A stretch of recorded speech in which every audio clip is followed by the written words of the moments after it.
salam never be forgotten to send to the best Prophet Muhammad, peace be upon him.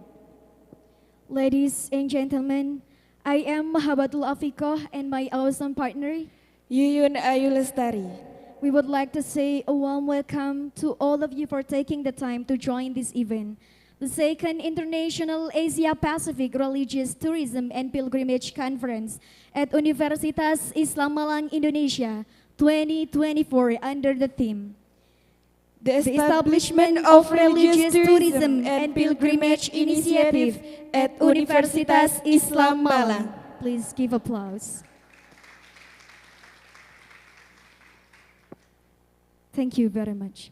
Ladies and gentlemen, to commence this opening ceremony, let's recite Al-Fatiha together. Ala hadiniya wa ala kulli niyatin salihah. Al-Fatiha.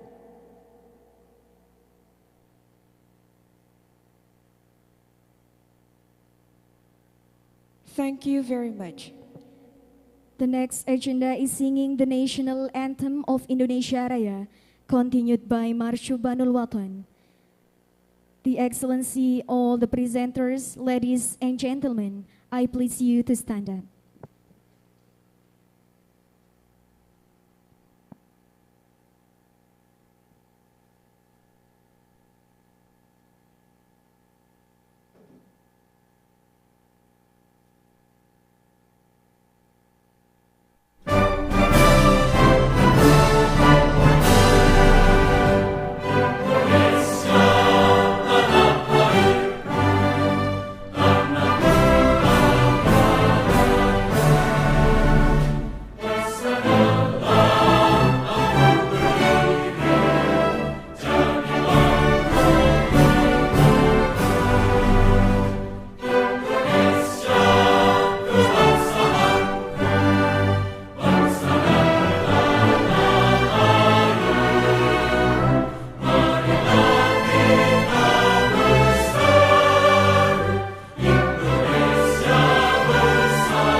marilah hai bangsaku, Indonesia negeriku, engkau panji martabatku. Siapa datang mengancammu, kan binasa di bawah tulimu. Siapa datang mengancammu, kan binasa di bawah tulimu.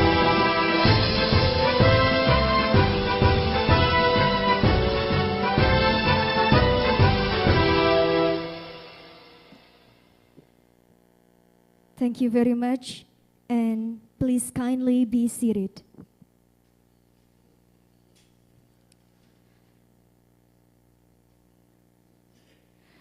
Ladies and gentlemen, go on to the next agenda is reciting Salawat Nuril Anwar. So let's recite Salawat Nuril Anwar together. Sallu ala Nabi Muhammad. Allahumma salli ala nuril anwar wasiril asrari wa tiryaqil aghyar wa miftahi babil yasari sayyidina wa maulana Muhammadinil Mukhtar wa alihil adhari wa ashabihil akhyar adada ni'amillahi wa ifdali adada ni'amillahi wa ifdali.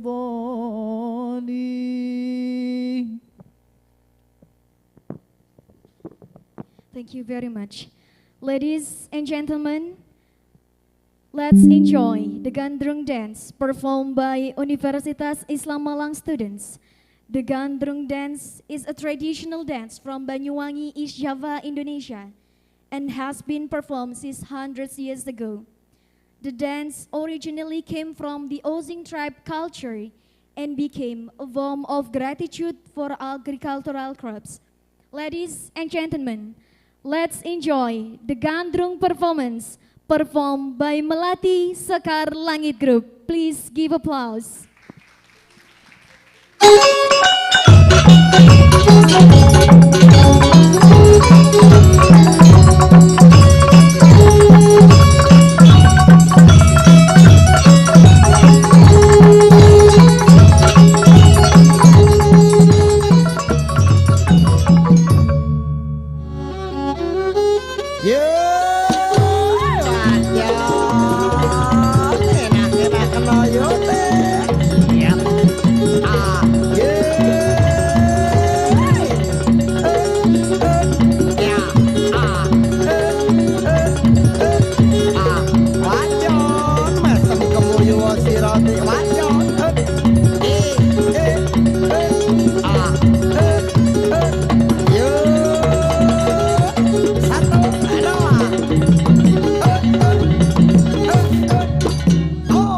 Penghormatan dimulai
kang nomor 1 ben tekan daung sarta wong unak termeno angkat sampur dimulai berangkat.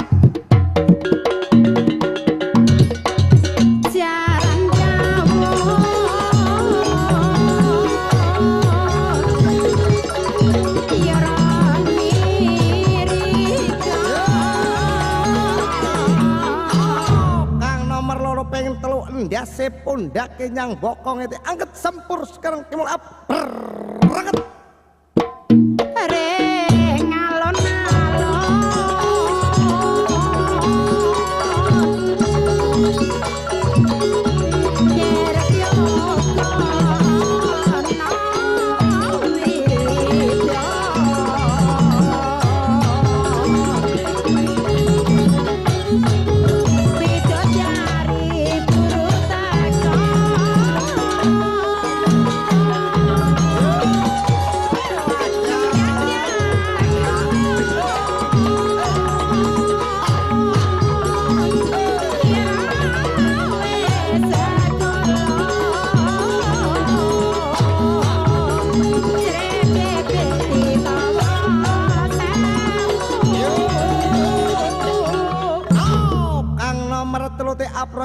Nyepak kodon angkat sempur dimulai berangkat.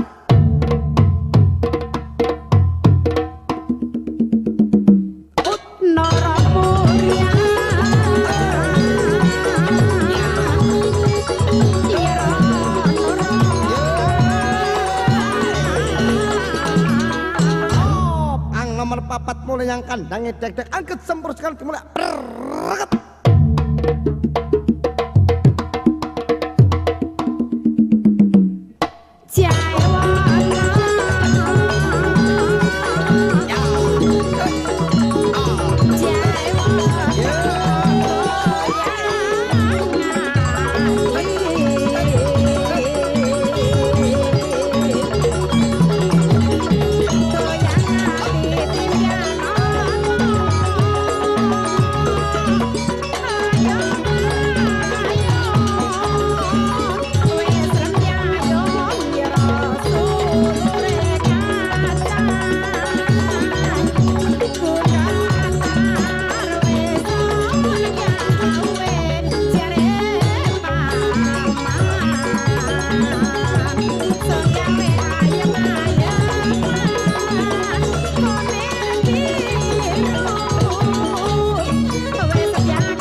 For the amazing performance.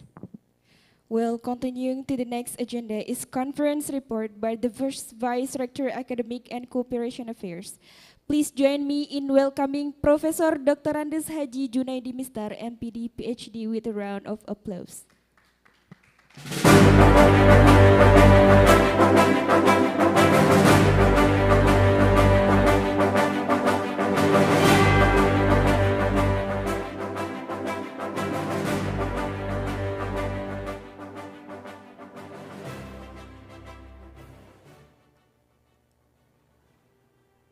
Assalamualaikum warahmatullahi wabarakatuh.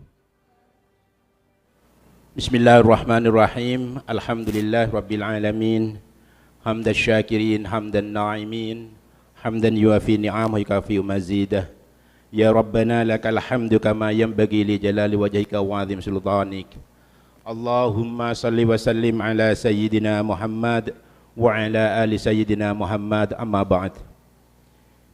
His Excellency the Rector of Universitas Islam Malang, Bapak Profesor Dr. Haji Maskuri MSI, His Excellency the Secretary to the Advisory Board of Unisma Foundations, Bapak Kiai Haji Dr. Mokhtar Datta MPD, His Excellency the Head of Executive Board of Unisma Foundations, Bapak Ganif. Thank you. Our distinguished guest, Professor Razak Raj from Leeds Beckett University, London, United Kingdom, the head of Institute of Religious Tourism and Pilgrimage, and then also the Honorable Professor Carlos Fernandez from Polytechnic Institute of Viana do Castelo, Portugal, Professor Maureen Griffith from Monash University, Melbourne, Australia, Professor Goretti Silva from Polytechnic Institute of Viana do Castelo, Portugal, Professor Darius Liutikas from Lithuanian Center for Social Sciences, Lithuania. Okay, thank you. Professor Subhash Kizakas Fetil Bhaskaran Pillai from Goa University, India. Jen Gresil Kahambing, PhD from University of Macau, China. Parish Perichai, PhD from Leeds Beckett University, United Kingdom. He just came, I think.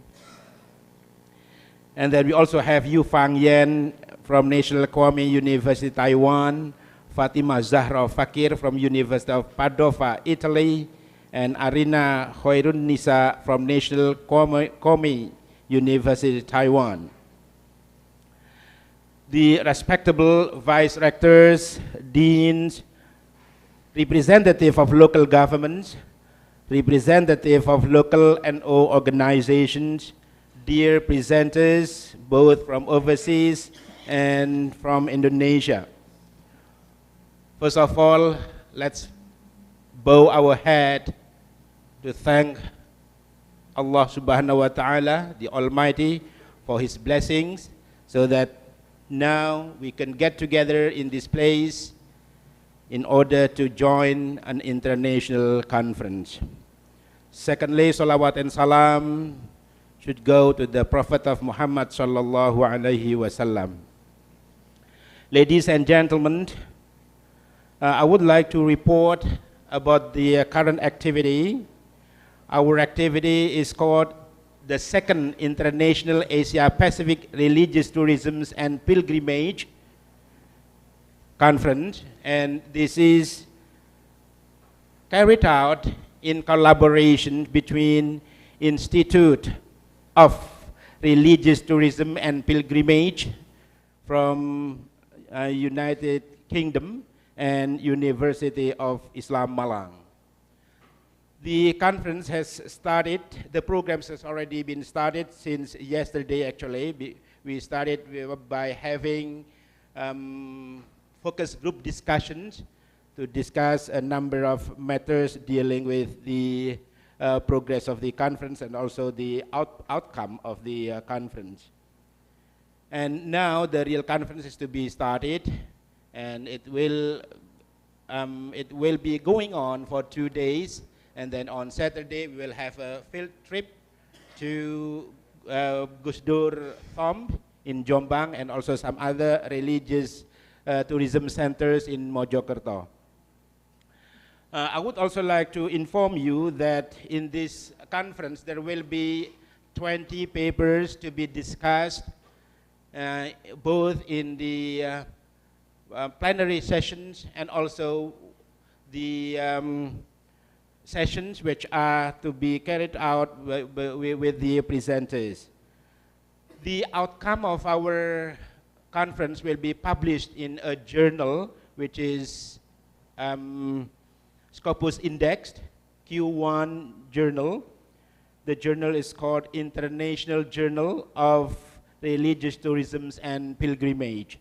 Some others will also be published in the form of book chapters That's why the number of papers are not quite many, because they are very tightly selected, highly competitive. That's why they are actually top papers. Congratulations for those whose papers are already selected for to be presented in this conference. Then, of course, we would like to thank all the keynote speakers and presenters and participants who have been willing to join this conference, and I hope all of you, all of the participants enjoy the conference. We would like to request our rector, Professor Dr. Haji Mashkur MSE, to officially open this conference. Thank you very much and enjoy the conference. Assalamualaikum warahmatullahi wabarakatuh.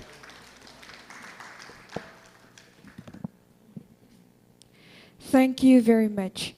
Well, ladies and gentlemen, the next agenda is the opening remarks and officially open conference with the launching of Center APIRTP Journal 2024 in Universitas Islam Malang by Director of Universitas Islam Malang, The Excellency Professor Dr. Haji Maskuri MSE. You are respectfully welcome.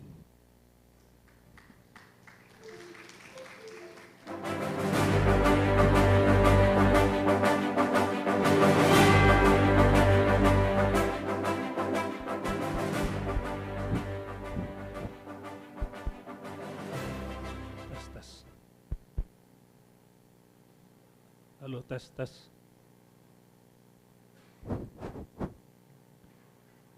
Assalamualaikum warahmatullahi wabarakatuh. Good morning. Bismillah, alhamdulillah, wa syukrulillah, ala ni'matillah, wa la hawla wa la quwata illa billah. Allahumma salli wa sallim ala sayyidina Muhammad wa ala alihi wa ashabi ajma'in, amma ba'du. Respectable Dr. Haji Mukhtar Data MPD, Secretary of Advisory Board of Unisma Foundation, Respectable Insinyur Haji Muhammad Ghanif Piliantono Septiawan MM, Acting Chairman of Unisma Foundation, Respectable Vice Rectors, Dean, Head of the Bureaus and Study Program, Respectable Keynote Speakers of the Second Asia Pacific International Religious Tourism and Pilgrimage Conference, presenters, participants, the conference committee, administrator, faculty member, ladies and gentlemen.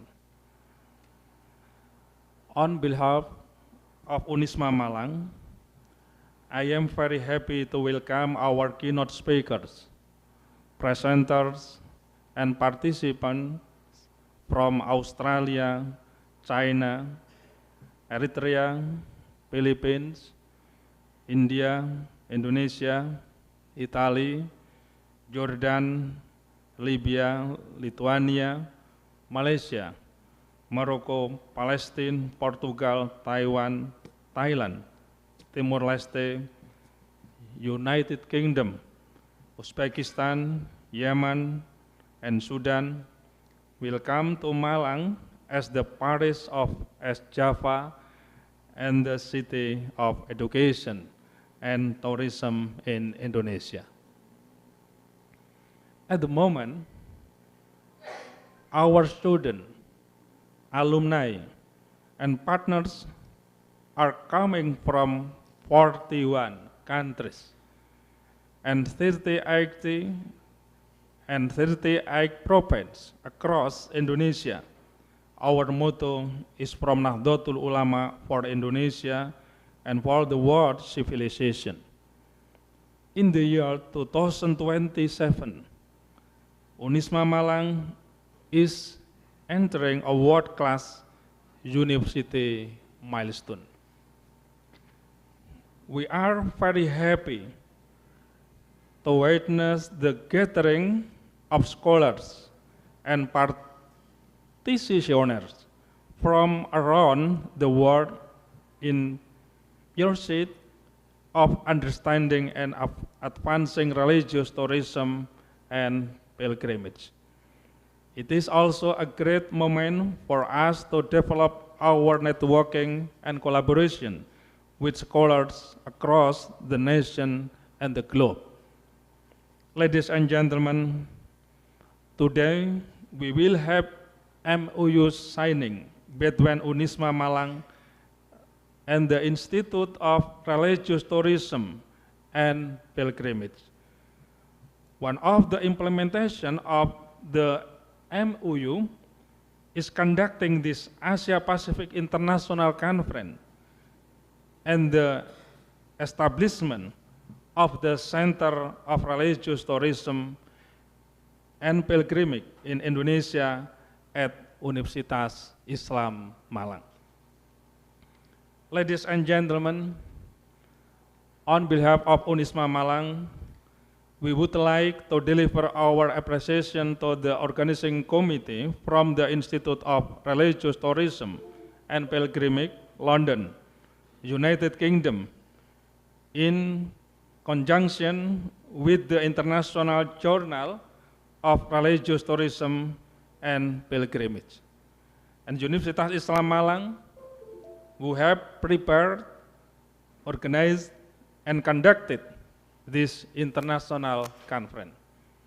We hope that the discussion and collaboration during this conference will contribute to the sustainable development of religious tourism, fostering and spirit of harmony and inclusivity.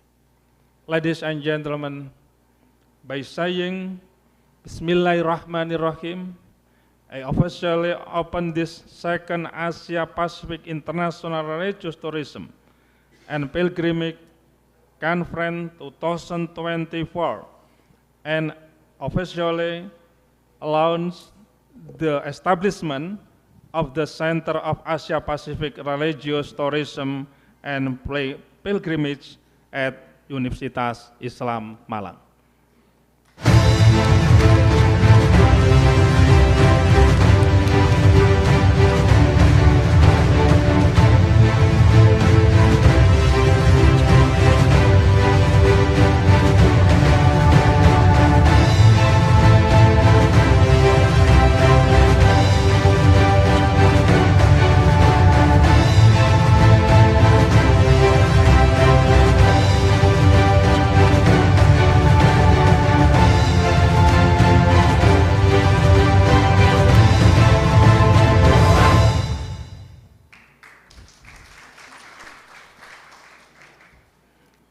We hope all national and international delegates can enjoy staying in Malang and come back again to visit Malang with their families, which is known as City of Education and the Paris of East Java and City of Tourism.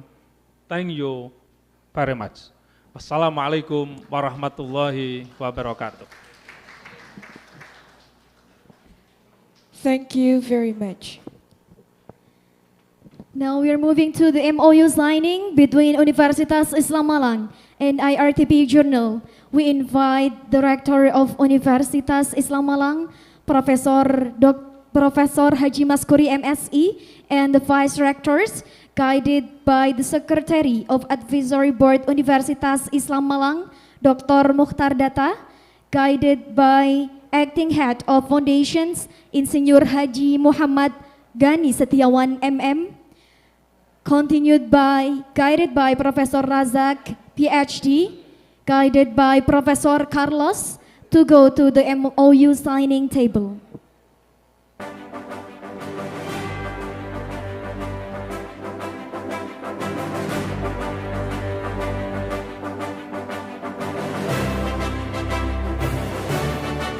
We invite the Vice Rector, Bu Isti Roha, please come forward to the MOU signing table.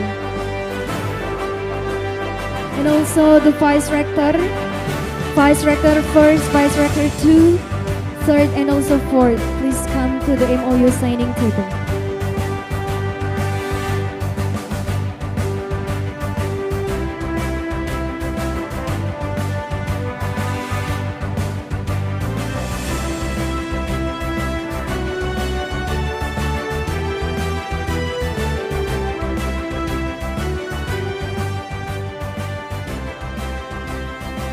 For the informations, the cooperations between Universitas Islam Malang and the board member of Institute, Religious Tourism and Pilgrimage, respect of increasing education and also research. Please, for all audiences, kindly give applause.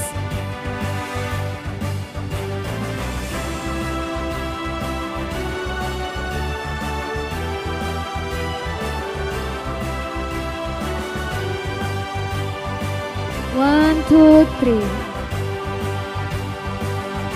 And one, two, three. Thank you very much. And I do hope that all of the professors stay in that positions. And we go to the token of appreciations. We invite Professor Darius Liutikas and also Professor Carlos Fernandez and then Dr. Samsul Madian to go to the in front to get the token of appreciations.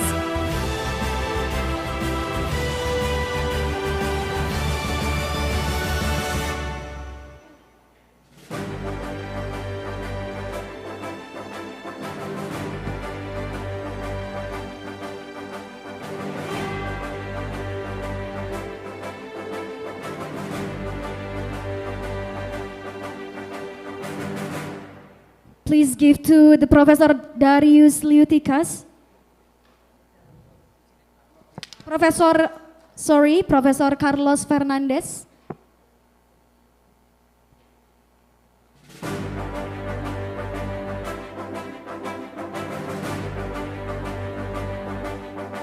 And then Professor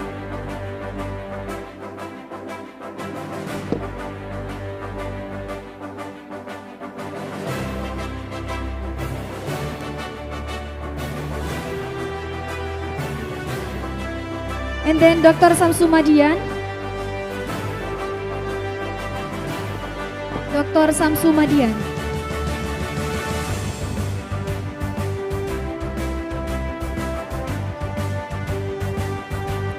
And then the giving of the conference kits to all board member of Institute Religious Tourism and Pilgrimage.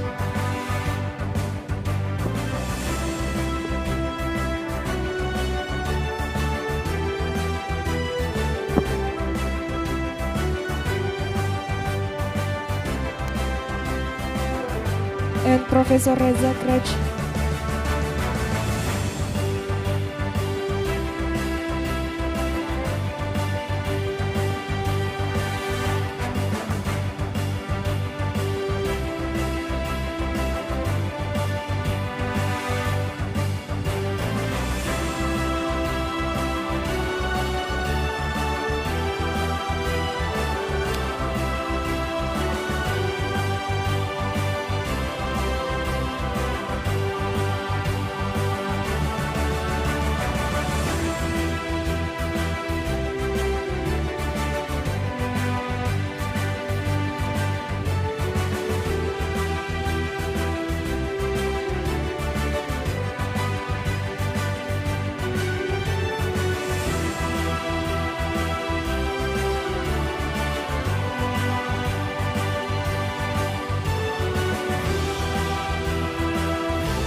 Please give applause.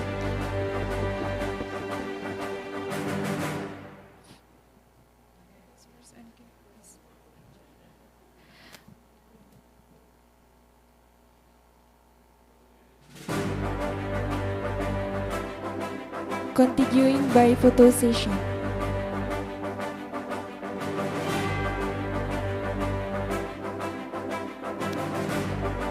One, two, three.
And also we invite all audiences to go to the front to take position to join the photo sessions behind of the all rectors.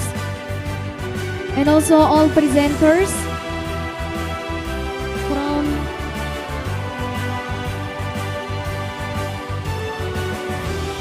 We invite all presenters and all lecturers to join the photo session. We invite all audience and also all presenters to join the photo sessions.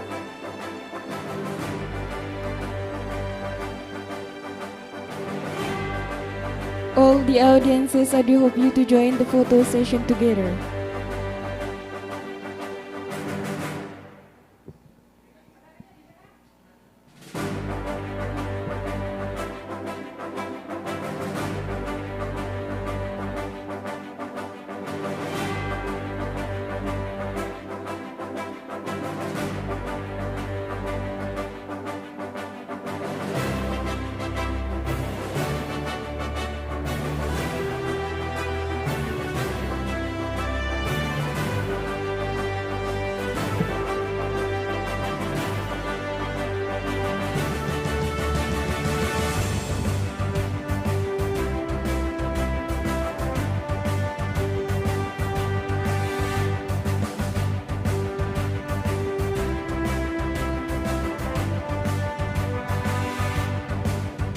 One, two, three.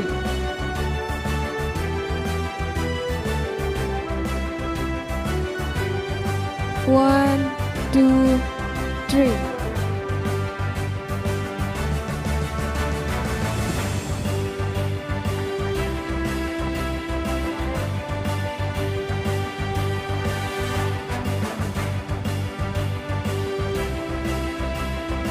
Please give a round of applause.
Thank you very much. Ladies and gentlemen, we have come to the end to this conference. So let's close our agenda by a prayer that will be led by Dr. Kiai Haji Abdul Jalil MAG. For Kiai Haji Abdul Jalil, the time is yours.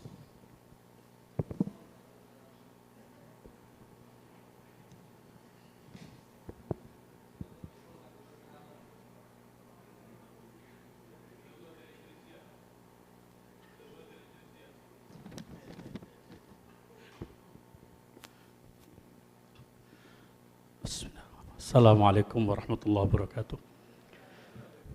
Ladies and gentlemen, let's have dua together and bow our head. Bismillahirrahmanirrahim. Ala hadhihi niyah wa ala kulli niyatin salihah wa bisyafaati Rasulillah sallallahu alaihi wa alihi wasallam. Al-Fatihah. أعوذ بالله من الشيطان الرجيم بسم الله الرحمن الرحيم الحمد لله رب العالمين الرحمن الرحيم مالك يوم الدين إياك نعبد وإياك نستعين اهدنا الصراط المستقيم صراط الذين أنعمت عليهم غير المغضوب عليهم ولا الضالين آمين أعوذ بالله من الشيطان الرجيم بسم الله الرحمن الرحيم حمدا ناعمين حمدا شاكرين حمدا يوافي نعمه ويكافي مزيده يا ربنا لك الحمد كما ينبغي لجلال وجهك وعظيم سلطانك اللهم صل وسلم وبارك على سيدنا محمد والحمد لله رب العالمين اللهم لك الحمد ومنك الفرج وإليك المشتكى وبك المستعان وعليك التكلان لا حول ولا قوة إلا بالله العلي العظيم اللهم إنا نسألك الهدى والتقى والعفاف والغنى اللهم أعنا على ذكرك وشكرك وحسن عبادتك اللهم يسر كل عسير يسر لنا أمورنا أمور الدنيا والآخرة اللهم حبب إلينا الإيمان وزينه في قلوبنا وكره إلينا الكفر والفسوق والعصيان واجعلنا من الراشدين اللهم اجعلنا وأولادنا وتلاميذنا من أهل العلم وأهل الخير وأهل التقى ولا تجعلنا وإياهم من أهل الجهل والضير ربنا تقبل منا إنك أنت السميع العليم وتب علينا إنك أنت التواب الرحيم ربنا آتنا في الدنيا حسنة وفي الآخرة حسنة وقنا عذاب النار وأدخلنا الجنة مع الأبرار يا عزيز يا غفار يا رب العالمين وصلى الله على سيدنا محمد وعلى آله وصحبه وبارك وسلم والحمد لله رب العالمين. Thank you very much. Assalamualaikum warahmatullahi wabarakatuh.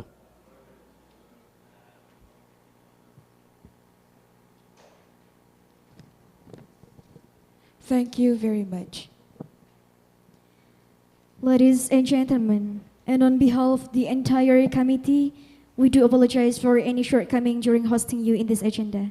And thank you very much for gathering here with us from opening until closing.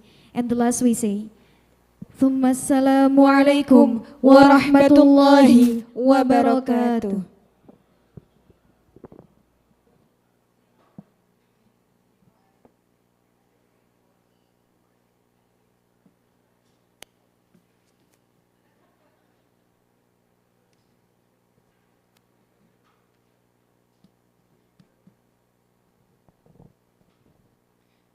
Thank you so much, Rector and Vice Rectors, and also Advisory Board of Unisma Foundation, as well as all the VVIP faculty members of Unisma Malang. Ladies and gentlemen, our next agenda will be keynote speech presentation. Today we have two keynote presentation from Professor Darius Liutikas. And then in the afternoon, we will have Professor Carlos Fernandez. And for this morning session, I would like to invite Professor Razak Raj to facilitate the keynote presentation for the first presenters. I would like to invite Professor Darius Liutikas from Lithuanian Center for Social Sciences, Lithuania.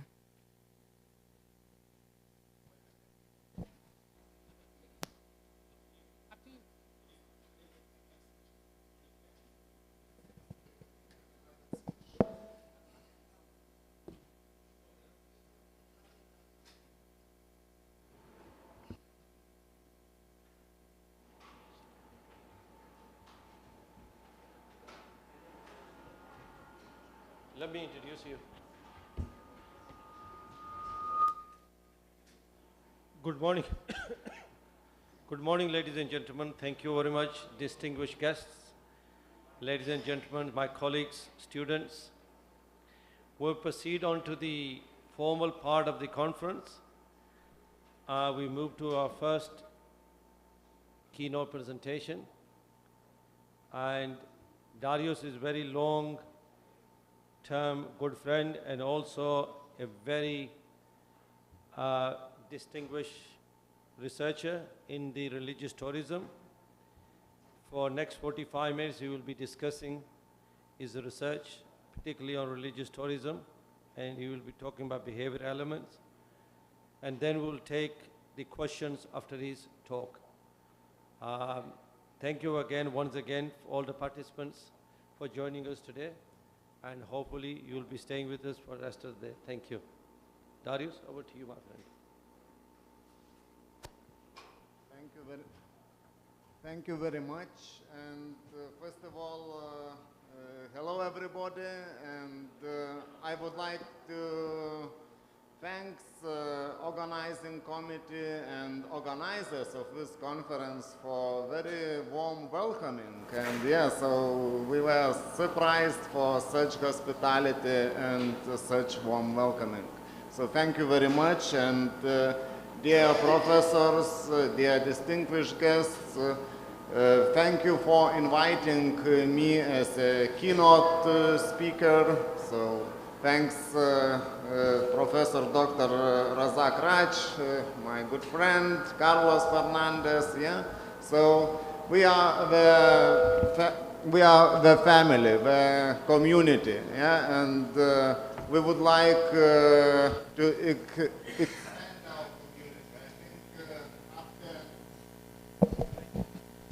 after this conference, we will have more members, more researchers at the community of international research of religious tourism and pilgrimage. And today I will present about religious tourism and religious geography and pilgrimage in the sacred landscape. I will give you some examples from different parts of the world, mainly from Christian perspective, but also it could be applied to all religions.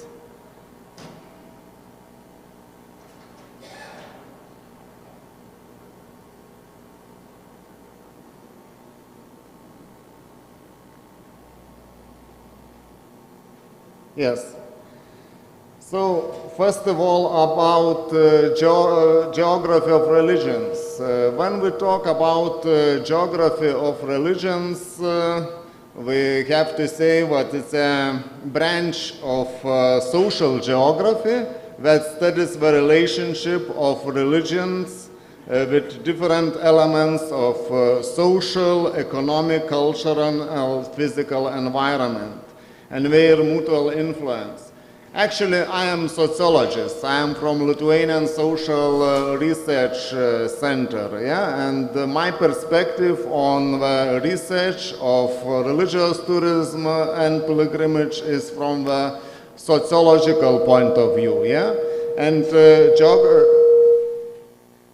as you see, geography of religions is also related to sociology, to social aspects, to economic aspects, to cultural and physical aspects.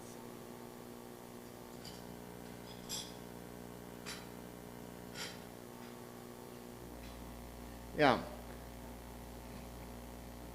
And when we talk about pilgrimage journeys, first of all, it's the one slide how we distinguish what is pilgrimage journeys. And I use term valuistic journeys. Yeah, valuistic journeys.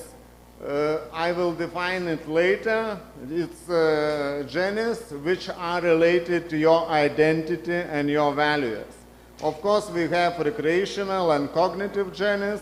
We have valuistic journeys, and we have necessity and instrumental journeys. For example, business trips, traveling for medical treatment, visiting your friends. So it's all these journeys we could attribute to the group of necessity and instrumental journeys.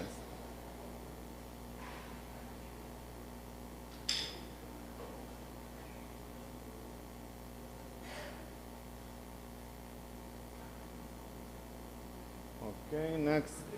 Oh, yeah, next slide. When we talk about valuistic journeys, it's for some of you maybe a new approach to pilgrimage, yeah? But the main issue is to define pilgrimage related to your values and to your identity, yeah? And Pilgrimage could be religious and could be secular pilgrimage. We have a lot of now researches on secular pilgrimage. Here is some examples about secular pilgrimage. Journeys of sport fans, journeys of music fans, journeys of national identity, and it could be other journeys.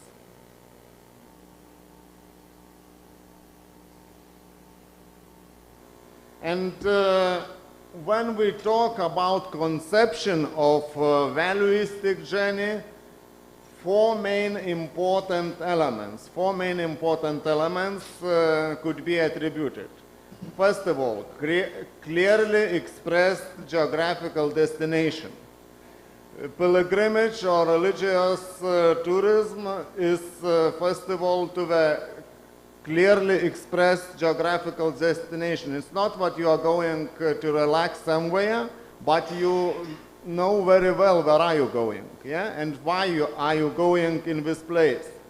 Also motivation, valuistic motives of the journey, internal attitudes impelling to carry out the journey. It's very important, yeah? Your inside feeling, your motives, why are you going to this place. Also strongly expressed link between the journey and the identity. As I mentioned, two main important elements of valuistic journey, relation to your values and your identity. So this journey should be related to your identity, manifestation of your identity. And the last element, specific behavior. It could be specific rituals during the journey, it could be specific behavioral elements, yeah? So it's also a very important element in general of conception of valuistic journeys.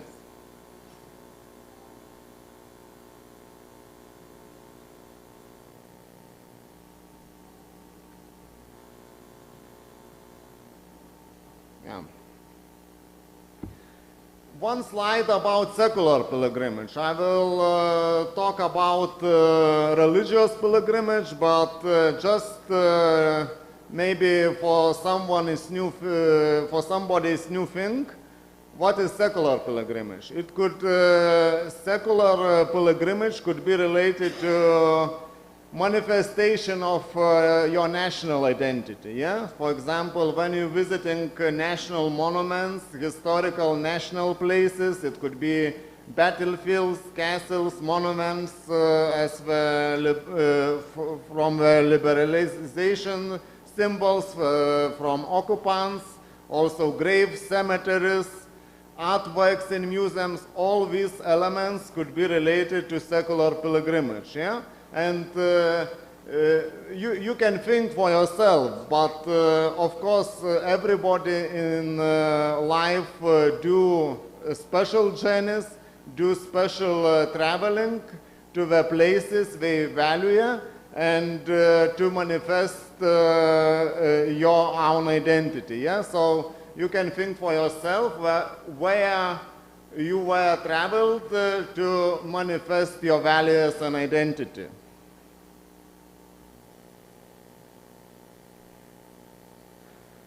So what is pilgrimage? We see pilgrimage, religious tourism. I will present later the difference about pilgrimage and religious tourism. It's also not equal things. But actually we put religious tourism in the one column to cultural tourism, heritage tourism, and also different name. It could be, as I mentioned, religious tourism. Some scholars define this phenomenon as part of cultural tourism, yeah? Some scholars define this as your personal heritage tourism or just heritage tourism, and some say it's spiritual tourism, faith tourism. A lot of different definitions, different terminology, and here you see on the one end of continuum is pilgrimage. Somewhere in the middle is, yeah, you see here, somewhere in the middle is religious tourism, and on the other side is secular tourism. Yeah, so religious tourism is between secular tourism and pure pilgrimage. Okay, when we talk about sacred space, and of course now sacred spaces are related to heritage, to worldwide heritage, many sacred spaces attributed as UNESCO worldwide heritage places. And of course exists different interaction between sacred space and heritage. And heritage in general is related to collective memory, local, regional, or national history. And we can talk about, first of all, about attribution of sacred places. Another thing is symbols of particular sacred places. And the third thing is also special signs or special presentation of these religious sacred places, and also other different features, different elements what are related to sacred heritage.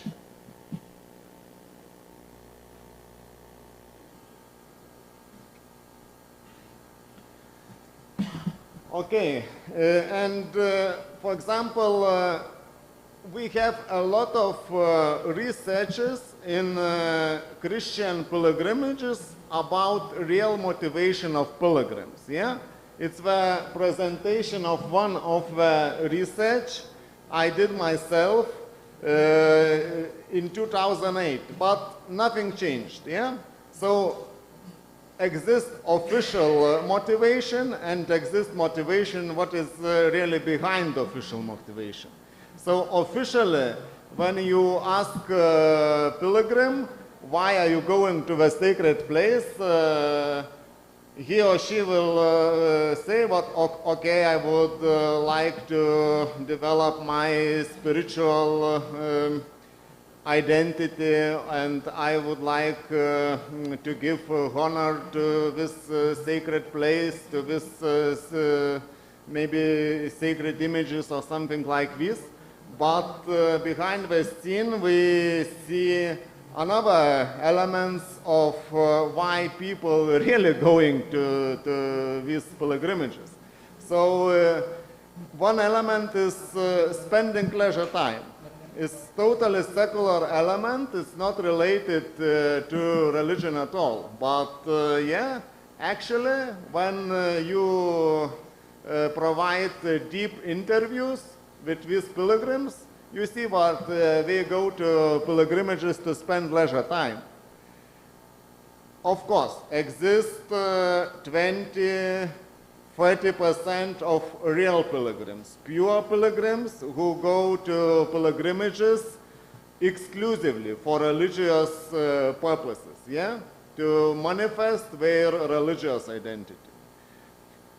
Some of pilgrims also go because they understand pilgrimage as possibility for inner changes, yeah. It's for them it's a little bit non-known trip, non-known very well journey, and they are not, they don't know exactly what they could expect during this journey. So they think it could be maybe possibility for some inner changes. Some others, they understand pilgrimage as specific ritual. And they say, okay, I would like to go to this trip because for me it could be like a specific ritual. And also, not big part, but some of the travelers, they go for instrument purposes, not for religious purposes at all. For example, they go together with some friends, and also they go to sell for something in the religious gatherings. Yeah, so it's economical reasons, not religious reasons.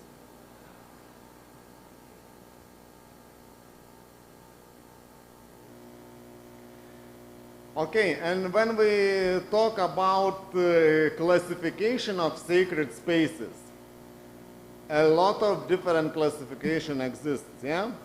So I will present in shortly in 3 slides some of these classifications. One of these elements of how we can classify sacred spaces related to nomination. It's particular elements like human intervention, narrative, valuistic ideal, religious figures and cult objects. Another element, organization of space, position, functionality, one rank. And when we go deeper in these elements, we could say what is human intervention, yeah? It's related to our mindscape and our nomination, but this particular place is special, yeah? And sociologists think that every sacred place is created by human, yeah? It's human are those who put sacrality of these places. Narrative. It's related to natural origin and miraculous. It could be miraculous origin, and I will present later sociology of miracles. Yeah, it's a very interesting part of sociology, but we have sociology of miracles, and it's sociology of miracles exists in these religious tourism and pilgrimage researches.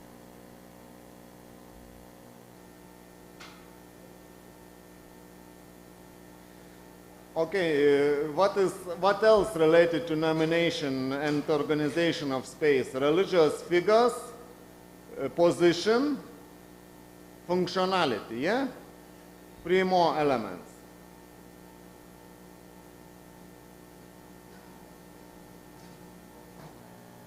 And when we talk about rank, it's we are ranking sacred places. They are not equal. For example, in Christianity, some places are more important than others. Yeah? It could be national level, it could be international level, it could be regional level, it could be local pilgrimage places.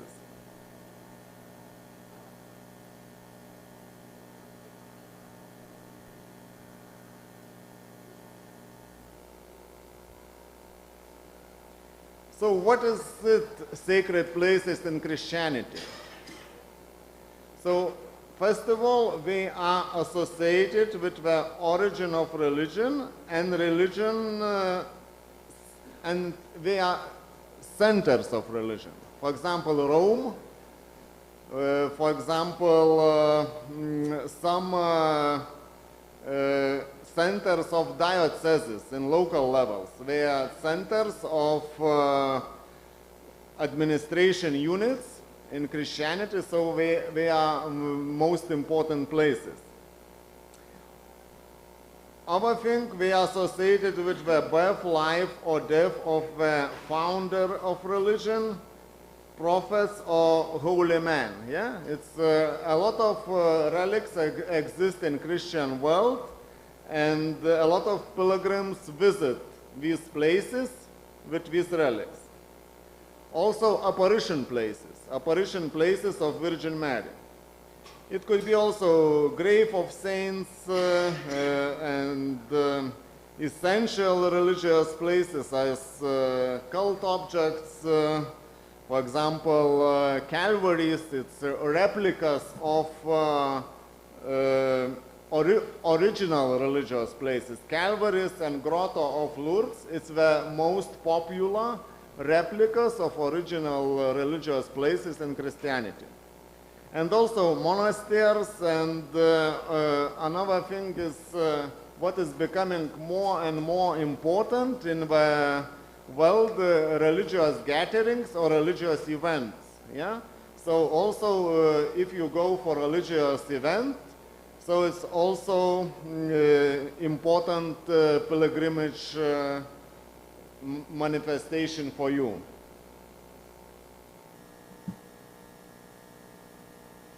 Shortly about sociology of miracles. Apparition places of Virgin Mary is one element of sociology of miracles in Christianity. And we don't question is it true or not true as sociologists. We think that it is a fact that people go to these places. And so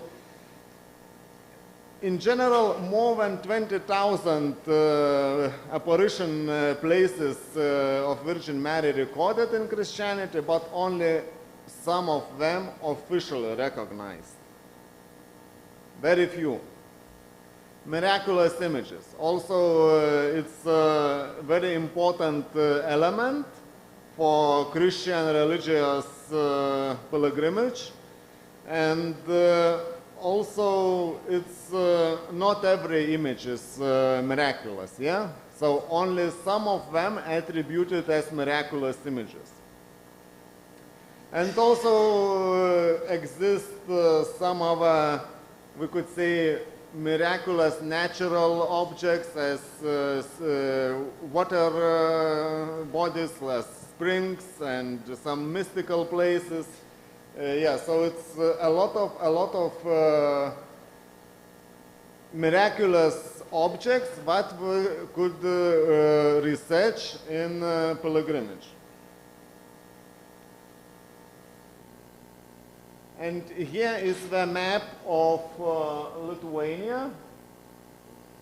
And just for example to you, Lithuania is a small country, 3 million people in Lithuania, yeah? Very small. And here we have around 20-25 most important pilgrimage places in Lithuania. And usually pilgrims from Lithuania and from other countries visit these places. I mean, what from these 20, only 3 we can attribute as international recognized pilgrimage places. In our capital, in Vilnius, we have 2 of these, and we have Hill of Crosses. It's international, well-known pilgrimage places. Other places only for locals, for our national pilgrimage.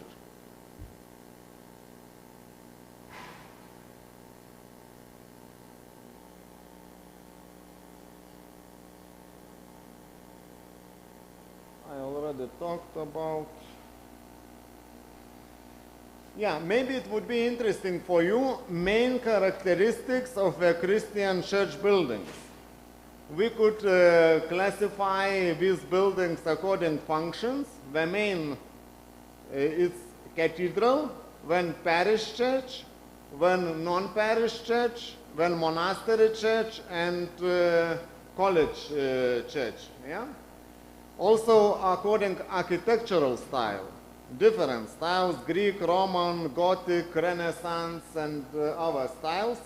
Also according to building material. I did one research in my country, in Lithuania, to calculate how many churches we have made from brick or stone, and how many we have wooden churches. Yeah?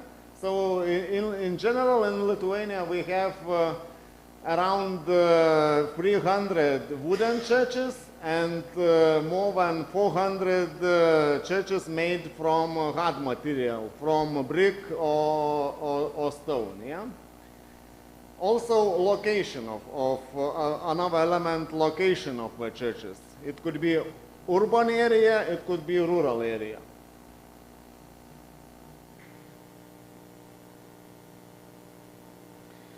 In general, one slide just also for your interest, how many churches exist, church buildings, not churches, church buildings exist in the world. So it's, we could calculate this according number of parishes, because at least one church building should be in one parish, yeah? So in 2012 in the world it was 221, almost 222,000 parishes. So it's, we could say that a little bit more church buildings exist in the world.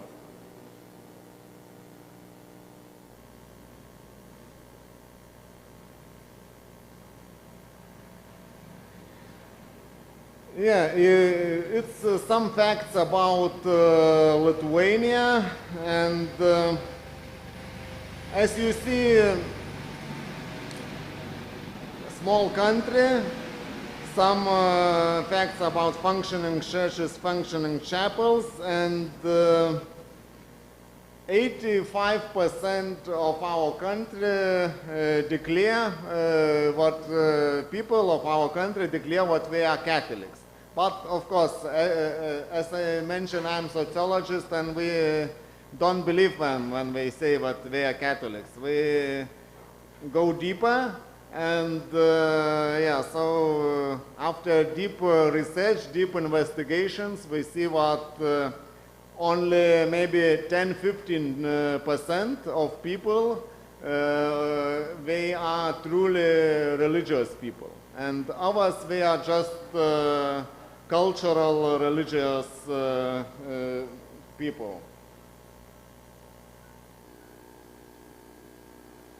Different types of chapels, I will not go deep in this, but just to know what exists in Christian world, exists different types. It could be roadside, cemetery chapels, tomb chapels, and yeah, many others.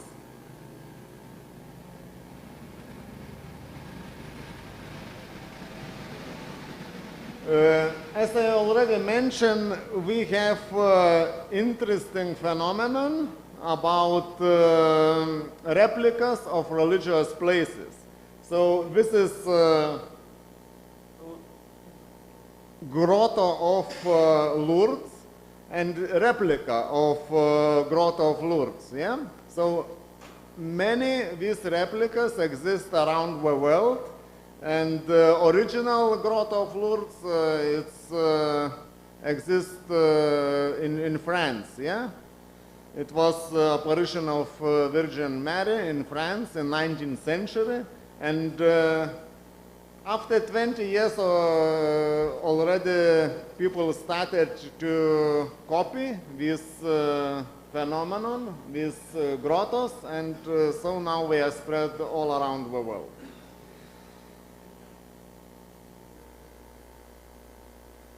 One interesting phenomenon in Lithuania, we have Hill of Crosses. Yeah, it's not hill like Mount Bromo, but small hill, because we are flat country. We don't have mountains. Yeah, it's a small hill, and many crosses exist on this. They are erected, and but why I'm telling this example? Because not hill of crosses itself, but cross-crafting tradition is very important in our country. Cross-crafting tradition, many of these crosses were built and are built from wood. Some photos.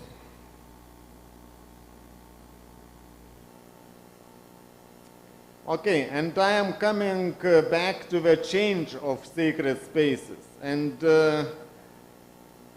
you could have a question how it could be that exist some changes in sacred spaces, yeah? But these changes could be influenced by natural processes, it could be influenced by human activities, different processes. And I made the existential circle of sacred spaces. So it's 5 elements could be attributed to this existential circle. Creation of sacred spaces related to extraordinary events, to promotion, consecration, rituals and symbols, then affirmation, everyday devotion and rituals, pilgrimage, then preservation. It could be what it's already not some of the places they are not already attributed as sacred place, but as cultural heritage. Yeah, so it's preservation.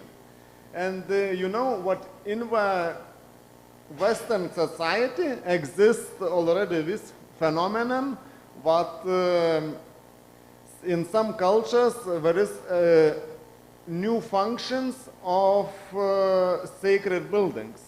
Yeah, governments or managers of these buildings, they even sell these buildings to our owners, and new functions could be attributed. For example, in Western societies, in France, in England, in Italy, even in Lithuania, we have examples that in some churches now they were converted to hotels and or pilgrimage hostels, and or just like halls for cultural events.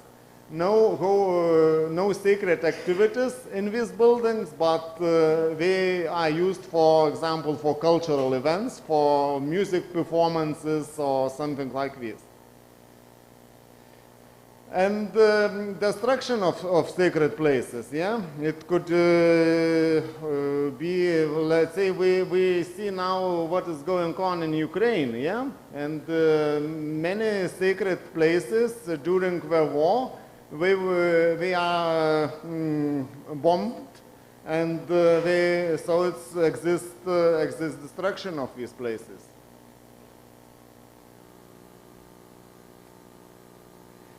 Yeah, and when we talk about pilgrimage, it's a very important element about resilience.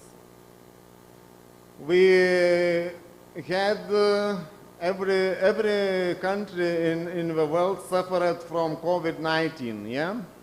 And here's elements of resilience: buffering capacity, flexibility, margin boundaries, and tolerance. 4 important elements of resilience according to Woods. And I could say that religious tourism and pilgrimage is the most adaptable form of tourism, most adaptable form. Because you can change it easily to inner spiritual pilgrimage, inner spiritual motivation.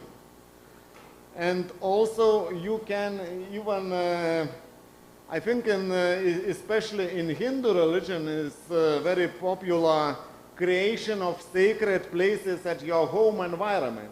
So you can do pilgrimage to your home environment. You don't need to go to travel somewhere far distances, yeah? And also virtual pilgrimage is a new phenomenon, but exists also virtual tourism, so it's quite common now phenomenon about when we talk about virtual pilgrimages. So all these things they were used during pandemic, during COVID-19.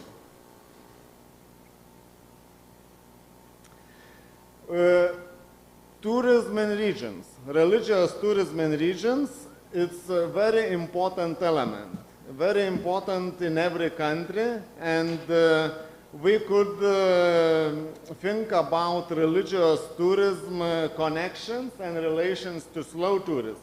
Slow tourism is another worldwide new trend, and more people go for slow tourism activities.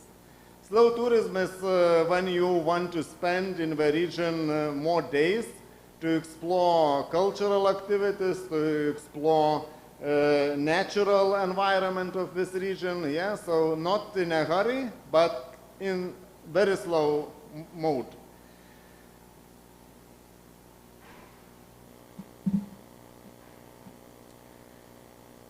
Yeah, so one of my, let's say, part of my research, it was related to connection of religious tourism to regional economy. And first of all, if you want to expand your religious tourism as a form of tourism in your country, what you have to do? It's 5 elements, yeah?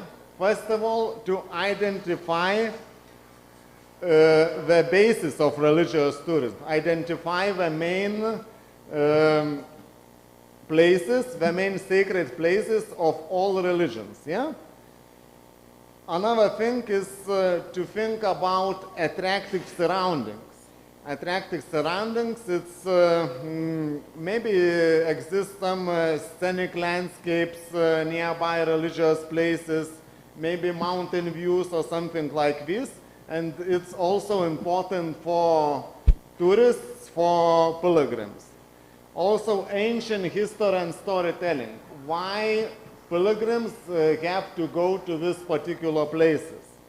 Route possibilities. It's very popular now walking routes in Christian world, and different these walking pilgrimage examples exist. Santiago de Compostela, Camino de Santiago, maybe you know, also route of Saint Olaf in northern part of Europe. So a lot of walking possibilities in Turkey. A lot of Christian routes exist. So it's very important because it's related also to slow tourism. When you go on your foot, you could spend more days in the region. And the last but not least element is linked with the economic benefit of the region. Yeah? You can involve in the development of religious tourism local communities. It's very important to involve local communities, and it could be additional income for local communities.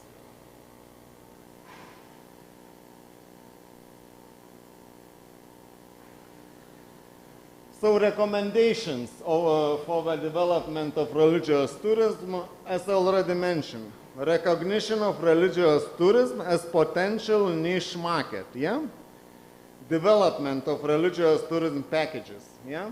Now it's a little bit, for me it's also very interesting, it was at the beginning, but secular institutions, they taking religious tourism into their tourism development system, and they call it religious tourism packages. Yeah, it's not like pilgrimage for your spiritual motivation, but it's religious tourism packages. When improvement of tourism infrastructure, of course, it's for every kind of tourism is very important. And promotion of religious tourism possibilities. So some examples could be organization of special religious feasts, could be special seminars, special conferences. Also, like we are doing now, it's very important to promote religious tourism, to involve academic society, to involve scientists to do researches on religious tourism. And so if it's exists this cooperation with among scientists, among communities, among decision makers and other stakeholders, so it could be very good, maybe possibility to expand religious tourism in your region.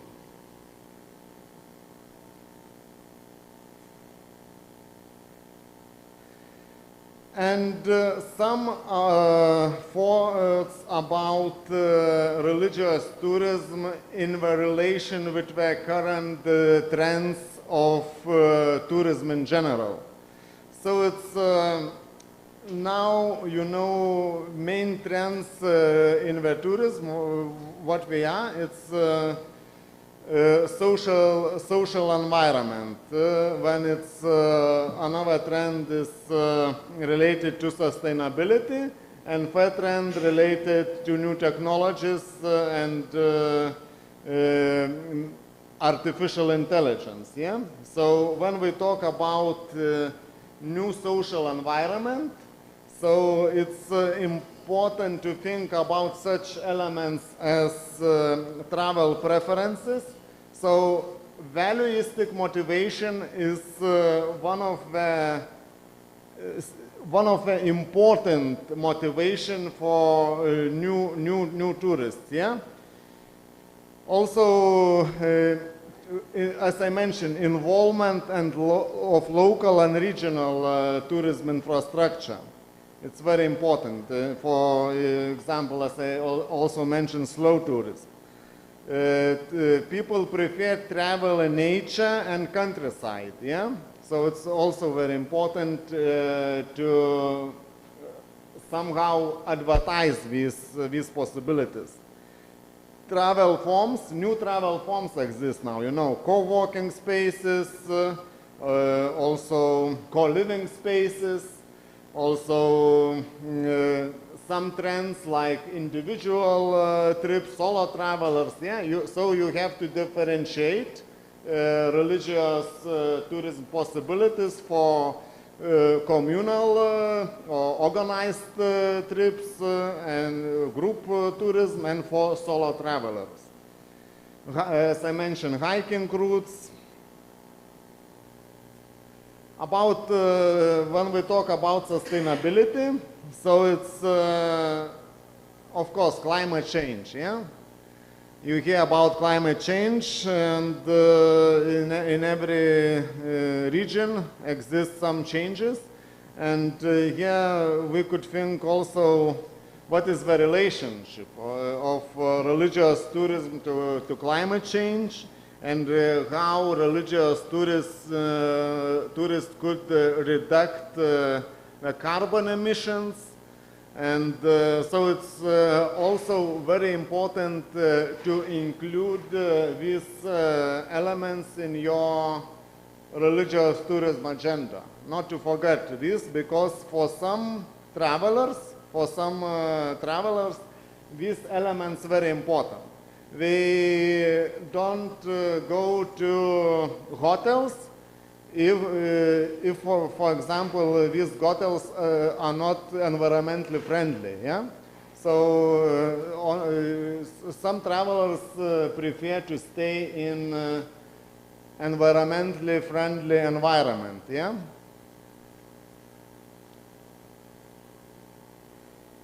New technologies. Yeah?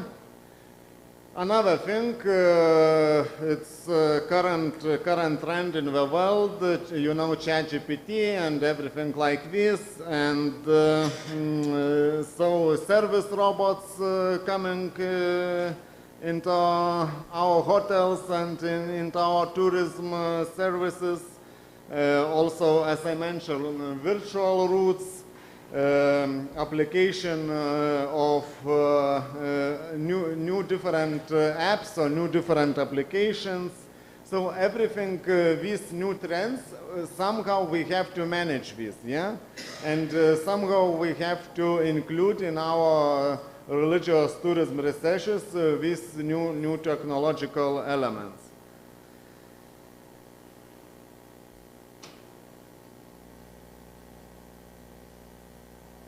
And coming to the end of my presentation, it's important to include religious tourism in general in the concept of future tourism. And I did one project in Lithuania. I was leading one project on the impact of COVID-19 for the future tourism perspectives.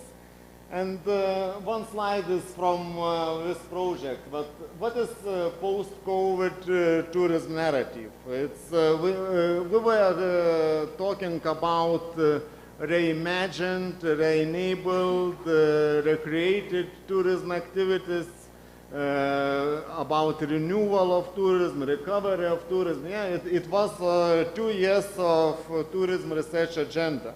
And we talked about social, technological, environmental drivers. Yeah, I also mentioned these social elements, technological elements, and environmental elements.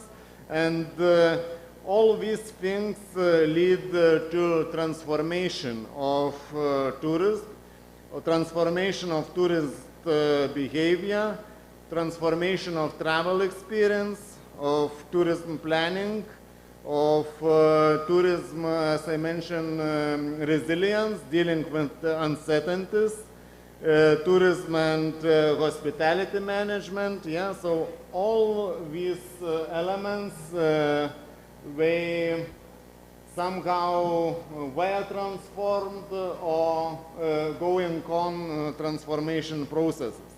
And the final target is new value of tourism.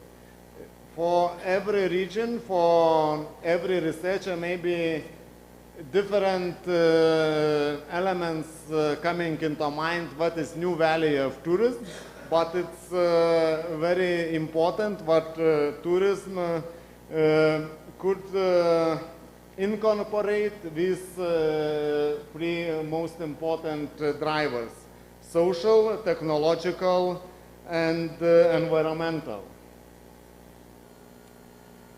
Okay, and when we come to conclusions, so what are conclusions? Yeah, so it's first of all what I would like to say what the visual features of the sacred landscape are very important, and they could be related to tangible representation of religious identity, could be intangible representation, and as for example, I mentioned cross-crafting tradition, talking about Christian heritage, Christian sacred landscape. It displays a high degree of variety in terms of church characteristics and density, and yeah, and the development of a network of shrines differed in various historical periods.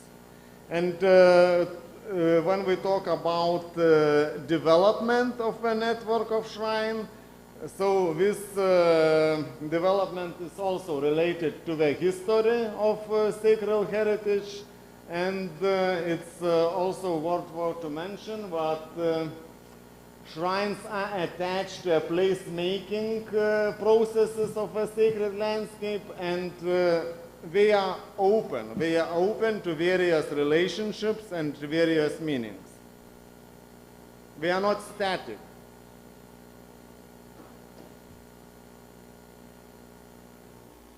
Okay, that's it. Thank you for your attention.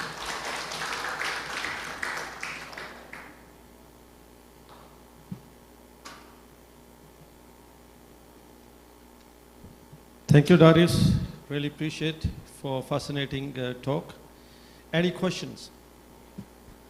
You must ask him some questions. We can't let him off like this. He has easy time for the last 45 minutes. Can I provide the translation for his presentation? Some of them need like a brief summary in bahasa Indonesia. Is it okay? Bapak Ibu, tadi Profesor Darius menyampaikan terkait dengan ziarah makam. Jadi beliau mempresentasikan karena beliau adalah pakar ziarah makam, dan di sini insya Allah dari FAI juga banyak juga yang membawa rombongan-rombongan ziarah untuk religi khususnya makam. Tadi beliau menggambarkan beberapa kategorisasi ziarah makam. Ada yang memang mengunjungi beberapa makam-makam yang dianggap sakral, yang dianggap punya keajaiban, dan ada yang memang tujuannya khusus murni berkaitan dengan keagamaan, spirituality. Ada yang memang ditambah dengan kegiatan-kegiatan yang lain, inline dengan kunjungan ke alam, countryside. Dan beliau juga tadi menyampaikan terkait dengan beberapa strategi agar ziarah makam ini bisa menjadi lebih berkembang dan menopang ekonomi masyarakat lokal setempat. Kemudian beliau juga menyampaikan terkait dengan bagaimana pengembangan ini di berbagai negara. Tadi beliau menggambarkan dari perspektif Christianity dan juga Katolik juga, dan menggambarkan sejumlah gereja-gereja yang ada di Lithuania dan juga di sejumlah negara. Beliau juga menyampaikan ketertarikan untuk mengkaji tentang makam-makam yang ada di Indonesia. Beliau juga siap untuk bekerja sama untuk join research, dan kalau ada Bapak Ibu yang punya kajian-kajian tentang itu, beliau bisa mengundang untuk menulis book chapter di publish di jurnal dan book chapter internasional. Monggo, ini yang pakar-pakar makam. So we have so many experts actually. We call it Darius. We have Dr. Jalil, Dr. Humaydi, Dr. Syaifuddin.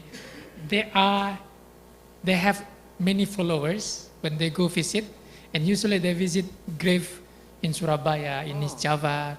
For example, Dr. Syaifuddin and Dr. Jalil, because they are imam. Dr. Jalil is big imam. Usually he bring many Muslim communities for Hajj and pilgrimage, and also visiting many graves. Very interesting. Yeah, many makam. Like in Sunan Ampel, Surabaya, including Dr. Syaifuddin. Dr. Syaifuddin is also a big imam, has a boarding school, and also Dr. Humaydi is also. So I tell them if they have the data, and then it's good for book chapter writing together, and then by giving the input from your side. I would like to invite maybe Ustaz Humaydi or maybe Dr. Jalil responding to Professor Darius' presentation. Mungkin ada yang disampaikan Bapak Ibu? Is there any comments, questions, feedback? Yes, please. Sorry, I return back to Razak because the moderator is Razak.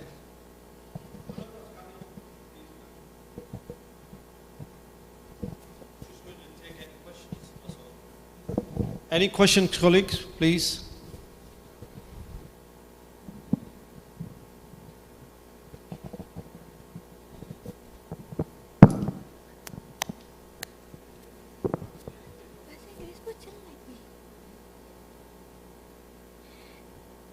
Good morning, Professor Darius. My name is Ari. I'm sorry because my English is very bad. I cannot speak English fluently. Your English is very good. I can understand that. Very good. Yeah, thank you. Since yesterday we meet, I cannot get the point, this topic, to compare for our major. My major. My major is early childhood education. I teach about cognitive development and social emotional development. Can you help me get the point of the topic to compare for our major? And then Pak dua boleh.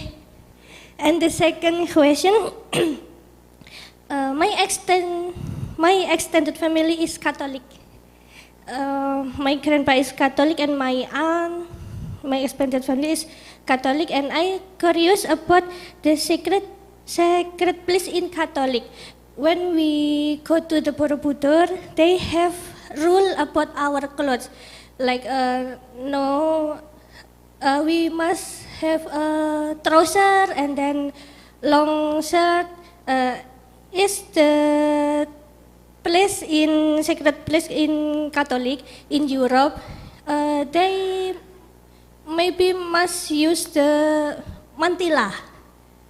Mandala. Yeah. Mantilla is like kerudung. Maybe some people Catholic in Europe, like in Vatican, they go to church, use the mantilla. Is a sacred place in Catholic have the same rule when we go to the Borobudur or the other place?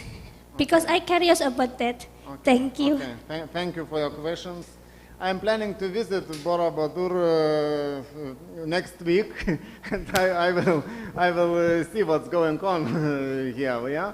But answering to your first question about communal involvement, so yeah, it's very important to have this communal involvement and local relationship with the pilgrimage places, yeah, and exist different levels of pilgrimage, and Christianity and Catholicism, it's especially very well known with local, regional, national pilgrimage places, yeah, so it's, but if you want to develop in one or another place, in one or another region, religious tourism and pilgrimage, yeah, it's one of the key elements is to involve local community, yeah. So it's very important, because if you have support from local community, you can succeed the success in amount of pilgrims, in amount of tourists at these places, yeah. And talking about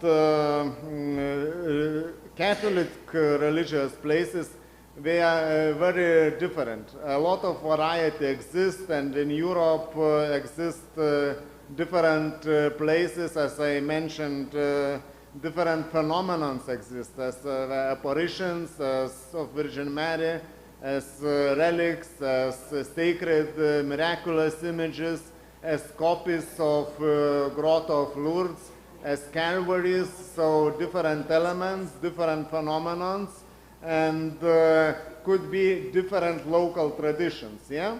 So for me also it's very interesting what you mentioned in some places in Indonesia about maybe unique traditions.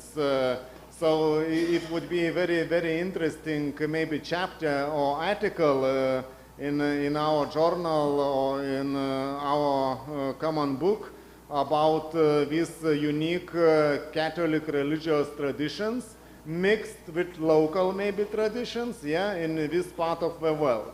So it's,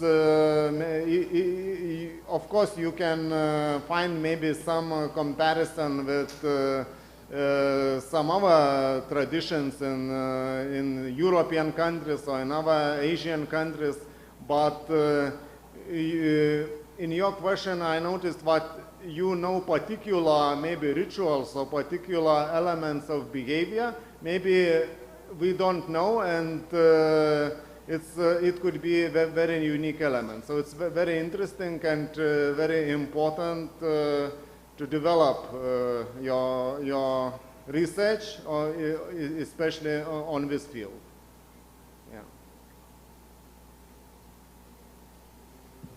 Yeah. Any other questions? Yeah. Yes, right at the front. Can we give the mic to the front, please?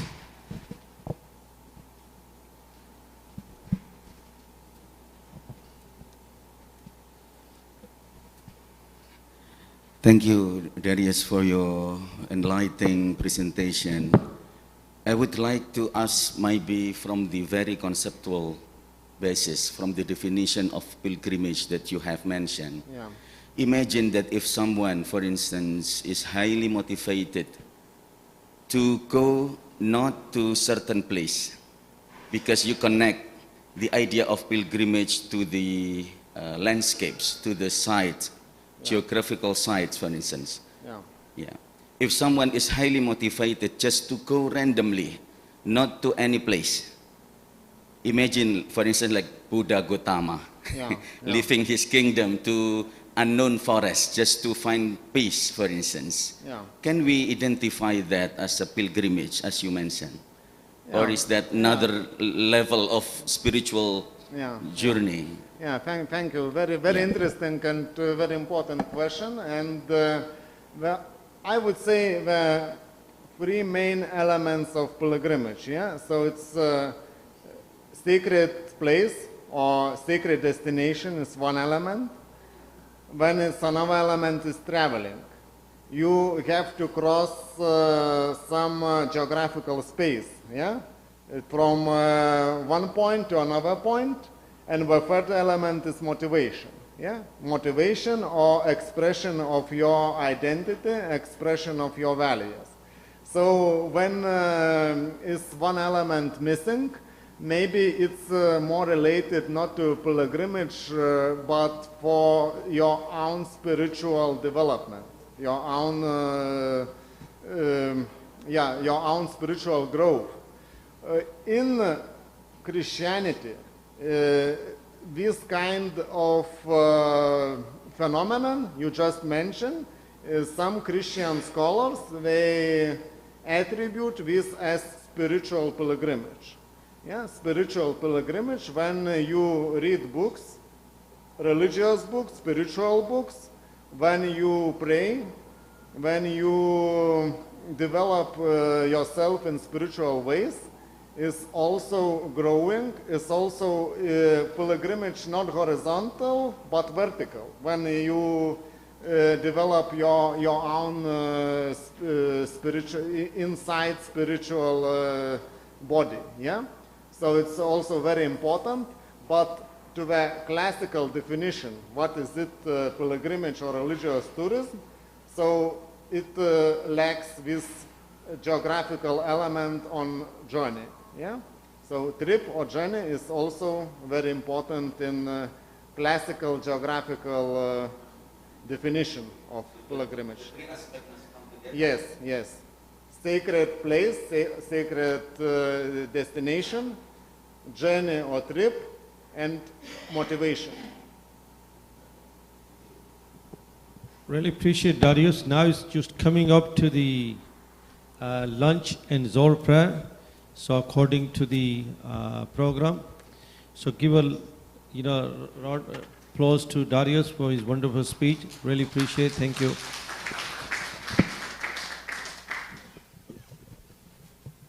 Are we back at 1 o'clock? Yes, I will announce. Yes, thank you so much, Professor Darius and Razak, for moderating this first keynote presentation. Ladies and gentlemen, we will have a coffee break outside, but we will have a lunch here. So I would like to invite the committee to bring the lunch box so that we have chatting here, like networking and discussion, because there are so many other researchers as well from Indonesia and then from other participants. And then we will get back here again at 1 p.m. Some of you might be going to the mosque for Friday for noon prayer. So the lunch box will be provided on your table, and then the coffee break is over there. And then for the afternoon session, we will have historical perspective presentation, which will be facilitated by Dr. Carlos. And then for the presentation, first we have Dr. Maureen Griffith from Monash University, Australia. And then the second one will be Razak Raj. And then the third one will be from Ibu Dwi Rahmawati Zuli and Siti Sumadia from Darul Ulum Islamic University. And then the next second keynote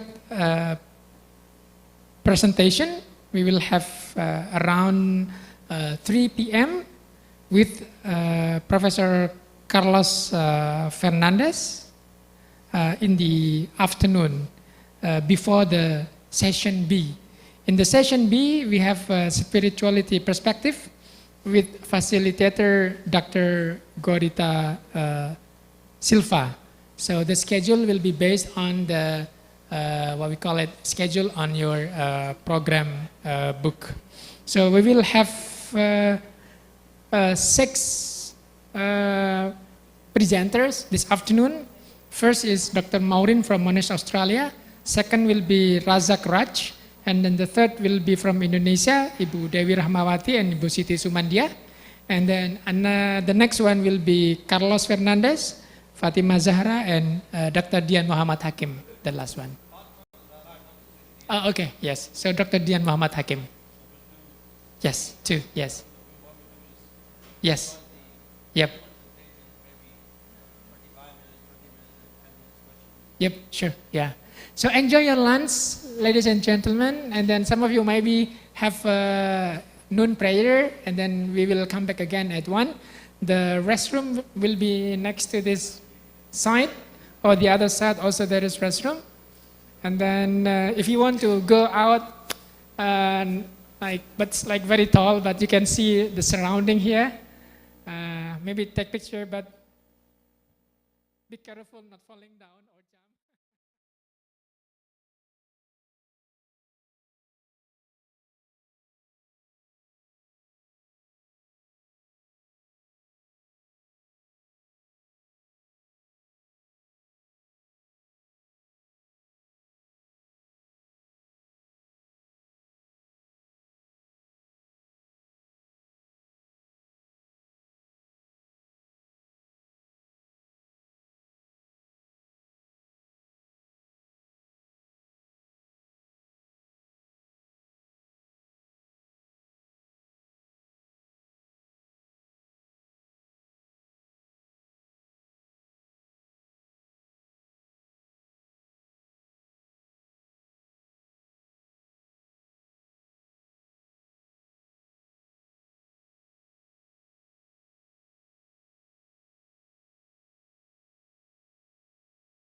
McCannell talked about, in tourism specifically, staged authenticity, which means that we're presenting something as being authentic, but it's something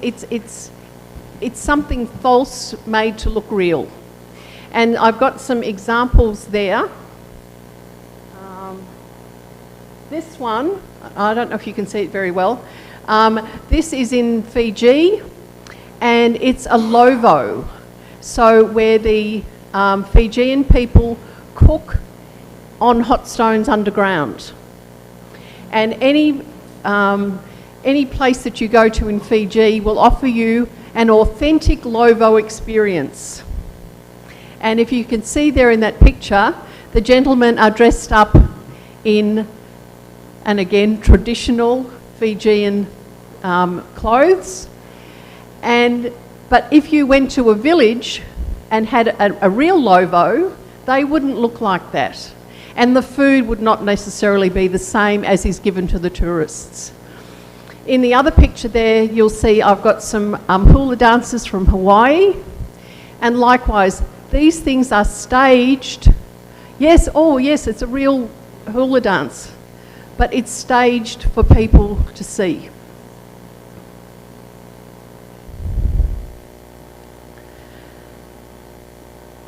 Then we look, oh, hang on, I think I've skipped one. Yeah. So, do we really want to see authentic experiences?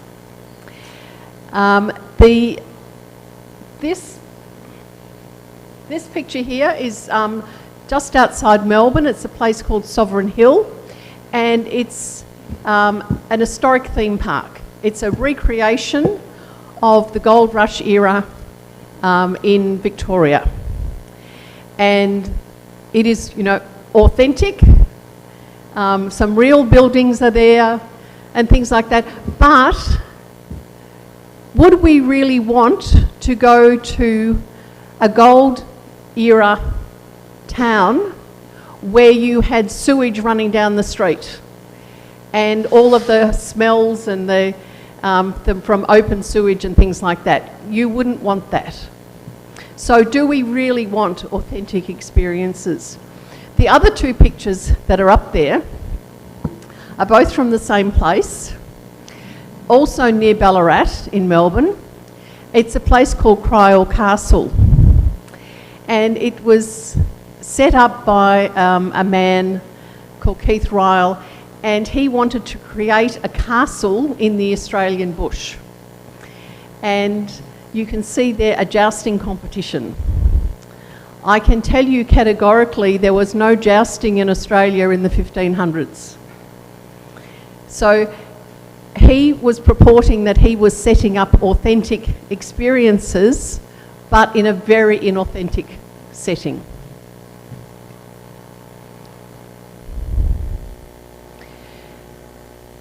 Then when we talk about religious tourism and authenticity,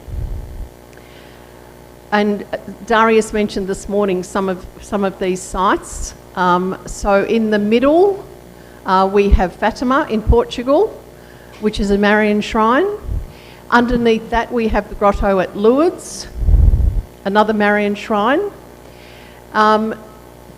This one, that one there, is Mary's house at Ephesus. And on the other side, we have the Shroud of Turin. Now, the two on the outside, or the two in the middle, yes, these are definitely the sites where these things happened. We know that. There has been history, and there have been people there telling that history since it happened. The other two, we have to take on faith that they are what they say, what people say they are. So is the Shroud of Turin the authentic Shroud of Turin? People take on faith that yes, it is. Mary's house in Ephesus. Did Mary really live there? There is no history that can go back and say, yes, this person knew, and then they told this person, and they told this person. so we take on faith that that is Mary's house at Ephesus.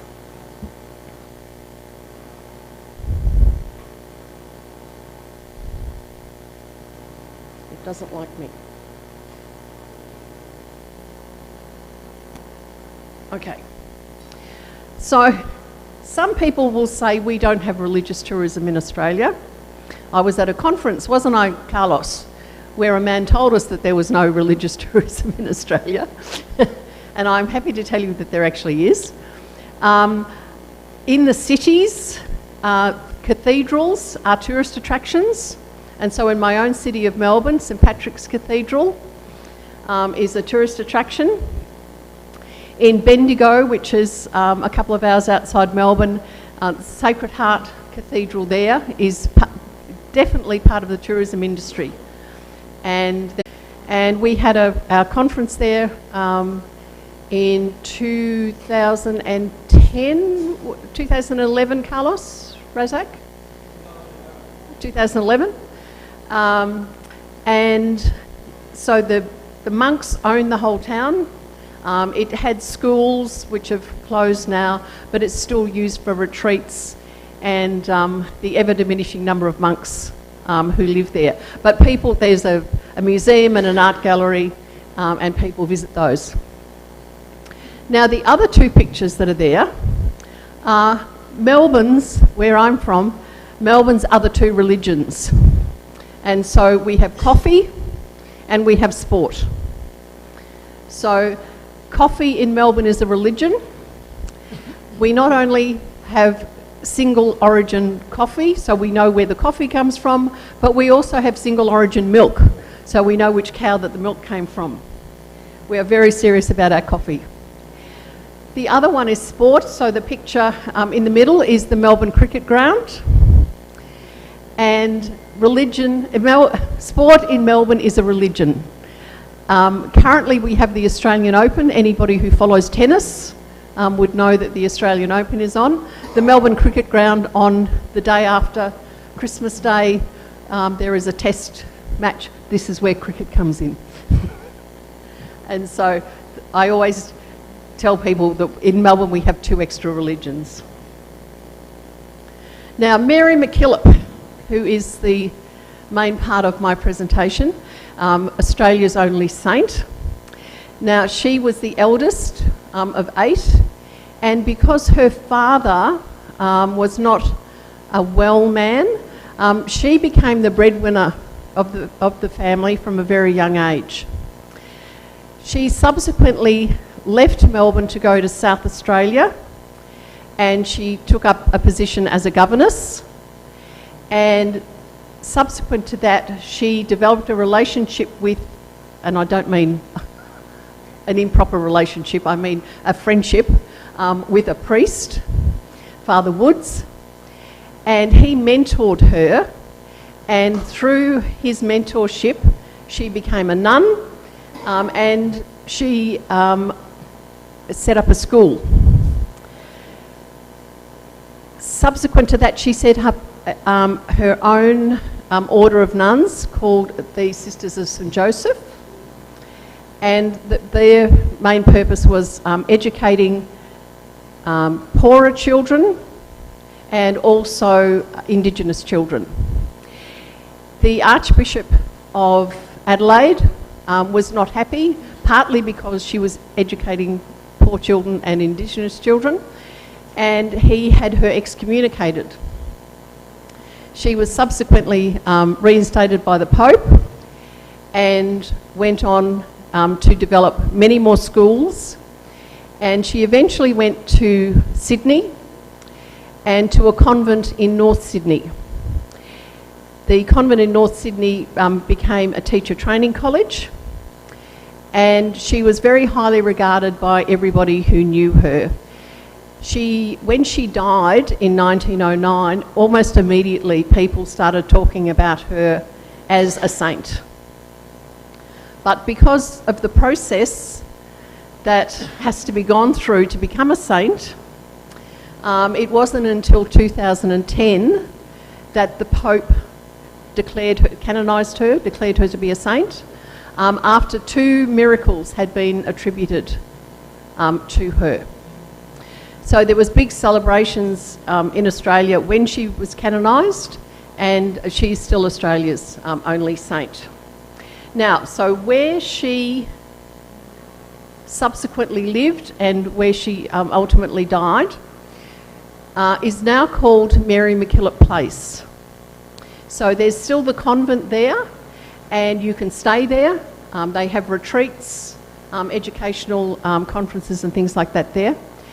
But they also have a museum.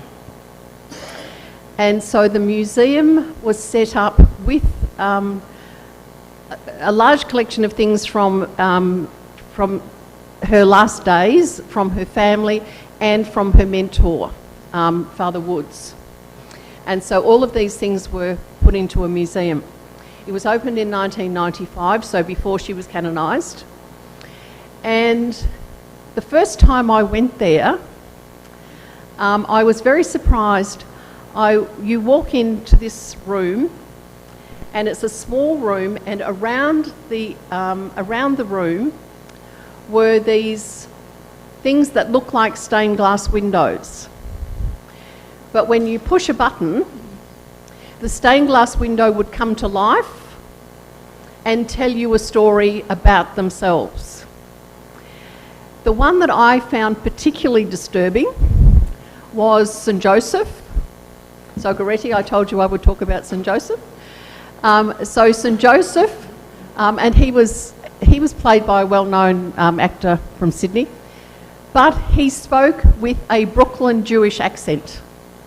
And it was so disconcerting to have this saint telling you about his life and how he brought up Jesus in a Brooklyn Jewish accent. So I was very happy the next time I went to Mary MacKillop Place, which was a number of years later, that was no longer there. And what they have done with that room is they have turned it into a memorial of the canonisation. So the windows that were these stained glass windows are now pictures that relate to the canonisation of Mary MacKillop, hopefully making a more authentic experience. There are some other issues. There are some very popular exhibits there that have been there from the very beginning. One from a famous Indigenous actor, where he talks about Indigenous spirituality. And but one of the other troubling things, which I do hope they change, is there are some exhibits, again, where you push the button to get the commentary, and the man who is doing the commentary has had some very bad press lately. He's been accused of some very bad things, and even the last time I was there, before he was accused of this last lot of bad things, he'd been accused of something else. And I said to one of the nuns, I said, do you really think he's the best person to have as a narrator? And they said, oh, well, we don't like to change it. You know, we don't want to upset him by changing it, but I really think they need to upset him by changing it now. So that's basically, I just wanted to talk to you a little bit about what religious tourism in Australia is, about our saint, and about how Mary MacKillop Place has attempted to make the experience. Oh no, there's one other thing I had to tell you. So as you can see there's a picture of a bed. One of the other pictures is her grave and a statue of her with some children. But the bed was her actual bed, and that's the bed that she died in. They have that in a room, and what they have had to do is to rope off the area with the bed, because what some people were doing was they had like a mannequin of Mary, and what people were doing was they were jumping into bed with Mary to take a selfie. And so the management decided that wasn't a really good idea, and so they broke the area off so that you need to stay back from there. But that is her actual bed that she actually died in. So, as I said, just wanted to let you know about religious tourism in Australia, and specifically about our Saint Mary MacKillop. And thank you very much. Thank you so much, Maureen. We will have the question and answer session at the end of the presentation. Will it be okay? So please kindly have a seat back, and then next I would like to invite the second presenter, Razak Raj from Leeds Beckett University, United Kingdom. Both Razak and Maureen are the founding father, including with Carlos, of the board member of Institute of Religious Pilgrimage and Tourism. So we are fortunate to have them coming today, and we will have now Razak Raj to present his presentation for about 20 minutes, and then after that we will have another presentation from Zuli Dwi Rahmawati and Siti Sumadia from Darul Ulum Islamic University and Kadiri Islamic University, Indonesia.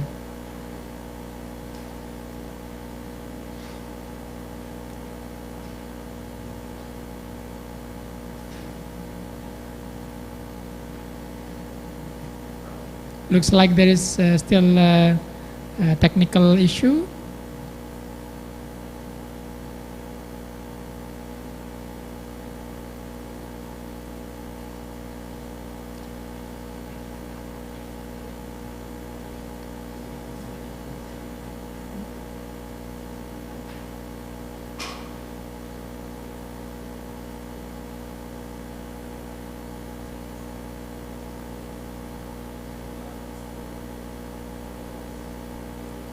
Let's join us with a round of applause, Dr. Razak Raj from Leeds Beckett University, UK.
Okay.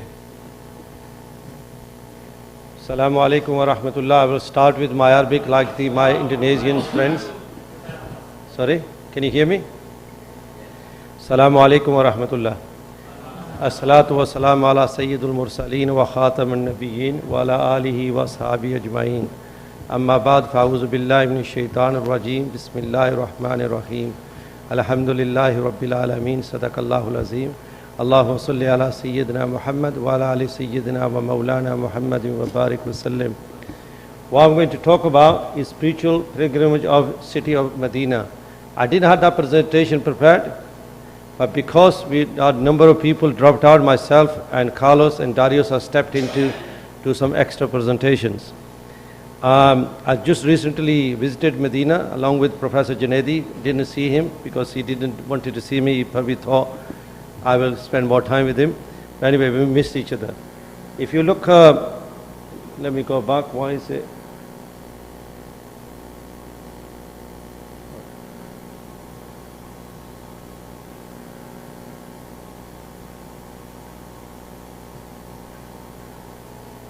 Okay.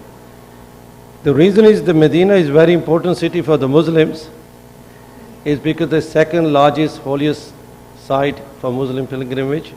When people go to Hajj, is one of the compulsory element for them to go to the Medina. Even people go for 24 hours, couple of hours, they do actually visit Medina. Medina is probably, if you look at, I was saying to, I think Sonny yesterday, and Hakim, one of the reasons the people spend the wealth and praying all the time, the Sheikh will might speak after me, is basically they want to die in Medina. If you look all the big Muslim scholars, they say the last death shall be buried in Baqi, the cemetery of Baqi, and which will I show you some pictures. So for the Muslims, after Hajj, which is the fifth principle, Medina is very important to them. The reason Medina is important because is the grave of Prophet Muhammad, peace be upon him, is actually buried in Medina, and that's the reason, only reason Muslim goes. Obviously people might say, was other significant? There's no other significance at all. Otherwise, in Medina doesn't have anything else, purely just the Roza, what we call in Arabic, Roza Rasulullah sallallahu alaihi wasallam. So that's what I'm going to talk about. The voice, according to Muslim scholars, they call it the city of, sacred city or city of heaven. And if I'm moving forward, I've got two pictures. I don't know if you can see it because the lights is not very clear.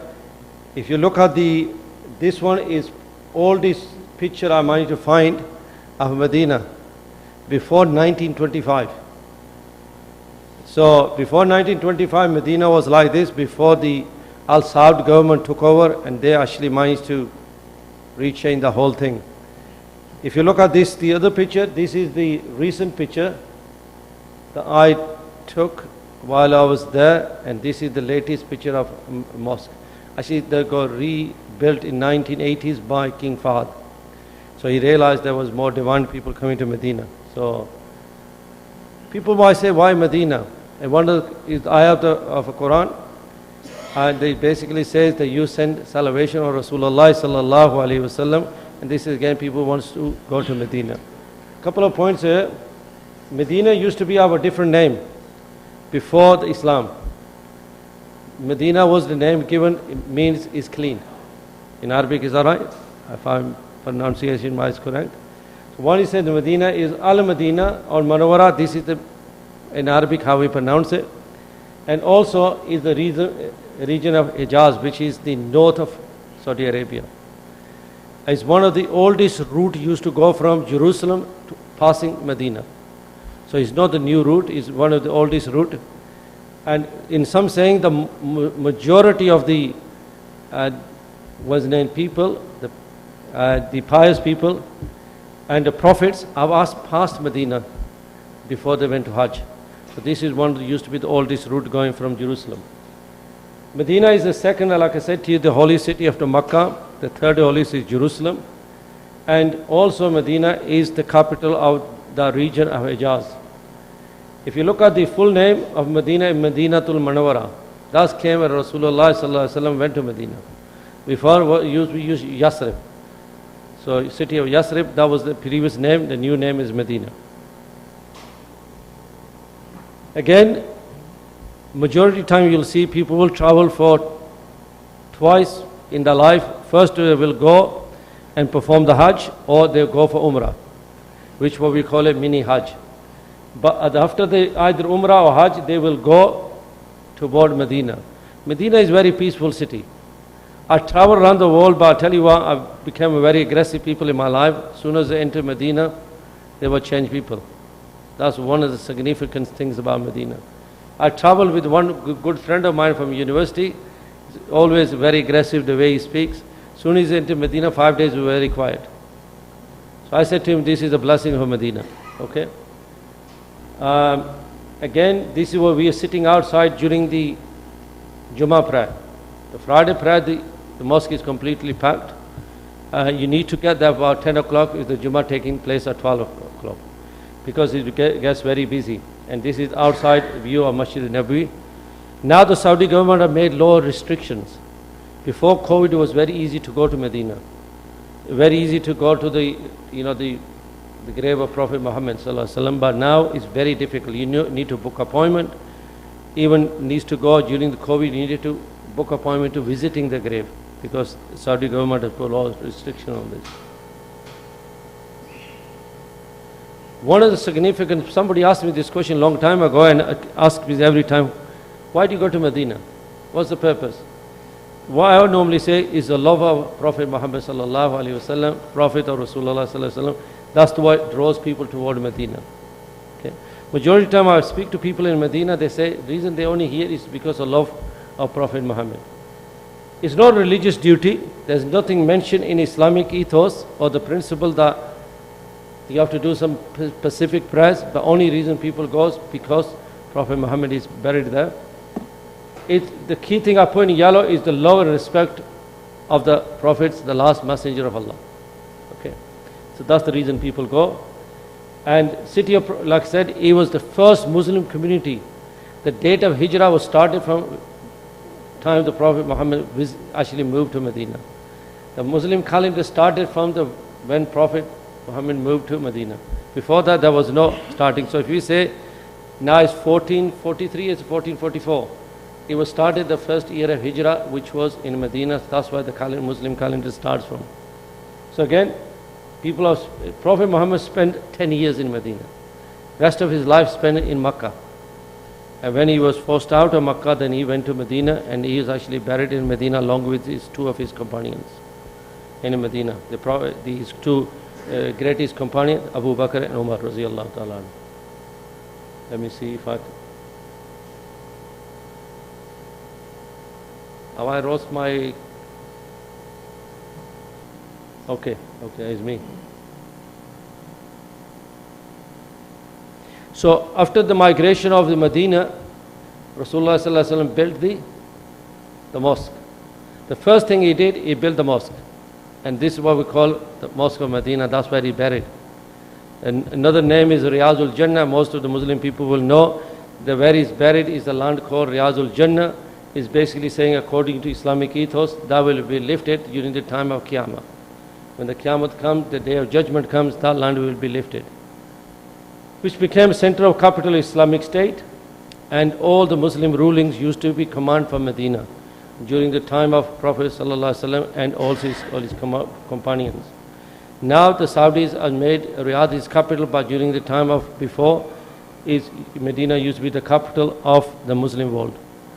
As you can see, the mosque, when he first built, it was very tiny. Now it's a huge place. Since 1980, the Saudi government expanded.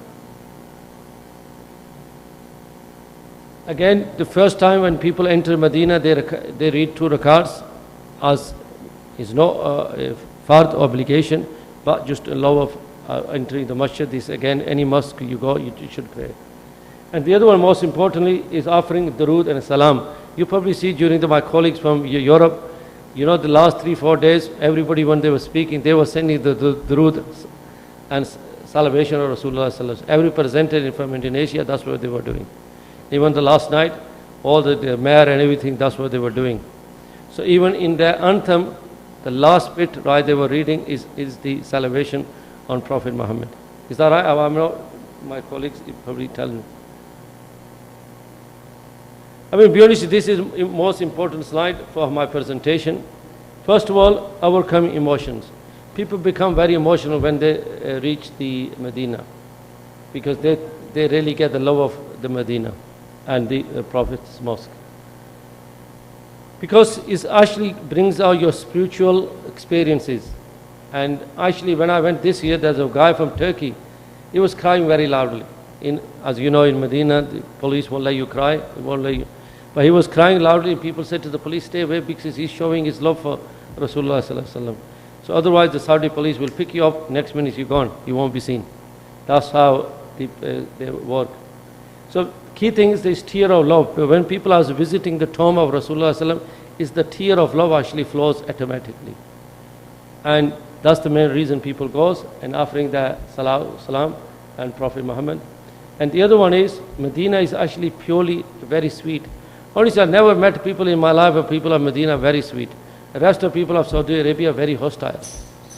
And people, our Sheikh is laughing. If you go to Makkah, people are very hostile. People of Riyadh are very hostile. The way they talk to you is different. But as soon as you enter the city of Medina, it's very peaceful, very friendly. One thing I always found, they always invite you to your house. If you're sitting next to the Saudi in Masjid al-Nabawi, they will ask you, where are you from? Okay, can you come to visit my house? So they love the visitors. This is the picture here. This is virtually not during the prayer time. If you look this here in the first picture, is the when after the prayer. I took this picture a long time ago, and the other picture is when the prayer is taking place. You can see it's completely full. This is the front part of the Masjid al-Nabawi. This is one of the oldest part that Saudis can't touch. This was the agreement was done by Ottoman empires in 1925 when Al Saud government took over, that they will not touch the front part of the masjid, the old mosque, because that was the agreement with them. So when people are going to offering the Salatu Islam of Roza, basically they go through the gate of Islam and they go through this. Now the Saudi actually got a lot of police around that because obviously there's so many people are visiting. This is actually the picture of the Roza Rasulullah, and now you can't visit. I tell you why I used to visit if I was working. I used to be able to go this area quite regularly. Used to enter from Babel, Jabril, and able to sit around here. It's a very pious place according to some scholars. But now you can't go, that's all closed. Because Saudi government after the COVID decided they're going to close that down, and also now they close all this area. This is what we call it Riyadh al-Jannah. Now it only opens up during appointment. They just announced it last week that only can go to Riyadh al-Jannah once a year. You can't go every day, you can't go every week. They made a new ruling. So before, if you went for 5 days, you could have gone for 5 days, 6 times, 7 times, however you want. This is actually the 3 graves. You see the green dome. This is where the 3 graves of the Prophet Muhammad, his 2 companions, Abu Bakr and Umar radiallahu ta'ala. And that is and when you enter from Babul Salam all the way, and this is where people offer the prayers and salam to Roza Rasulullah. Okay. Now the Saudi also made people used to sit out here. After the COVID, you can't sit there anymore, because now they bring people in to go to Riyadh al-Jannah by appointments. So they completely changed the whole scenery. It wasn't done for 1400 years before. It just recently, after COVID.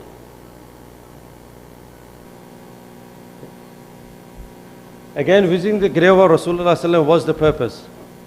The prime attention or the reason that you go is because you're offering your love, you're offering your emotions, you're offering your salvation to Prophet peace upon him by visiting Medina. That's the only reason, nothing else. There's a hadith which is according to Bukhari and Muslim, which is that anybody who visits my grave after performing Hajj is essential for them to visit Medina as well. Now you can't just do Hajj and come back, but you have to go and visit the Medina as well. That's hadith says, you come and visit me on my grave, and it's like you meeting me in real life. So that's the one reason people goes. Okay. This is some of the great Muslim scholars have said about Medina. Imam Ahmad, who is one of the greatest scholars of the Muslim eras, he's quoted whenever anyone says Islam, is basically you can hear them. And that's the significance. The reason is this, according to Muslim beliefs, that when they're offering the Salatu Islam on the Roza Rasulullah, the Prophet ﷺ hear them and give them his answers back. So again, there's another hadith quoted in Kandelvi in 2000, he's an Indian scholar. He said, whoever comes as a visitor to me, nothing else is promoting him to basically coming to offer the Salatu Islam on my grave, nothing else.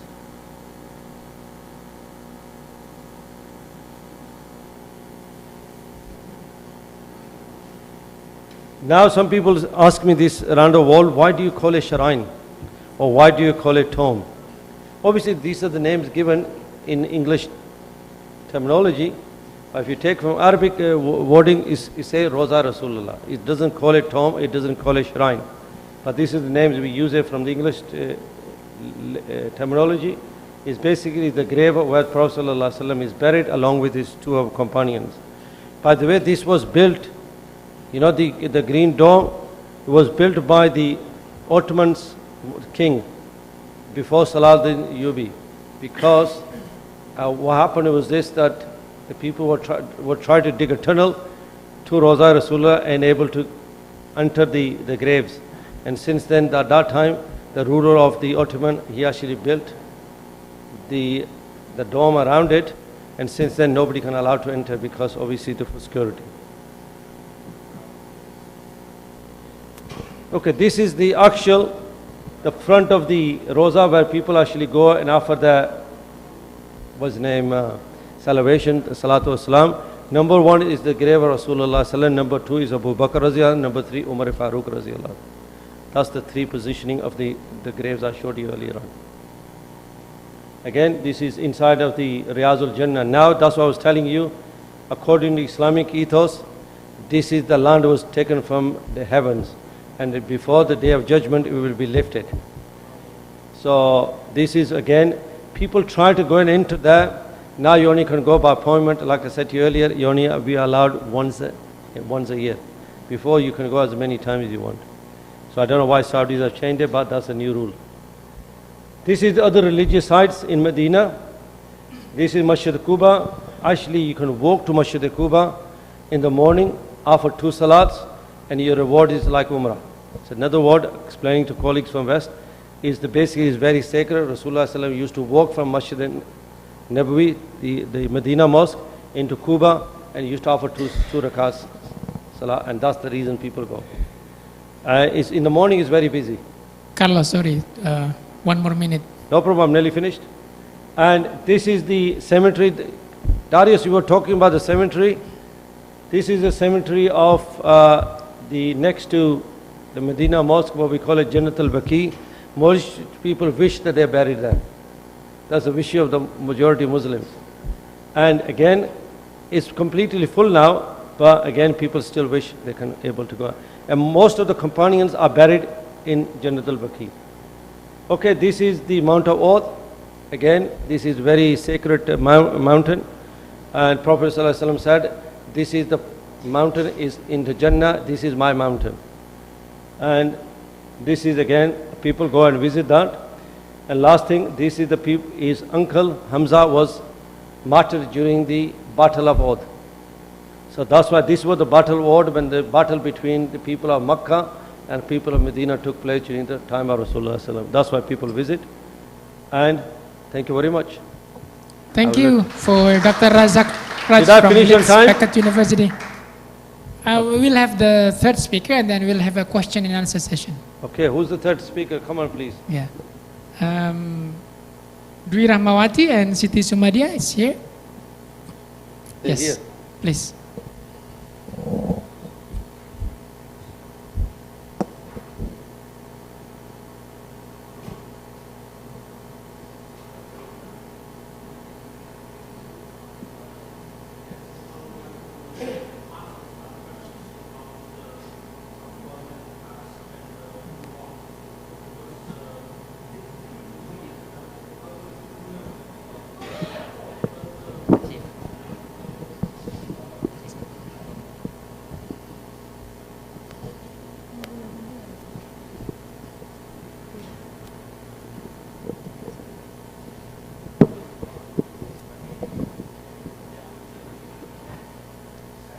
Baik, terima kasih atas waktunya. Mohon maaf, untuk kali ini saya akan mempresentasikan atau akan memaparkan tentang toleransi beragama melalui doa, mengenai analisis hukum dan interaksi doa antar umat beragama. Sebelumnya saya awali, Assalamualaikum warahmatullahi wabarakatuh. Saya akan menyampaikan presentasi ini dalam bahasa Indonesia. Nanti mohon untuk Pak Imam membantu mentranslate. Baik, terima kasih. Mengenai realitas di negara kita Indonesia, Indonesia merupakan negara majemuk di mana penduduknya terdiri daripada berbagai ras, berbagai suku, berbagai etnis, juga berbagai agama. Dengan demikian, perbedaan-perbedaan yang terjadi di negara Indonesia, pendapat-pendapat yang saling bergesekan di negara Indonesia itu sudah menjadi hal yang biasa dengan latar belakang baik ras, suku, agama maupun budaya yang teramat sangat banyak. So the presenters taking the topic about religious tolerance through prayer. So they are doing a study on how tolerance embraced through praying together with different religious and belief. Baik, selanjutnya sebagai pendahuluan dalam surat Al-Baqarah ayat 286 Allah menegaskan bahwa Allah tidak membebani hambanya di luar batas kemampuannya. Jika dilihat dari konteks teks redaksi, maka kita sebagai manusia sebenarnya dibekali oleh Allah dengan kemampuan yang sangat baik, dengan kemampuan yang melebihi daripada ciptaan-ciptaan yang lain. Namun terkadang kita di sini merasa kurang bisa memaksimalkan kemampuan kita sehingga terjadi adanya ketidaksepahaman atau ketidakmampuan kita untuk menggali potensi yang ada pada diri kita. Selanjutnya adalah saya berbicara tentang doa. Doa di sini merupakan wujud daripada penghambaan kita kepada Allah. Di ayat atas dijelaskan bahwa Allah tidak membebani hambanya di luar batas kemampuannya. Hamba kita sebagai manusia punya kemampuan, tetapi kenapa di sini kita diwajibkan untuk berdoa? Apakah kita tidak mampu? Di atas kita diberikan clue bahwa kita mampu, tetapi di bawah ini merupakan wujud penghambaan kita adalah doa. Nah, yang kita lakukan ketika kita berdoa adalah dengan hati yang ikhlas, dengan tulus, dengan niat yang baik dan dengan cara yang baik pula. Selanjutnya adalah yang dimaksud, mohon maaf. So the presenters are talking about the philosophical foundation of the importance of praying in Islamic religion. The presenters mentioned about one of the ayat in Al-Quran, the Holy Book of Islam, that God, Islamic God, Allah, does not give the duty to the humankind exceeding their limit. However, in the context of Islamic religion, there is a principle of praying, asking for the God help. However, it does not mean that humankind cannot do their effort to achieve their goal. In this context, the combination between praying and the effort is significantly important in Islamic context. Baik, tata cara dalam berdoa yang baik di sini dimaksudkan untuk kita sebagai hamba itu harus berlaku patuh, harus berlaku sesuai syariat, harus berlaku tunduk atau harus sopan santun kepada hamba, kepada Allah, kepada Tuhannya. Jadi agar tidak menyebabkan perilaku-perilaku yang menyimpang daripada ketika berdoa. Yang dimaksud dengan perilaku menyimpang ketika berdoa yaitu pelegalan doa. Di sini karena saya jelaskan tadi di awal bahwa Indonesia itu multi ras, multi agama juga, maka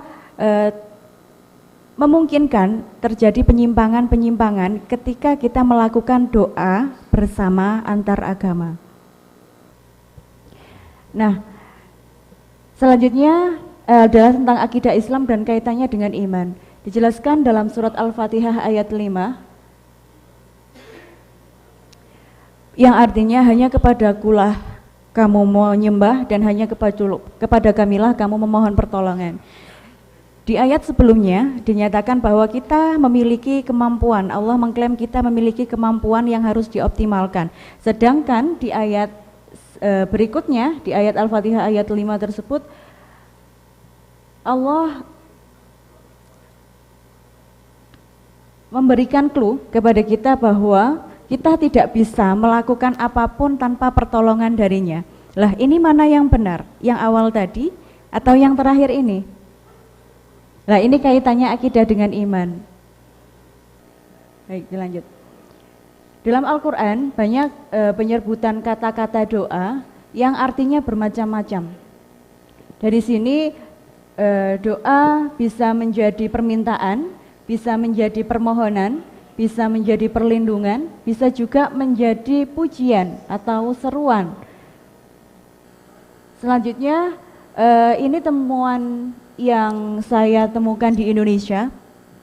Ada 4 hal tentang praktik doa beragama, doa antar umat beragama. Yang pertama adalah doa yang dilakukan oleh sekelompok agama, tetapi di situ mendoakan dari kelompok agama lain.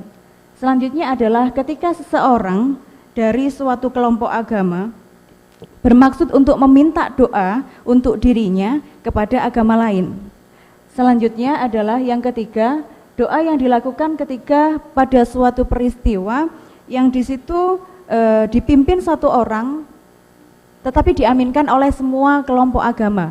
Contohnya saja pada peringatan 17 Agustus yang dilaksanakan di Istana Negara, di situ tidak mungkin menghadirkan satu agama saja tapi multi agama.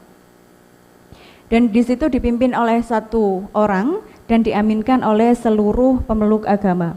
Yang keempat adalah doa pada suatu peristiwa yang di situ berdoa masing-masing dipimpin oleh pemuka agama masing-masing. Jadi tetap pada ranah teologisnya masing-masing. Nah, di sini saya katakan, saya tuliskan juga sejarah bagaimana Nabi Muhammad pernah mendoakan pamannya Abu Thalib yang di situ ditolak oleh Tuhan karena paman beliau tidak termasuk orang yang satu agama dengan Nabi. Selanjutnya adalah sejarah ketika Nabi mendoakan berdoa ketika beliau sudah lelah untuk berjuang, maka beliau berdoa, ya Allah, berikanlah salah satu seorang dari 2 orang yang kuat, yakni Abu Hakam Al-Hisham dan Umar bin Khattab atau Umar bin Khattab. Tapi di situ selanjutnya Allah mengabulkan doa Nabi. Ini kan berarti doa yang dipanjatkan oleh Nabi sebagai orang Islam kepada Umar bin Khattab yang non-Islam. Lah, tetapi di situ Allah mengabulkan doanya. Berarti di sini bisa menjadi dasar bahwa kita orang Islam mendoakan orang non-Islam itu diperbolehkan. Baik, selanjutnya adalah contoh ketika Nabi ke daerah Taif, di mana beliau di sana ingin meminta bantuan untuk melawan musuh-musuh, tetapi Nabi di situ mendapat cacian dan lemparan dari batu-batu sehingga menyebabkan Nabi berdarah. Di situ Nabi juga berdoa, ya Allah, berilah kaumku petunjuk karena sesungguhnya mereka tidak mengetahui. Ini yang menjadi dasar juga diperbolehkannya kita mendoakan tentang mendoakan kepada agama lain. Baik, selanjutnya akan disampaikan oleh sahabat saya Siti Sumadia. Oke, terima kasih. Untuk selanjutnya, larangan doa bersama yang tidak diperbolehkan. Jadi dalam makalah kami ini kita membahas tentang hukum doa lintas agama. Ya, jadi berarti bahwa doa itu dipanjatkan dalam waktu tertentu dan di situ banyak sekali komunitas agama karena kita tidak bisa memungkiri bahwa di Indonesia itu mempunyai banyak sekali ragam jenis etnis, budaya, dan agama seperti itu. Yang pertama, larangan doa bersama yang tidak diperbolehkan adalah berdoa dengan nama atau kepada selain Allah. Jelas itu dilarang. Kemudian yang kedua, berdoa dengan ritual-ritual yang menyerupai orang-orang non-muslim. Yang ketiga, berdoa dengan lafal yang digunakan oleh atau yang menyerupai doa orang kafir. Itu jelas. Yang keempat, berdoa dengan perantara tawasul selain yang diperbolehkan di dalam Islam. Nah, di sini wacana toleransi umat beragama di Indonesia dalam konteksnya pelaksanaan doa bersama. Jadi di Indonesia itu karena mempunyai beragam agama, etnis, budaya dan sebagainya, maka di situ multikultur itu yang harus kita pertegas atau harus kita berikan pemahaman kepada masyarakat pada umumnya. Yang pertama tentang pilar sikap, artinya bahwa doa bersama itu akan memberikan kesempatan bagi orang penganut agama lain untuk sama-sama memberikan partisipasinya. Misalkan kalau di dalam di desa itu ketika ada kegiatan Agustusan misalnya lah, di situ maka pilar sikap toleransi itu kita kedepankan, bukan hanya karena mayoritasnya itu adalah agama Islam maka yang memimpin doa itu adalah umat Islam, harus umat Islam seperti itu, tidak. Kemudian yang kedua, wacana toleransi yang kita kembangkan di dalam makalah kami adalah yang kedua, pilar kelembagaan atau kebijakan. Artinya di daerah itu adalah sebuah kebijakan untuk semua agama itu mempunyai porsi atau mempunyai posisi yang sama di depan kebijakan atau di depan hukum, seperti itu. Yang ketiga adalah pilar lingkungan, akses partisipasi. Jadi semua masyarakat boleh mengakses atau boleh mengikut kesertakan. Artinya ketika itu adalah ada nuansa untuk berdoa bersama dalam sebuah ritual yang nuansanya itu adalah kebangsaan, itu bolehlah semua agama diberi ruang untuk saling memberikan doa antar umat beragama, seperti itu. Di kesimpulan kami, doa berkaitan dengan konsep akidah, yaitu sebagai umat muslim kita percaya dengan perikatan kita terhadap manusia dengan hamba. Namun keluarnya kita harus bisa memahamkan atau menanamkan toleransi kita kepada umat beragama lain. Doa bersama yang telah saya jelaskan tadi memiliki batasan-batasan. Yang pertama, berdoa dengan nama kepada selain Allah itu jelas tidak boleh. Yang kedua, berdoa dengan ritual-ritual yang menyerupai orang kafir tidak boleh. Kemudian yang ketiga, berdoa dengan lafal yang digunakan oleh orang yang merupai orang kafir. Keempat, berdoa dengan perantara atau tawasul yang tidak diperbolehkan. Kemudian yang terakhir, tradisi doa berantai menjadi wacana warga untuk mencegah potensi konflik di Indonesia. Jadi artinya makalah kami ini mencoba untuk memberikan wacana kepada kita semua bahwasanya ketika mungkin ada wacana sinkretisme agama atau yang lainnya sebagainya, maka di sini kami memberikan wacana multikultur, yang mana multikultur itu harus kita pahami bersama bahwasanya doa antar umat beragama dalam makalah yang kami hadirkan tadi itu boleh diperbolehkan asalkan dengan batasan-batasan yang sudah kami jelaskan, seperti itu. Oke, terima kasih. Itu yang bisa kami sampaikan. Mohon maaf karena keterbatasan keilmuan kami. Ini adalah satu uji coba loncatan kami untuk bisa menjadi ilmu bagi kami. Terima kasih. Assalamualaikum warahmatullahi wabarakatuh. Thank you so much. Please give a round of applause. So Dewi Rahmawati and Sumadia explaining about the importance of praying together. So there is a phenomenon in Indonesia. I do not know in other countries. So Christianity, Muslim, Hindu, Buddhism sit down together on the table.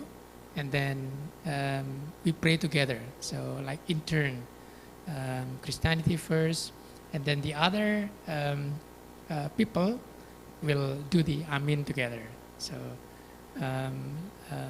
So in that context, the researchers believe that this is acceptable, and this is also important to embrace tolerance within the context of pluralism and diversity in the context of Indonesia.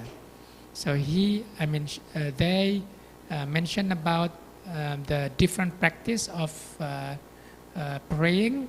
Sometimes, for example, the other people, other religion, ask the other religion to pray for them. Or vice versa, people from different religions praying for other peoples. And in some public activities, public events, public like government events, we in Indonesian context sometimes do the praying together. Okay, so that's a very interesting presentation. Ladies and gentlemen, we have for about 3 to 4 minutes. If you have any questions for the 3 presenters, we have Maureen Griffith about authenticity of religious tourism. She present about the what we call it a very historical grave,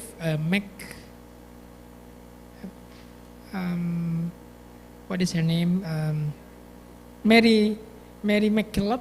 Yeah, a very important sister in the era of 1900, passed away in that time. And then she also mentioned about what is authenticity in religious tourism. Okay, my question maybe, is it still good tonight today to maintain the authenticity, or changing into what we call it, to adjust it into more what we call it, because now people talking about generation Z, for example, like is it still important to be authentic, or need to modify it, need to be adjusted? So that's my first question actually for Maureen. And then for Razak, my question about the journey to Medina. Yes, it is always a dream for all Muslims to visit Mecca and Medina. But the question is about, it's not about the history actually, but maybe about the, what we call it, the business aspect of that visit. Do you see any challenges from the what we call it, from the visitors dealing with any business aspect of visiting to Mecca and Medina? For, I didn't know, in the perspective of London and UK, maybe you can share the perspective from European perspective, from the business aspect. That's my questions.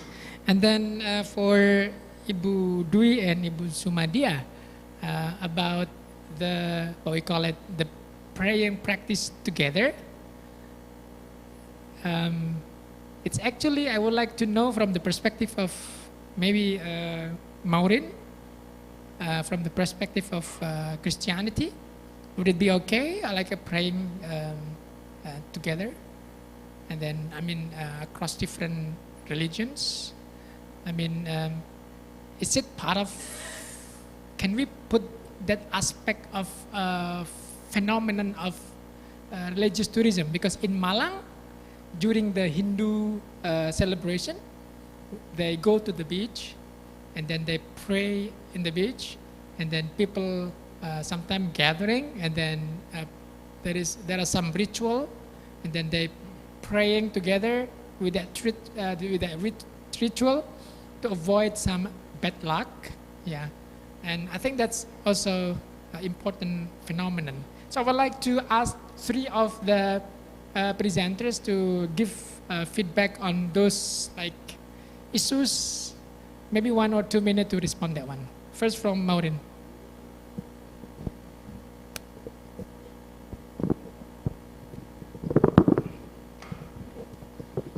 So just to clarify, you want me to talk about Generation Z and whether they need authenticity, yeah?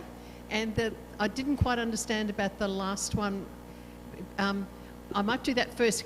And my understanding, in the Christian religion, it's almost, it's not that you're praying for luck. It's that you would pray for divine intervention. So not so much luck. It would be improper to pray for luck. So I can't pray to God to say I want to win the lottery. You wouldn't do that. But then you might, and so for example with Mary MacKillop, people prayed to Mary for asking for people to be cured, and so 2 people were cured of cancer after people prayed to Mary. So so it's not like you don't pray for luck, you pray for divine intervention.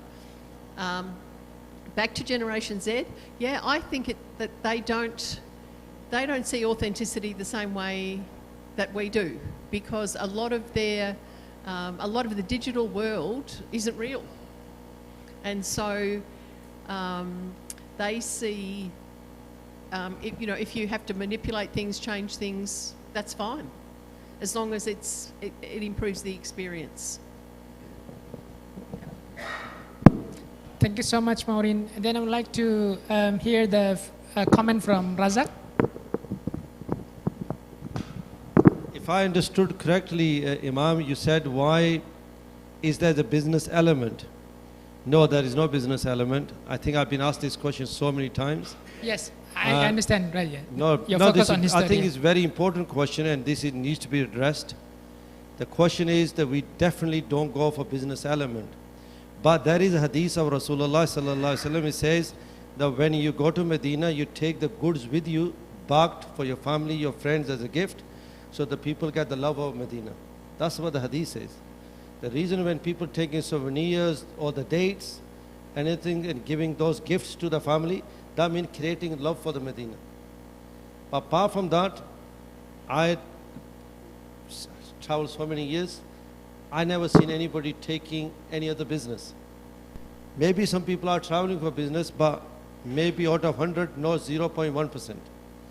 99.9% people will be going purely, performing, offering the Salatu Salam or Roza Rasulullah, then coming back with the gifts for the family, to able to leave the long-lasting memory with the family members for the Medina.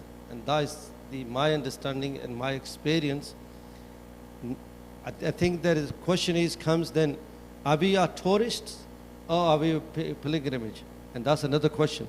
No, we are not tourists, because we are following the footstep of the Sahaba, because that's what they did. So you can't say that there's a great saying in I think 1976, there was the first piece of paper was written, I've forgotten the author's name, and he said, half pilgrimage, half tourists. But for Hajj and Umrah, you can't apply that. Now there's a modern thinking. Now the people go to 1 week maybe in Turkey, in Jalaluddin Rumi's tomb, Egypt. Somebody might go to various other places. You can call that as a half tourist, half pilgrimage, but that's not performing the ritual of Hajj and Umrah. Because if you're taking from the Islamic perspective, there's only 3 holier sites: Mecca, Medina, and Jerusalem, Masjid al-Aqsa. It's mentioned in the Quran. If you look at Surah Bani Israel, it said the Prophet traveled from Masjid al-Haram to Masjid al-Aqsa. So I think there is modern thinking, is the changes have been come for business reasons. And answer that question of yours, I think is a very vital question. The business is done by the tourist operators. The people are Umrah tourists, the leaders, or people organize the groups. They're making a business, but the people who are actually performing the Hajj and Umrah, they're not going for the business.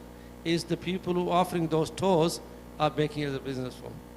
And that's a new concept that's been developed in the last 10, 15 years for business reasons. But if you're talking about individual, no. Okay, thank you so much, Razak and Maureen, for the answer. Is there any feedback maybe from Ibu Dewi and Sumaida? Or enough? Cukup. Enough, no feedback. Okay, give applause for 3 of the presenters, a very important topic. Ladies and gentlemen, we go to the next session, but there is a coffee break over there. If you want to grab some coffee or tea, but is it okay if we continue for the sake of time? So feel free if you want to go out and then we still continue the. Oh, okay, we will give a 5 minute. Okay, break. Yes, okay. So we will have 5 minutes for coffee break, and then we will continue the second session.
Only Christians, different Protestants, Catholics, Orthodox, different Christian denominations, not Christian Muslims, not Christian Jewish.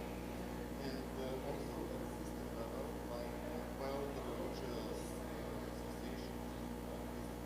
And this worldwide gatherings we do such kind of things, but it's I love it.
Ladies and gentlemen, please kindly be seated back because we are going to start our session.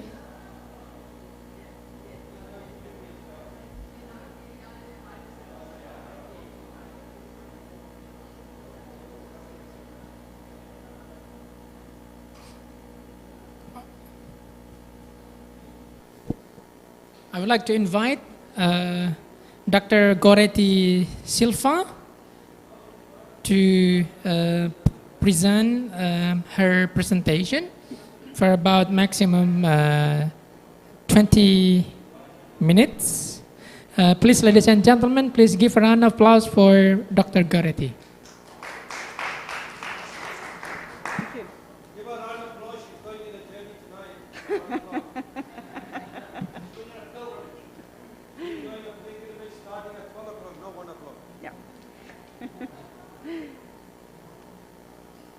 It's like Maureen said, it's like a religious aspect. Going outdoor, going to visit the local landscape is like a religion for me, so I had to go. Well, I'm going to discuss a little bit about one of our main, if not the main, religious festival in Portugal, which is, in Portuguese, Romaria da Senhora da Agonia, and agony is similar to, in English, agony. And this festival takes place in the town where we live, me and Carlos. So we are both participants in this Romaria for a long time, and also we are researchers by taking part directly in feeling the Romaria in our personal experience.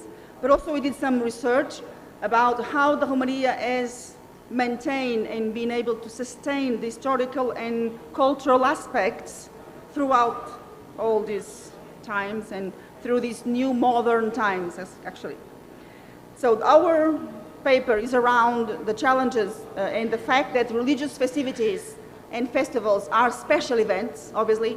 They draw thousands of visitors, and this Romaria in particular is very popular. As I said, is the main Romaria in Portugal, the main religious festival, which is based on the belief of the power of Our Lady of Agony.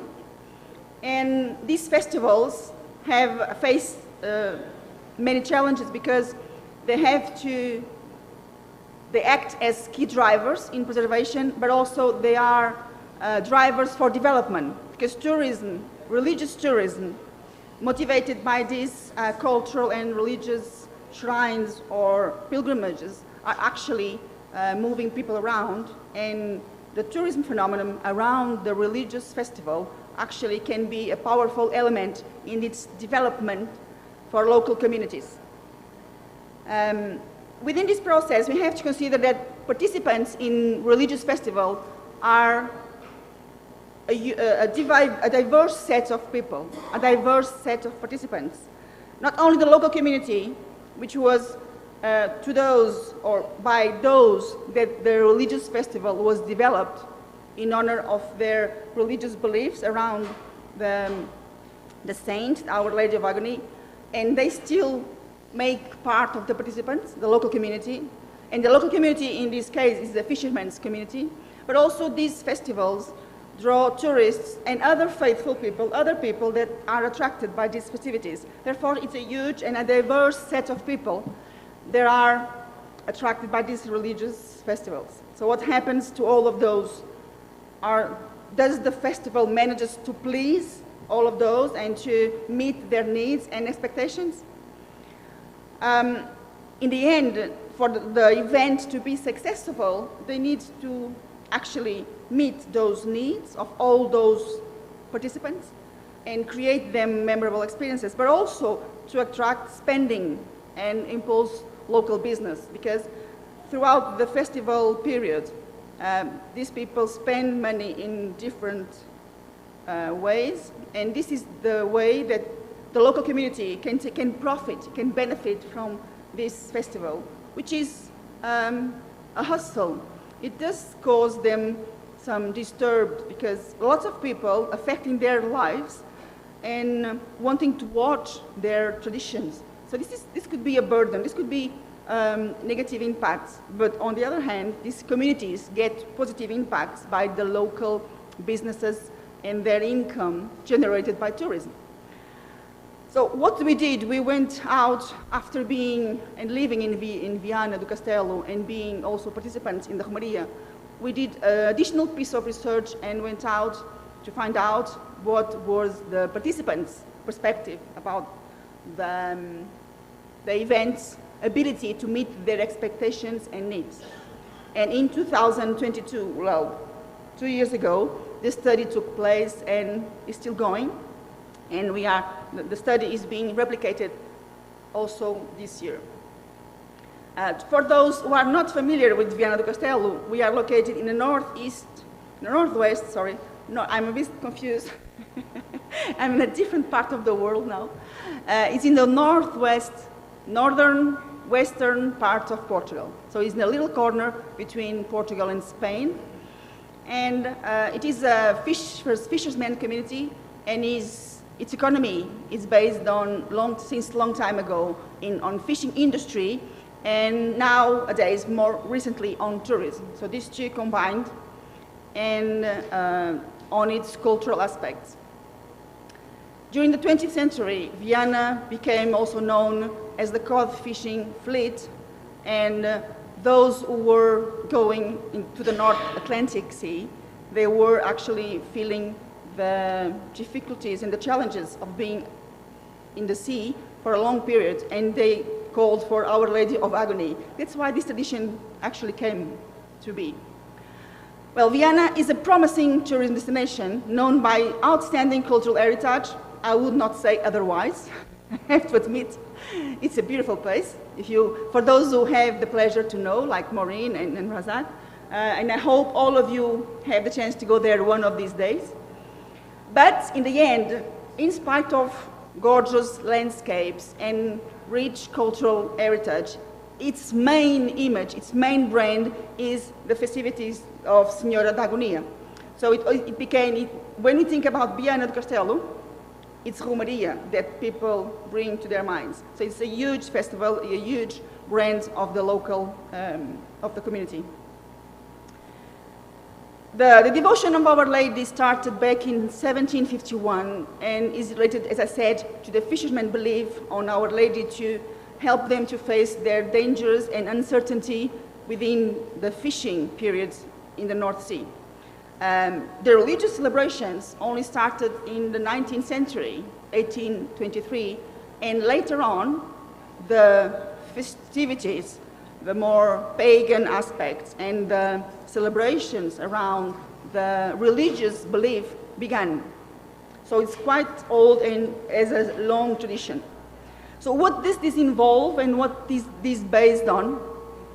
The festival involves several activities and several moments. The main one is when the fishermen take Our Lady out to the sea in a procession in their boats, and which is a particular aspect is that no foreigner and no tourist is allowed to go on their boats.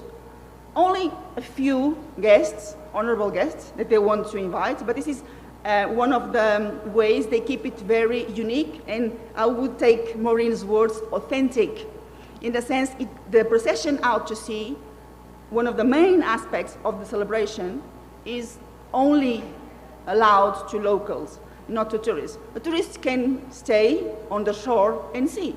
That's the only thing they can do. But the pilgrimage evolved after this celebration and taking the lady out to sea.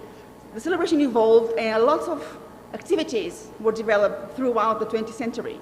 The pilgrimage or the religious celebration done by the fishermen was quite unique and quite simple, but throughout 20th century, other activities were added to the process, more commercial and more entertaining and more pagan in a sense of not being based on the religion itself.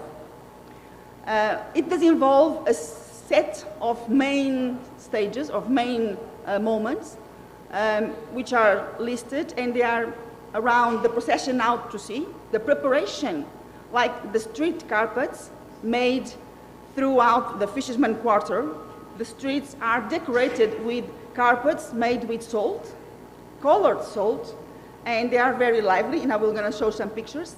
The procession itself that takes the lady around the fisherman quarter to bless the community, and then taking all these steps. In addition to this, the other more, let's say, pagan moments like the costumes party or the stewardship Murdomi parade, which is based on showcasing and demonstrating the local, also other cultural and other traditions, like the costumes and like the local economy.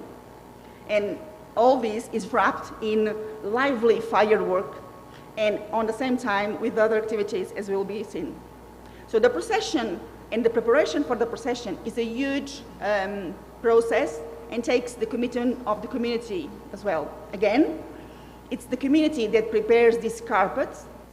They spread, decorating the streets for the processions to pass over these carpets on the day of the procession. And families of these streets, the families living in these streets and that are, let's say, families that are living there for a long time, they choose what to draw, they choose the colors, they choose, it's like a challenge between each street, which one is the most beautiful or the best decorated. Then the procession takes place, and again, the tourists can take part by watching, not by doing, not by taking part in these processions. Only the local families can take part.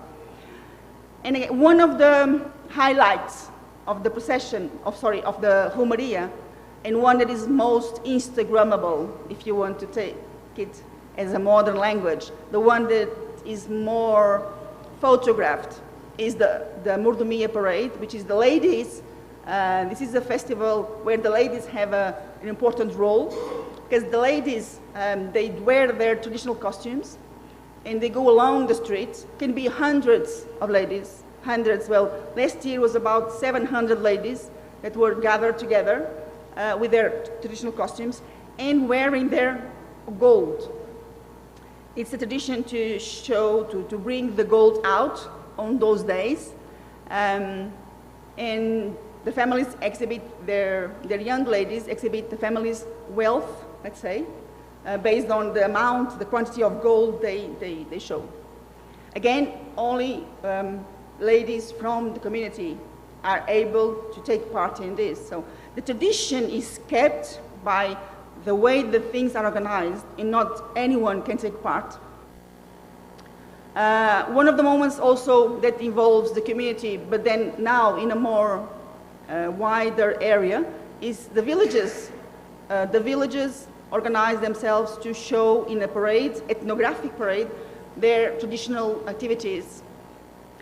In all these activities, the main ones, which were listed nowadays, are kept in a very original, authentic way. But, as said, modern times and these religious festivals have to adapt to the thousands of people that go to those places to watch these moments, to take part in these moments as audience, not as, let's say, taking the main role of taking part in the moments. And the community has started to develop and organize lots of activities. Crafts and embroideries are sold and can be seen everywhere. Most of not foreigners, but many immigrants and people from outside also want to wear the costumes. They are aware to wear some parts of the costume, like the shirt. So they can buy their own shirts and use it. Not they would use the whole costume, because it would be allowed only for local inhabitants. And they do, let's say, they do the fiesta, they do the festivities, and the festivities are all over the town in a long period, during a long period. So what else does it involve? Besides being a religious festivity, what else does it involve that brings people to the town? Well, a lot of music festivals, and through the last, let's say, 50 years, 40 years, a lot of things were added it became more of a pagan celebration rather than religious celebration. Music, dancing, exhibitions, crafts, and products are selling throughout the town. Gastronomy and food and beverage offers are spread and all over made available. So a lot of businesses is made around these festivities. If we go through the programs, just an example, we can see lots of exhibitions, lots of things happening, a lot of music, dancing, festivals again. So every day, besides the festivities for religious purposes, besides the religious activities, traditional ones, there are a lot of commercial, more entertaining activities. There is like carousel of things happening every day, as you can see by the time, the schedule every day. So the entertainment is around all over these festivities. So the city gets transformed for a couple of days and thousands of visitors install themselves over there. So how successful is this event in terms of preserving cultural aspects and also respecting local traditions and also enhancing visitors' experiences? Because they have expectations. They want to get amused. They want to get fed. They want to get entertained. How are they in terms of satisfaction? We went out and asked. We asked for a couple of days during August 2022, and we got a sample of 2,880 visitors between online and in situ questionnaires filled. We got respondents mostly from Portugal, 60%, but also from Spain, our main market, and because it's neighbor, then France, Brazil, Andorra, and many other places. Mostly women answered, but a good percentage of men as well. And how were they in terms of satisfaction? Well, about nearly 80% were very satisfied or satisfied, meaning their experience was good. They were able to take the most of what they wanted, what they were looking for when they addressed and looked for this place. They were asked if they were expecting what they got, or less, or more. So most of them, 88%, considered the festivities were beyond their expectations. So were better than expected, or even much better than expected, meaning that the party, the celebrations, everything around the festivities are meeting the participants' expectations. At this point, we are not distinguishing tourists and residents. That will be in a further study, next step. The global experience, as well as the organization of the event, seems to be, according to the visitors, very satisfying. Between 1 and 5, the average score is 4, above 4. So the satisfaction seems to be. With regards to the traditional and religious aspects, which were our concern, were they happy in the way these traditional aspects were conducted, in the conditions were given them to take part? Because as I told you, they were not allowed to be, how do you say, take the main role in these activities. They were just audience in most of them. Okay, they can just see. So the religious tourism around these festivities in Vienna, the tourists come to see the others celebrating, which is one of the aspects that I believe helps to keep the tradition while giving opportunity for local development as well.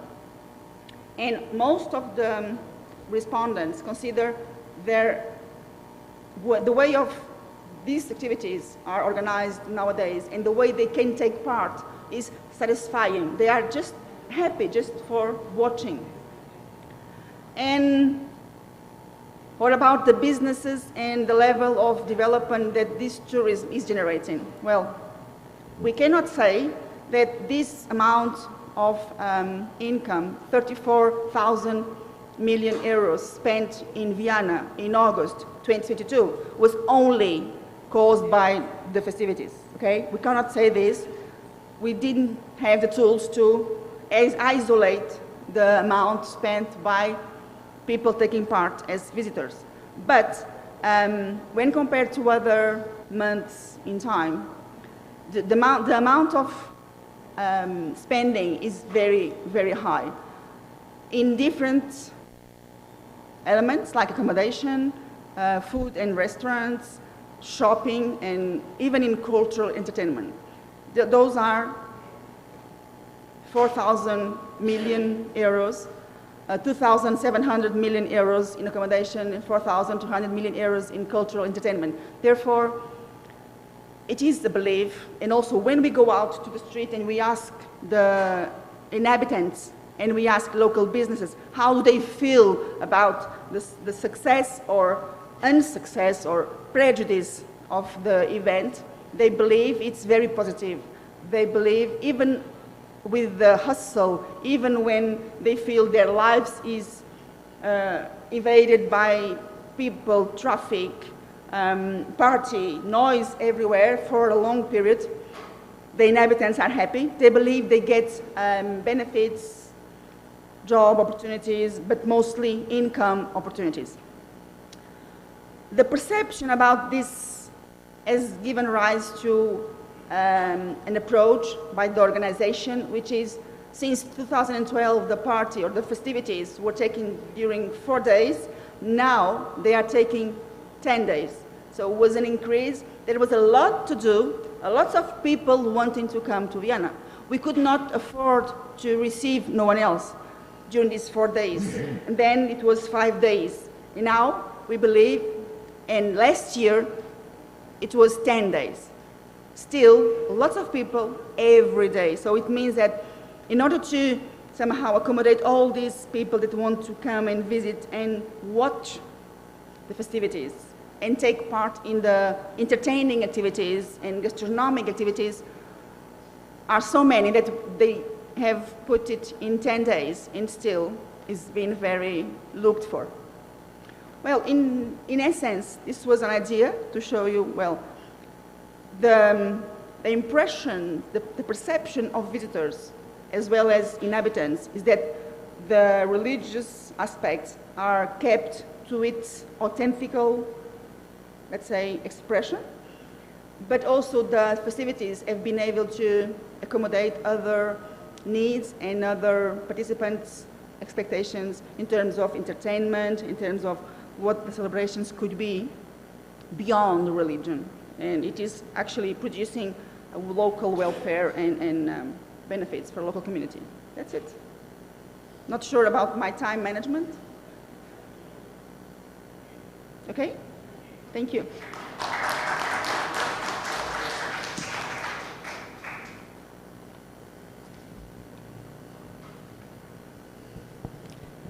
Thank you so much, Dr. Goretti Silva from Polytechnic Institute of Viana do Castelo.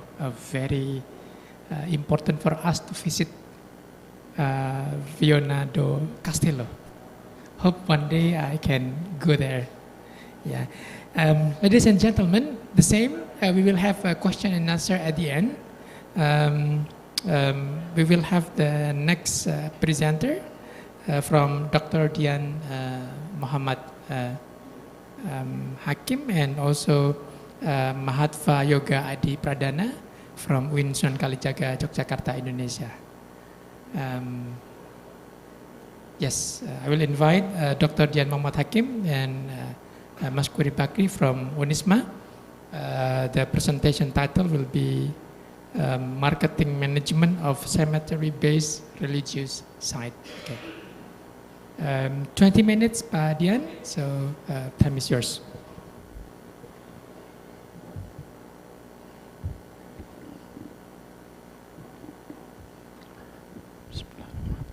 Assalamualaikum warahmatullahi wabarakatuh.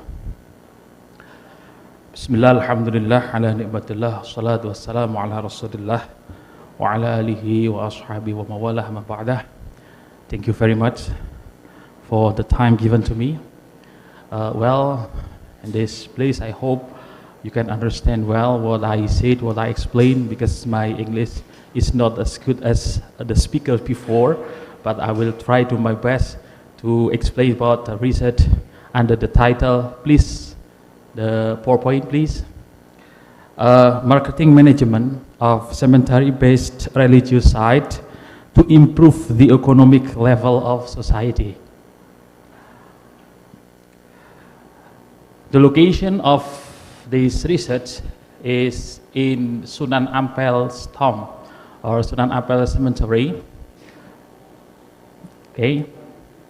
Why I take this site? Because based on the data,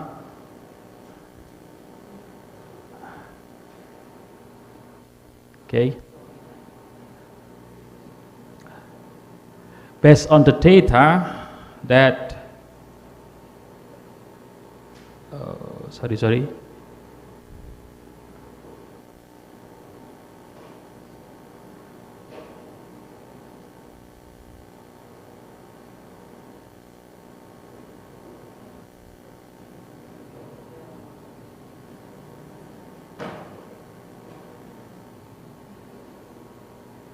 Okay, based on the data that noted by Department of Cultures and Tourism Surabaya City mentioned that at least there are 1,968,452 people come to the Sunan Ampel tombs on 2019. So if we take the average per day can reach 5,393. This is on 2019.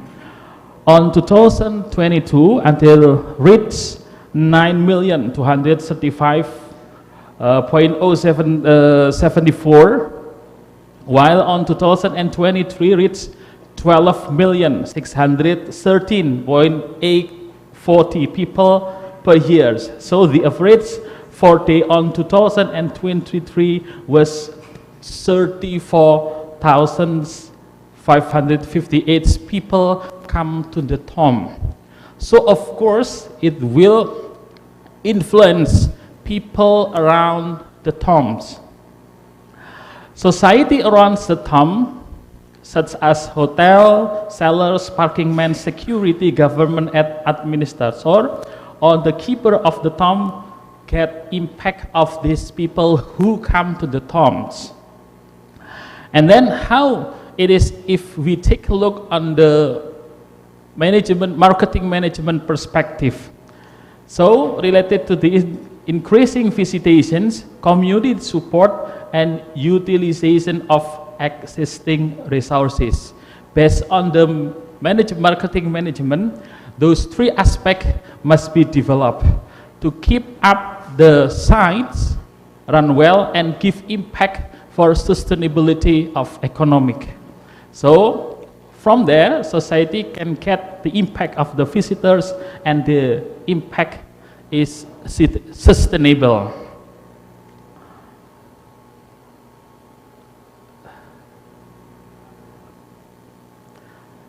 This is the three questions of the research. The first one is there any strategy to improve the visitation, and how is the strategy? And the second one, how is the community support? And the third one is how utilize the existing resources. I want to discuss about the tombs with the paradigm of marketing management. Is it suitable with marketing management, or it is quite different? If in the context of marketing management, there will be product concept, production concept, selling concept, marketing concept, and societal concept. Is it also like that if it is applied in the tombs? Well, based on Kotler and Keller, maybe Maura know well about this theory because it is related to the business, yeah. Okay. Kotler and Keller say that marketing management is the art and science of choosing target market and keeping and growing customers through creating, delivering, and communicating superior customer value. And he also mentioned that are 7 marketing mix. The question is, are these 7 marketing mix used to promote the tombs in this context? There are place, price, promotion, physical evidence, people, product, and process, or only some of those marketing mix used to keep up the tombs of Sunan Ampel survive? Well, let me tell you why I choose Sunan Ampel, or we call him Raden Ahmad or Ali Rahimakumullah, Ali Rahmatullah. Why he is so famous in Indonesia, especially in Java? Because Sunan Ampel, this is about his biography, was born on 1401, masih in Champa, Vietnam, and passed away on 1841 in Demak. He was the oldest son of Maulana Malik Ibrahim. Maulana Malik Ibrahim is the first Sunan in Java. And then he spread Islam in Java, Surabaya, on 1443 with his brother Sayyid Ali Murtado. His teaching called Mohlimo. Mohlimo means there are 5 things, 5 activities should be banned based on his teachings. Those 5 points is, the first one is Mohmain. It means don't gamble. The second one, Mohmaling, don't steal. The third one, Mohmabu, don't drink alcohol. And the fourth and the 5th one is Mohmadat, don't suck opium and don't rape. This teaching is very famous in Javanese cultures, and almost people in Java use this teaching until now. Yeah. So that's why Sunan Ampel or Raden Rahmat is very famous, and many people come to his tomb every day. This is the locations of Sunan Ampel's tomb or Raden Rahmat tombs in the centers of Surabaya city, about 2 hours from Malang. If we want to go to there, I think Darius should go there to see the tombs, and many people who come to the tombs. Yeah. And this is the activities.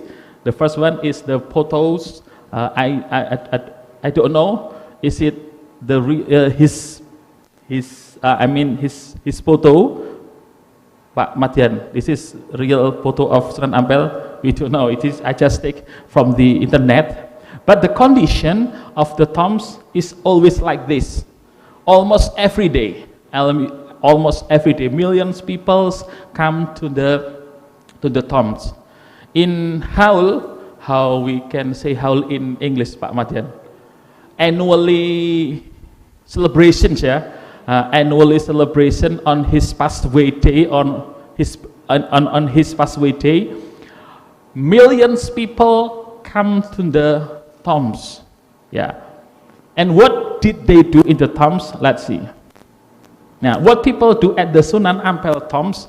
The first one, when they enter to the tombs, they will reciting dua when they entering the tombs.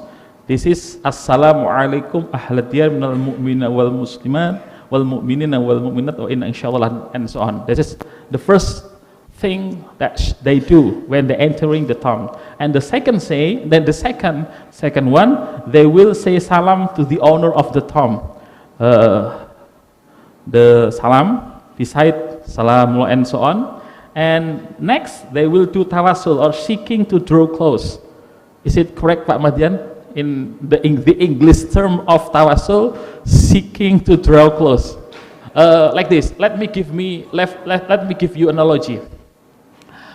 For example, when I want to meet the president, I cannot meet him directly. I should contact the adjutant to meet the president. Now, this is the analogy is like that. When certain people want to go to the Sunan Ampel, they do tawassul first, and the next they will reciting tahlil. How we can say tahlil in English, Pak Mayan?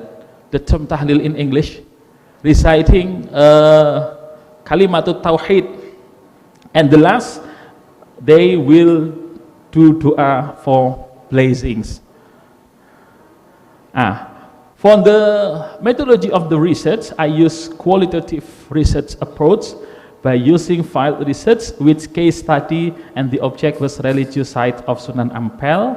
This is how data is being collected and how data is being analyzed by using Miles and Haberman's model analyzing. And this is the discussion relating to the research problems. The first one related to the strategy. Is there any strategy? Based on this side, I think this is my assumption, there is no strategy. I mean, to make the tombs crowded. People come by themselves, they want to seek blessings. And the second one related to the support of the community around the tombs become the participant in implementation and participant in benefit. And the last one, for the existing of resources, there are many stakeholders who manage the tomb. They are Department of Cultural and Tourism, Association of Sunan Ampels itself, and of course society around the tombs. I think that's all related to my research. Thank you very much. Assalamualaikum warahmatullahi wabarakatuh. Thank you so much, Dr. Dian, discussing about marketing management and cemetery-based religious site, taking a case study in the context of Surabaya. Surabaya is for about 1.5 hours from here, Malang. It's a very famous religious site in Surabaya. Ladies and gentlemen, next we would like to invite the next presenter from State Islamic University of Yogyakarta, Sunan Kalijaga, Indonesia. Dr. Mahatva Yoga Adi Pradana. He will be presenting a topic about social spirituality drive, local tourism in Japanese culture. Time is yours. Yes, Dr. Adi Pradana just published his article in Scopus Q1 journal under the editor board of Dr. Razak and Dr. Kevin.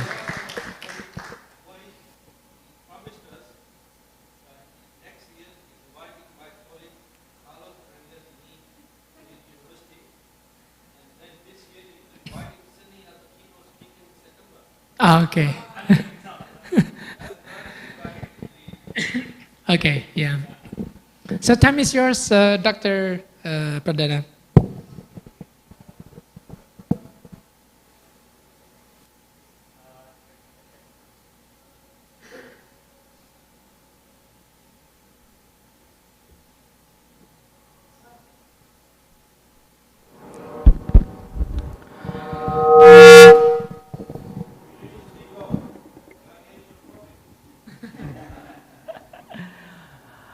Okay,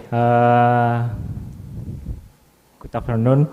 My name is Dr. Mahatva Yoga Adi Pradana. I'm from State Islamic University in Yogyakarta, Sunan Kalijaga. Now I want to present my next research.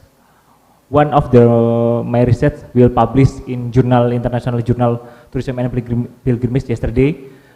And now I want to give some next research in social spirituality drives local tourism in Javanese culture, Indonesia.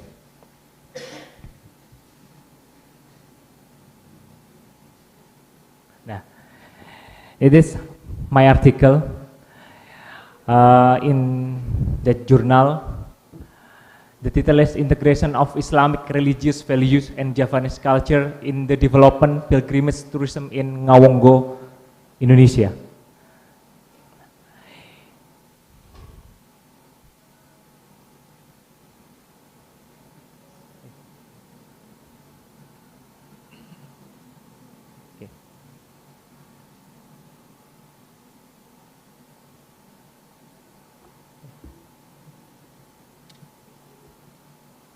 Okay. My research was find the proposition before expect the spirituality with the social environment. This action is carry out the model of the development of tourism destination in Javanese culture. The development of tourism destination can be spirit from the synergy between element in environment.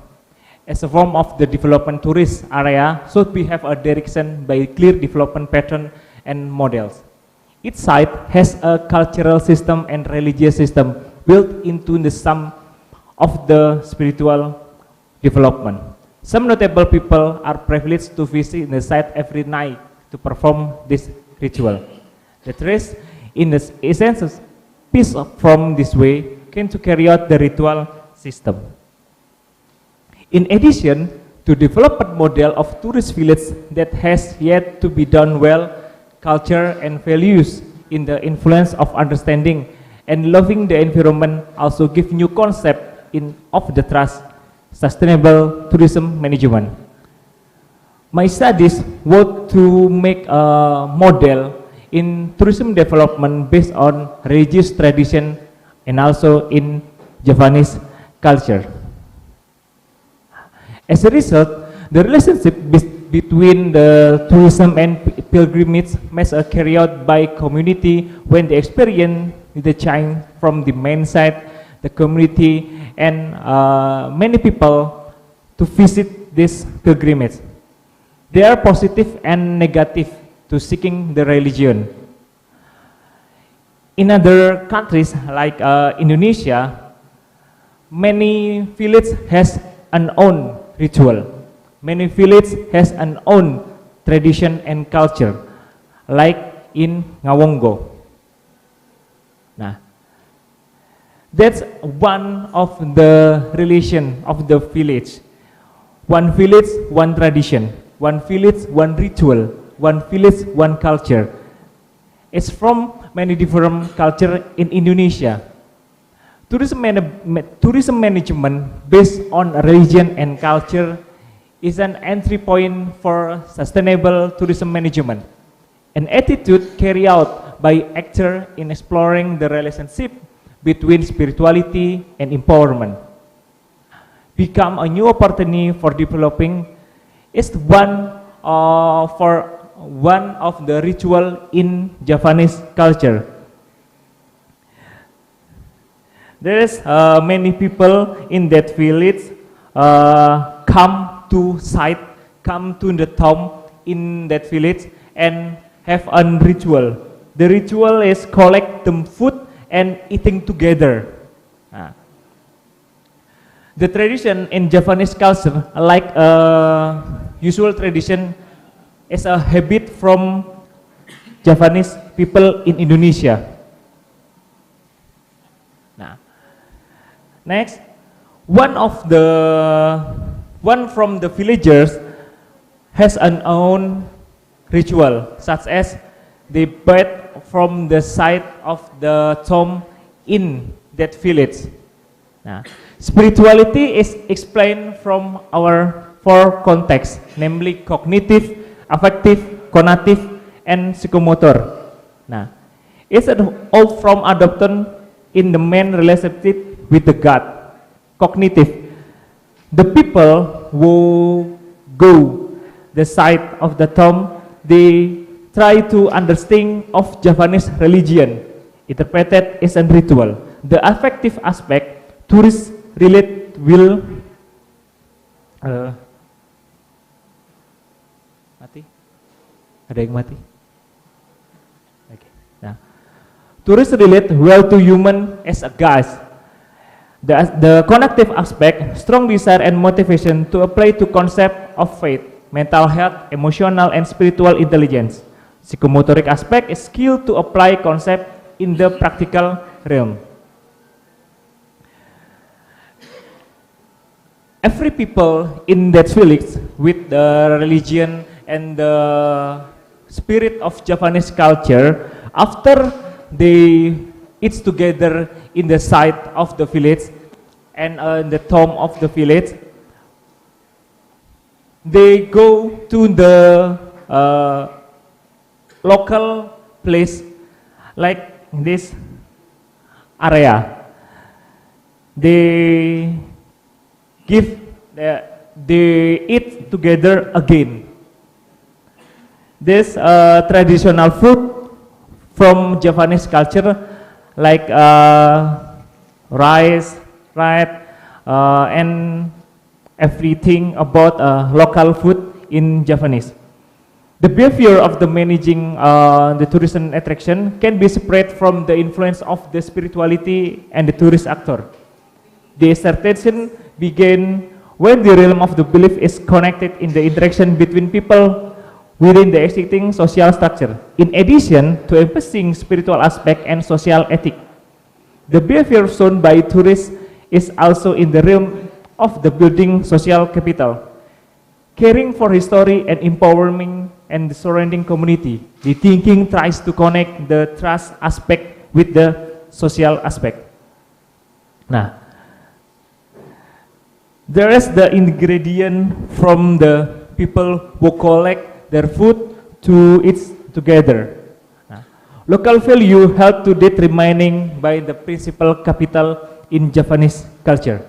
However, good social capital connect intelligence with the economic aspect to drive the tourism. The influence of Japanese culture is inseparable from the understanding of tourism actor on mysticism. Rational action support by human understanding adapt to the environment became a social process in understanding the characteristic of the tourist. The tourist indeed about the amount of financial capital owned can determine the direction of the development of the tourist attraction. Forming as an ideal social spirituality in the development of tourist destination is a goal for the community empowerment process. Now, there is the model. I will complete about Professor Darius say the model is integrate social engagement, model of community participation and involvement the village spiritual tourism development. I would to combine every aspect, how to people, how to actor will make a spiritual tourism in that village. My focus is in village. Nah, I have 4 dimension.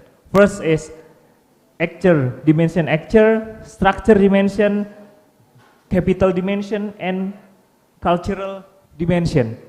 Every village has an own culture, like the language, the norm and value, the sacred ritual, the religion and faith, the culture, attraction, and the food.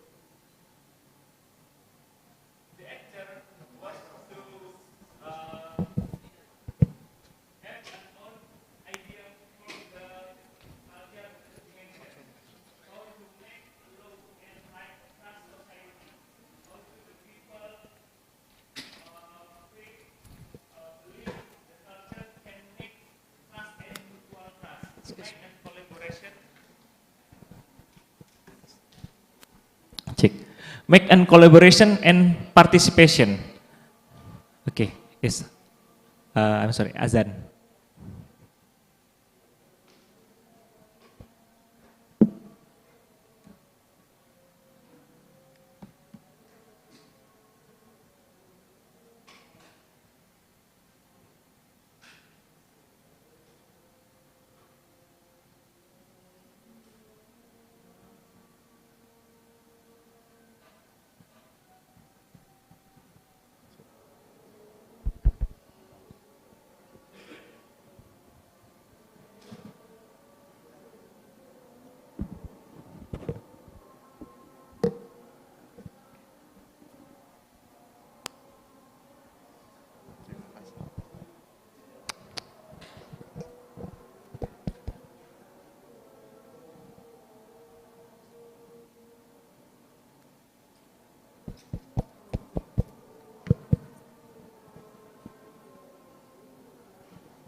Okay.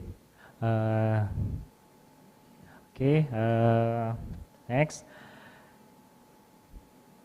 The actor from this village has an own creativity to make collaboration and participation, to make a social network. How to social network with a pentaholic model. This a pentaholic model. In the top of the model is a academician, private sector, community, government, and media. 5 pentaholic model has an own social network with the actor in the village. Social spiritual has an own new concept how to combine, how to integration a social and spiritual aspect and the SDGs aspect. Because the village must have the development from the government to make a social policy and social change. The village has an own potential capital, like social capital and natural capital. The social spirituality make a model communication from the participation and involve the village for spiritual tourism development. Like Sunan Ampel, Sunan Kudus, Sunan Kalijaga, or Sunan Gresik, every village has an own spiritual tourism. Now in Indonesia, spiritual tourism drive to halal tourism. Halal tourism is the branding from the Indonesian government to make Muslim tourists come to Indonesia.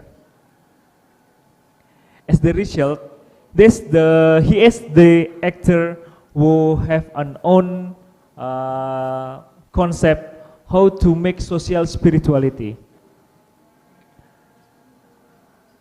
The novelty is have the 3 aspects for the social spirituality.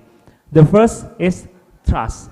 Trust is interpreted as a form of the intellectual capital for the surrounding community to be able to move their village tourism. Second, belief. Belief is interpreted as a form of a financial capital for the fortune that God must give. Third, sincere. Sincere affirms the creation of social capital from visiting guides. So, the latter promotion can run naturally, even though there are social media that also currently used. And this research interpret the existence of a new model in combining spiritual principle with empowerment, relate the management of local tourism destination, mainly historical site. The dimension of the spirituality of tourism actor original from Javanese culture can be integrated with the social dimension in society, understand reality and the relationship between concept found. It embodies spiritual value in the social sphere, which includes interaction and exchange as a social spirituality. Thus, it's true that social spirituality can encourage the creation of local tourism in the context of Javanese culture. Okay. Thank you for your time. Assalamualaikum warahmatullahi wabarakatuh. Waalaikumsalam warahmatullahi wabarakatuh. Thank you so much, Dr. Mahatva Yoga Adi Pradana from State University of Sunan Kalijaga, Yogyakarta. Very interesting, discussing about social spirituality, combination between sociological aspect and religious aspect in the context of Javanese culture. There are so many tribes in Indonesia and ethnics. In Java itself, we have a Javanese culture and also Madurese culture, and also Osing culture, like close to Bali. And Dr. Pradana, based in Yogyakarta, which is interesting because Professor Darius is planning to go to Yogyakarta. So can contact him and then visit Bromo and Parambanan Temple for that one. So I would like to invite questions maybe or any comments maybe for the three presenters. First one, Dr. Goretti Silva from Polytechnic Institute of Viana do Castelo, also talking about festival, a very different aspect from the first presentation. The first one talking about historical perspective, and then grave, and then now we are talking about festival. Malang also have a lot of festival like flower festival. We also have a mask festival, and then in Yogyakarta there are also many festivals, religious festival. I forgot. Dance festival. Ramayana Dance Festival. That's a very famous one. Ramayana Dance Festival.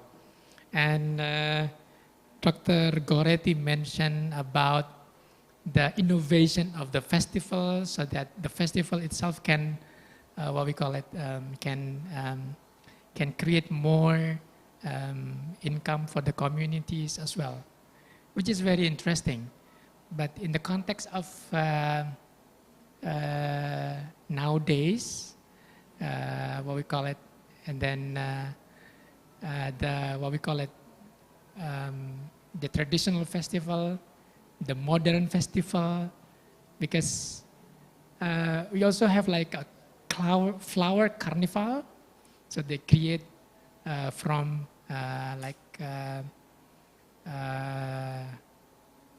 what we call it, used material like bottles, and then they create such kind of beautiful dress, and then they make it a festival. We also have a kite festival, but I think those type of festivals are, I didn't know whether we can put those aspects, can combine it like Dr. Pradana. So Dr. Pradana combined the sociological aspect with spiritual aspect. If we talk about festival, can we combine like the modern festival aspect with the, what we call it, the pure religious festival aspect? Is it possible? Is it more better, or better to put it like original? Maybe Dr. Goretti Silva can give comment on that one.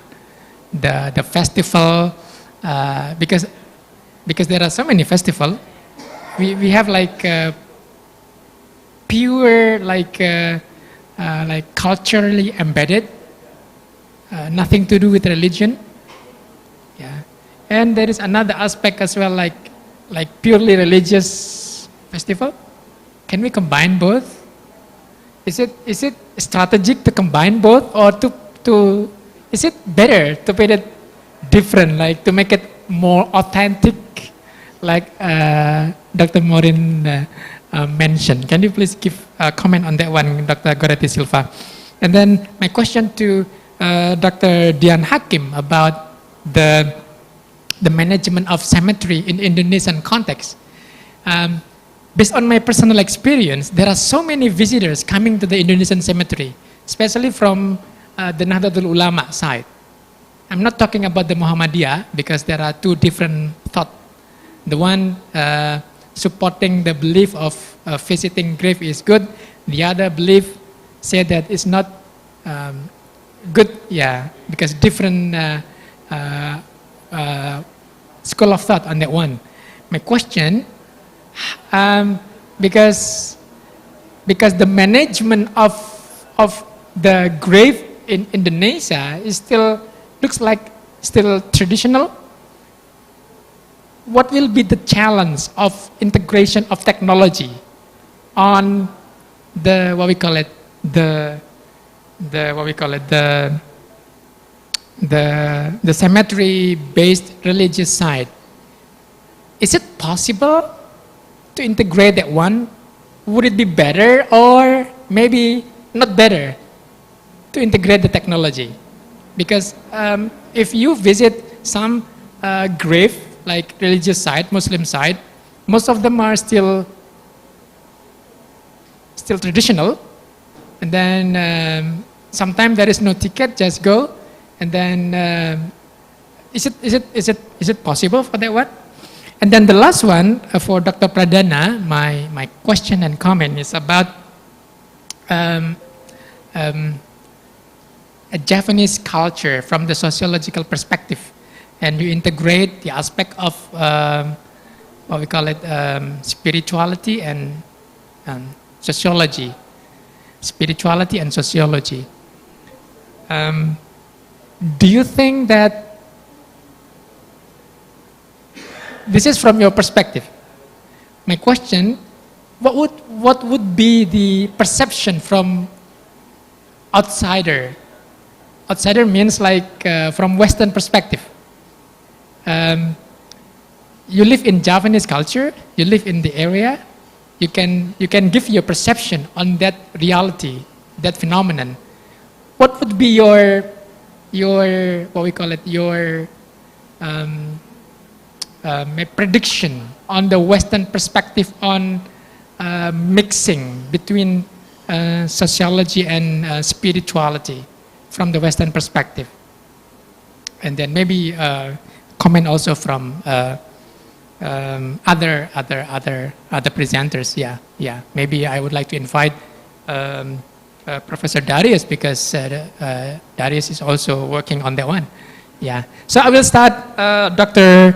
Goretti Silva to respond that one. Yeah.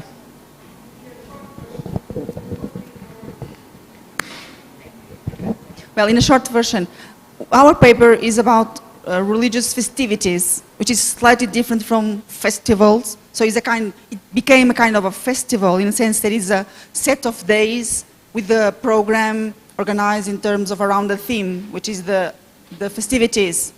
But the core aspect, it's a ceremonial, it's a religious festivity. But based on the festivities, a lot of activities, more pagan, more about entertainment and celebration, were developed throughout times since middle 20th century. Therefore, the religious aspects became part of a wider celebration, wider, let's say, festival. So they both combine in terms of being able to please the visitors who were curious about the religious traditions and the religious aspects, but as they would not take part, because it's not their, it's not their context, it's not their agony, it's not their community. So they were just able to take part as watchers, as audience. Therefore, the other aspect is a way of them to also get some entertainment out of their, mobility, out of their visit. Therefore, they both, and in essence, some of these activities are quite necessary, is to eat out. They have to eat, they have to, somehow, they want to take something home as a souvenir, so shopping, all these activities which became around the businesses are also part of all the phenomenon. I'm sure that in different places in the world, religious festivities are gathering and attracting people, and lots of activities. We've been in, not here in Malang, still 20 religious places, but in Malaysia we've been to. And one thing is the shrine, is the place where people go to pray. The other thing is those who go to visit, and then they have activities, carousels, people taking pictures with snakes, or offering food, offering souvenirs. So all these businesses are developing around the main aspect, which is the others, people's beliefs, I think. Okay, thank you so much, Dr. Goretti Silva, for the quick response. Thank you so much. And next, we would like to invite Dr. Dian Hakim. Well, thank you very much, Pak Imam. Related to the management of the tombs, is it possible to make the modern management in the tombs of Wali Songo in Java? Yes, of course, it is possible. We can take a look of every tombs of Wali Songo in Indonesia. Now, they, they make a good planning, controlling, activating, and evaluating. Because there are many visitors who come to the tombs every year, even every day. So of course, they want to make a good management to control the visitors who come to the tombs. And it is also possible to integrate technology into the tombs. For example, now we know that there is a certain technology, it is cyber tour. So people can see and can feel the feelings of the tombs just only by using like glasses. And the glasses is connected to the every tourism or every tourism site, religious sites. And then they can see every single part of the tombs. So is it possible to integrate technology into the management of the tombs of cemetery? So maybe according to me, next I don't know, next 10 years maybe it will be used, because we know that every day the visitors of the tombs in Java, especially in the tombs of Wali Songo, always raise rapidly, and of course it is it needed to mix new technology to control the visitors. I think that's the possibility happens related to the integrating of technology and the cemetery in Java. Thank you very much. Thank you so much, Dr. Dian, for the response. So there are 9 famous tomb like grave of Indonesia, Muslim scholars, and students sometimes are obligated to visit. So that's why so many visitors, because like every year, like a certain moment, they visit for religious purpose. So next, I would like to invite to Dr. Pradana for the feedback. Okay, and thank comment. you, Dr. Imam. I think everyone has belief in their religion in any form. In the spiritual aspect, humans have a strict relationship with the God. In my belief, hablu minallah, hablu minanas, how to integrate the spirit of the human have the God, and the human have a circle with the another human. In the social aspect, it talks about how humans humanize each other. In this case, every human being has value, and this value is believed in another form, namely coming to a holy place, absorbing its values, and those values create tradition that can be carried out in society. I'm sure every human being does that because their belief make tourism in village with deserved culture viable. In the Javanese culture, make this concept how to humanize human and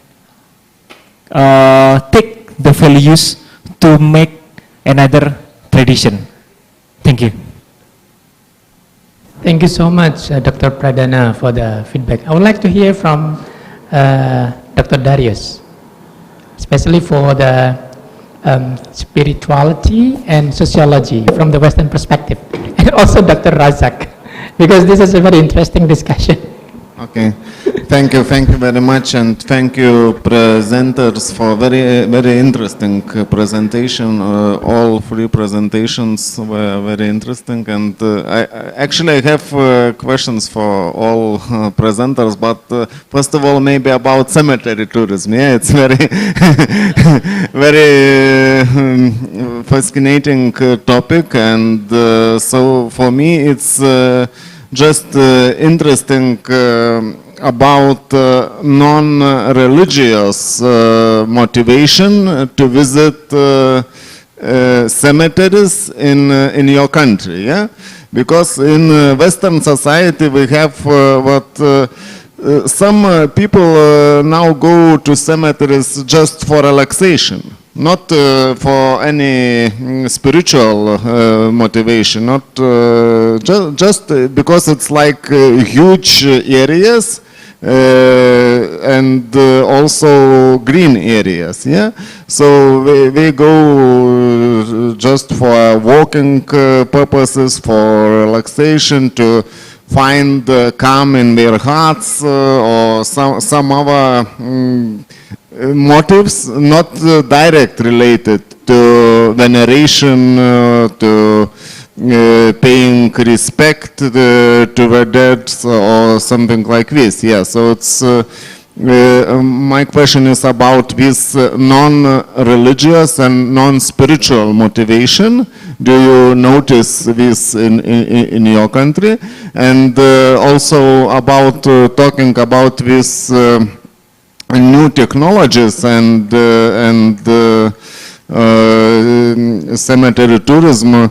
Of course, we have, first of all, we have not new technology, but we have a very simple thing. What we do in Lithuania, just we produce maps, and maps, printed maps for free at the gate to the cemetery. You can take this printed map and you can see where to go, what to visit, what is the most important in the cemetery. Yeah? So it is in 2-3 languages, yeah, such leaflets or maps. And also exist some apps,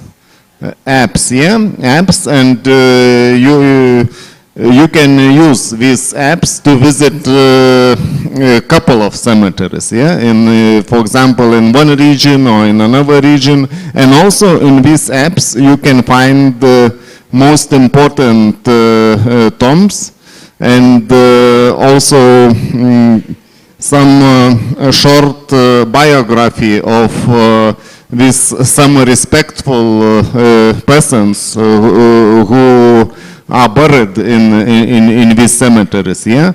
So it's like this, and but also, you know, in Japan you can pay respect like in virtual way, yeah. And you can put flowers to the tomb in virtual way. So it exists like this, and yeah. So I don't know. Maybe you have similar practices here, but or maybe not. But yeah. So it's very interesting, this technological involvement on cemetery tourism. Yeah. So maybe you can answer. Thank you so much, Dr. Darius. So should I repeat the question, Dr. Dian? Yes, I got the point. Okay, good, thank you. Well, yeah. Thank you very much, Darius. The Department of Culturals and Tourism of Surabaya also note that there are foreigner or tourists who come to the tombs, especially tombs of Sunan Ampels. They note more than 200 tourists who come to the tombs. But the motivation, of course, it is different with the Muslim itself. Muslim themselves, they come to the tombs. According to me, as you said, that their motivation is about only curiosity. What's going on? This is tombs, but why there are many visitors. So of course, based on their curiosity, they want to know what is the background why they come to the tombs. They come to the tombs, and also they take the pictures and do some interviews with the peoples over there, and they also ask what they do in the tombs and something else. So based on the data, there are also non-religious people who come to the tombs. Their motivation, the first is because of their curiosity. Maybe also note that there are also some researchers who come to the tombs who conduct research related to the sociology, or especially related to the people's motivation going to the tombs. I think that's for the first questions. For the second question, as far I know, for Sunan Ampel's tombs, they use site. I mean, when people want to know about Sunan Ampel's tomb, they can search in the website. They have their own website under the Sunan Ampel associations. In that website, they give the informations related to the tombs, autobiography of Sunan Ampels, about the tombs, about the mosques, and something else. But for virtual tour, they haven't prepared it yet. For virtual tour, as you said, like in the Japan. But they only prepare a website that contain about the information related to the Sunan Ampel's tombs. I think this is based on my understanding related to the tombs of Sunan Ampel. Thank you. Thank you so much, Dr. Dian. And I think following up Dr. Dario's questions, I think after this we can create a proposal to the government of Indonesia, East Java, and then let's do a project, and then with the funding support from the government, creating application as well as some maybe research involving, for example, Dr. Dian, Dr. Madian, and then so that can what we call it, make the religious side in East Java or in Malang become go global, international, by what we call it, by involving other experts, give input, and then I think that will be strategic. Yeah. A question from Dr. Razak, raising hand, please. Yes.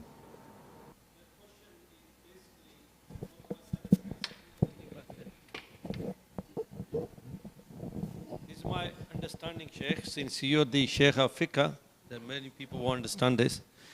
But when you enter the grave, you say, Assalamu alaikum ya al kubur. Basically saying that you here before us, we will be following you. Is that right? And then we say, according to the Quran and Sunnah, that you visiting graves because remembering of your own death. When Imam is saying that we're going to go to Indonesian government and saying we're going to build these tombs, what's Islamic ruling on this? If we take the Nadwatul Ulama, or shall we take the Muhammadiyah? Okay. That's the research. Well, I will answer your question, Rosat, based on Nahdlatul Ulama perspective, of course. This is because my belief and Dr. Matian belief. This is starting from the Holy Quran, who said that ulama, they do not pass away. In the Rabbihim yurzaqun. Yeah. So even though their body was passed away, but their souls or their ruh still alive. So people of Nahdlatul Ulama believes that if someone who live in a good, in a good condition, everything is well, and you say to me, become chef, for example, or become a good person, even though his or his passed away, his soul is still alive. That was. So when people come to the cemetery, to the tombs of Sunan or Kiai, we can say in Indonesia, they believe when they give salam, their salam will be answered. That's the first one.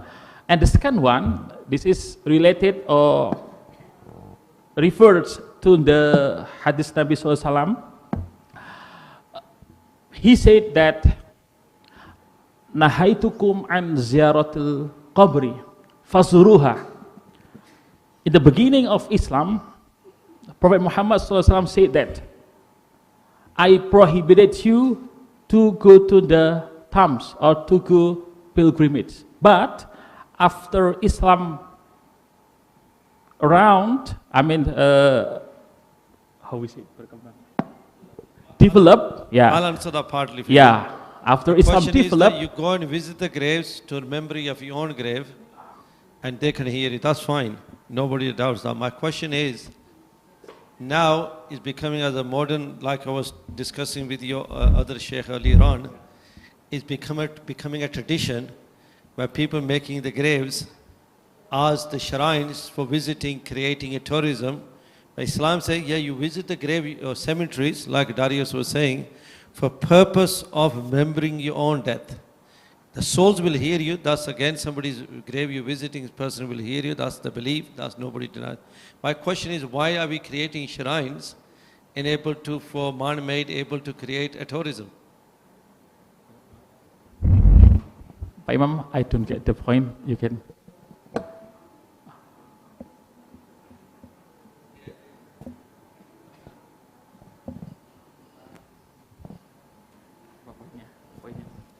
Thank you, Razak, and also Darius. A very important questions about the phenomenon of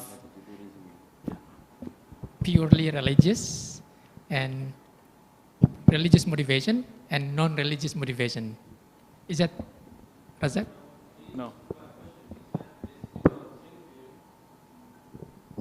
Islamic ethos basically saying is this, that you're visiting graveyards for your own death. Because you remember, you visit the graves on a regular basis, so you're remembering your own death. You're going to die one day. Yeah. Yes. What I'm asking is, Hakim, why are we building shrines? You know, why are we building? Yeah, why are we building shrines, massive shrines, we're able to bring people to graves and they visit, it creates tourism. Is that creating a business or is that creating actually remembering the people of grave? Okay. You see? According people of Nahdlatul Ulama, it's just not a business, but of the interest of himself. I mean, he or they believes that the makam is a good place for him, for them to remind the dead, I think. Yeah. I don't know. Furthermore, that it become the industry. It becomes the industry, or there are another motivations related to the economic. I think, sorry for interruption, because time matter. Yeah. So because the moderator should make the time is good. So I think it's, yes, I think the follow-up is, it is important to look for, to find out their motivation, like Darius' question. Is there any other motivation? Like real, finding from them. You see, what I'm trying to leave here some thoughts for you is a research. Yeah. Because are we taking UN approach, are we taking Hadith approach, or are we taking the Imam saying motivational approach? Yeah. You see, this is research questions, and that's, I mean, the law of research can be carried on this. Yeah. Are we creating shrines because we want people to turn up to create economic impact? Or business, or we creating people for purely for religious purposes? For religious purpose, yeah. Can you see, this is all, that's why I was leading those questions for you, and this is something you might have to think about. Right. Yeah. I think both of them, I think, Razak. Yeah, both of them. Yeah, I think after this, with from P2BA, from Ibu Dr. Kurniasi, and also Pak Dr. Samsumadian and Dr. Dian, it's homework for us.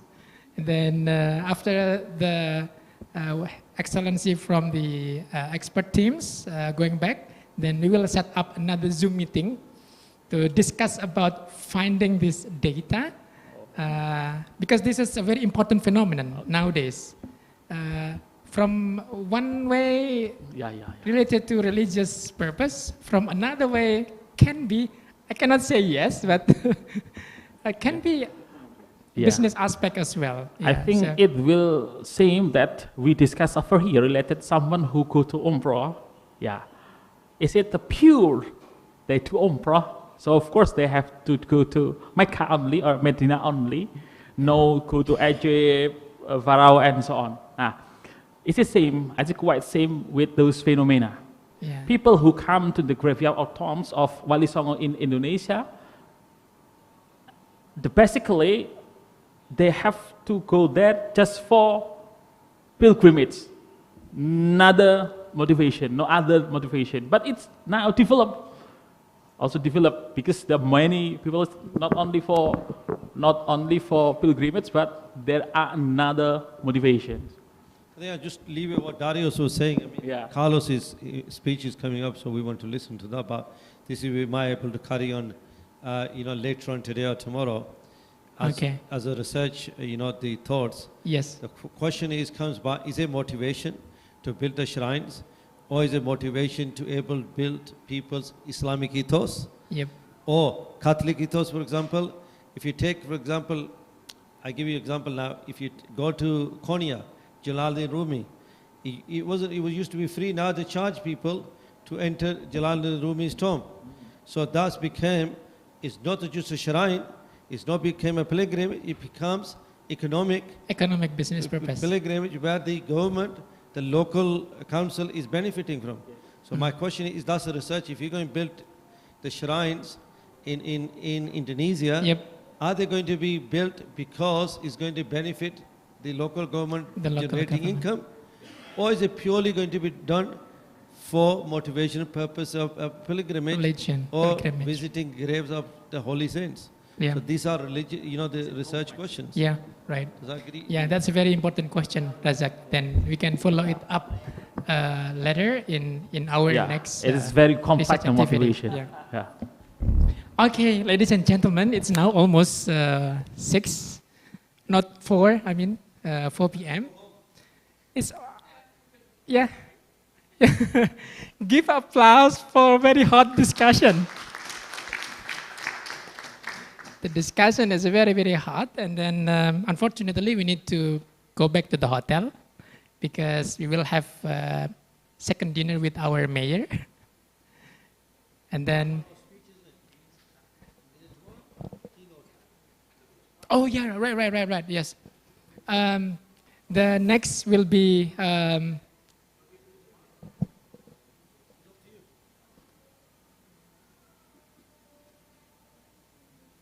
sorry, I need to check the schedule. Rajak, can you please advise me? Yeah, I don't mind doing it tomorrow because it's running a bit late. If you look at the program, where's it gone?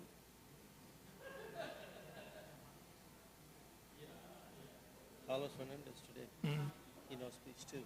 Okay. So we got two choices. Either we do it now and just carry on, or we can fit in tomorrow. But I think tomorrow you go already packed. This afternoon is also okay, no problem. Up to you. Up to Carlos. Sure. Now or okay, ladies and gentlemen, we have our second keynote presentation. Which will be presented by Professor Carlos Fernandes from Polytechnic University of Viana do Castelo, Portugal. We will give him time for about 20 minutes, and then after that we'll have another interesting question and answer session. Okay. Please give applause for Professor Carlos.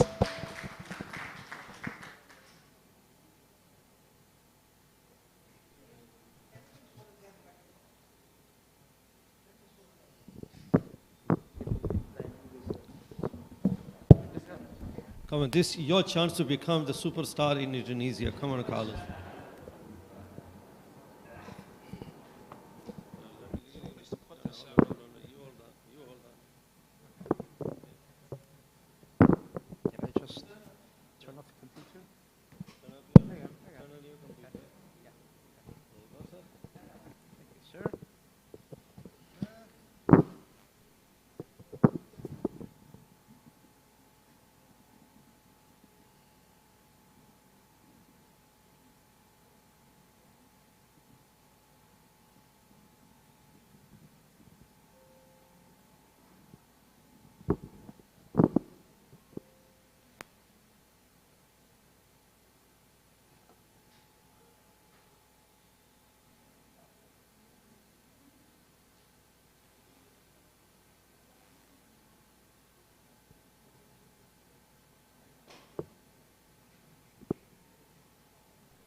Okay, ready to go?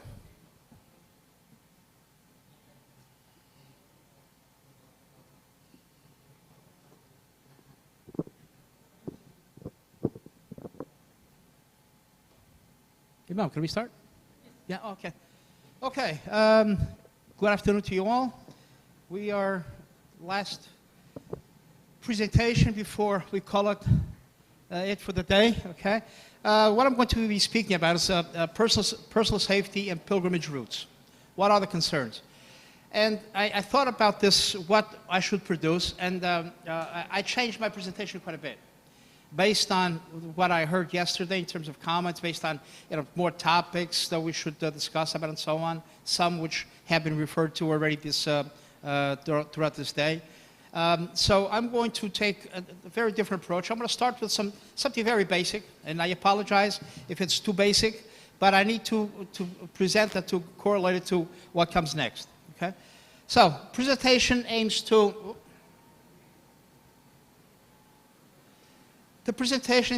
explore a much more holistic approach to safety during pilgrimage using a conceptual research framework.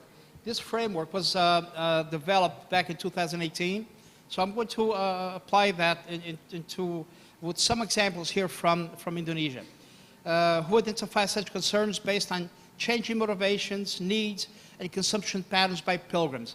We have spoken throughout the day about consumption, okay? What pilgrims do, what tourists do, okay? And I'm distinguishing the two because back in 2003, this is one of the big discussions we had when we formed the group. Okay, is a pilgrim a tourist? We decided at the very beginning to separate the two. We have religious tourism and we have pilgrims. Of course, we have people that do the pilgrimage that would consider themselves a pilgrim, a tourist. On the other hand, we can say, well, if we look at the definition of a tourist, which is someone who spends more than 24 hours away from their usual place of residence, something like that. So a pilgrim also fits the definition. But we at the very beginning said we're going to separate the two. Okay? We will consider the religious tourist on one side, and we will consider pilgrim on the other side. But we need to consider the consumption patterns, the needs, the motivations of both of these markets. And the identification of factors associated for ensuring that the undertaking of spiritual journeys takes place in the context of safe and secure environments. Okay? Increasingly, we are very much, from everything that we see on television, on media, what we see going on around the world, people get scared. Okay? So safety is very, very important for tourism.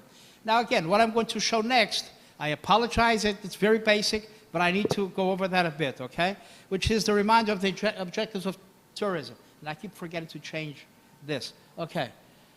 So, in the discussion just a few minutes ago, we were going over attractions and how tourism is an economic activity.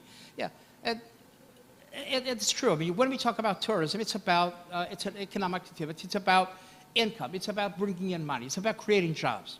Okay. So what we are looking for at the tourism is attracting visitors from new markets.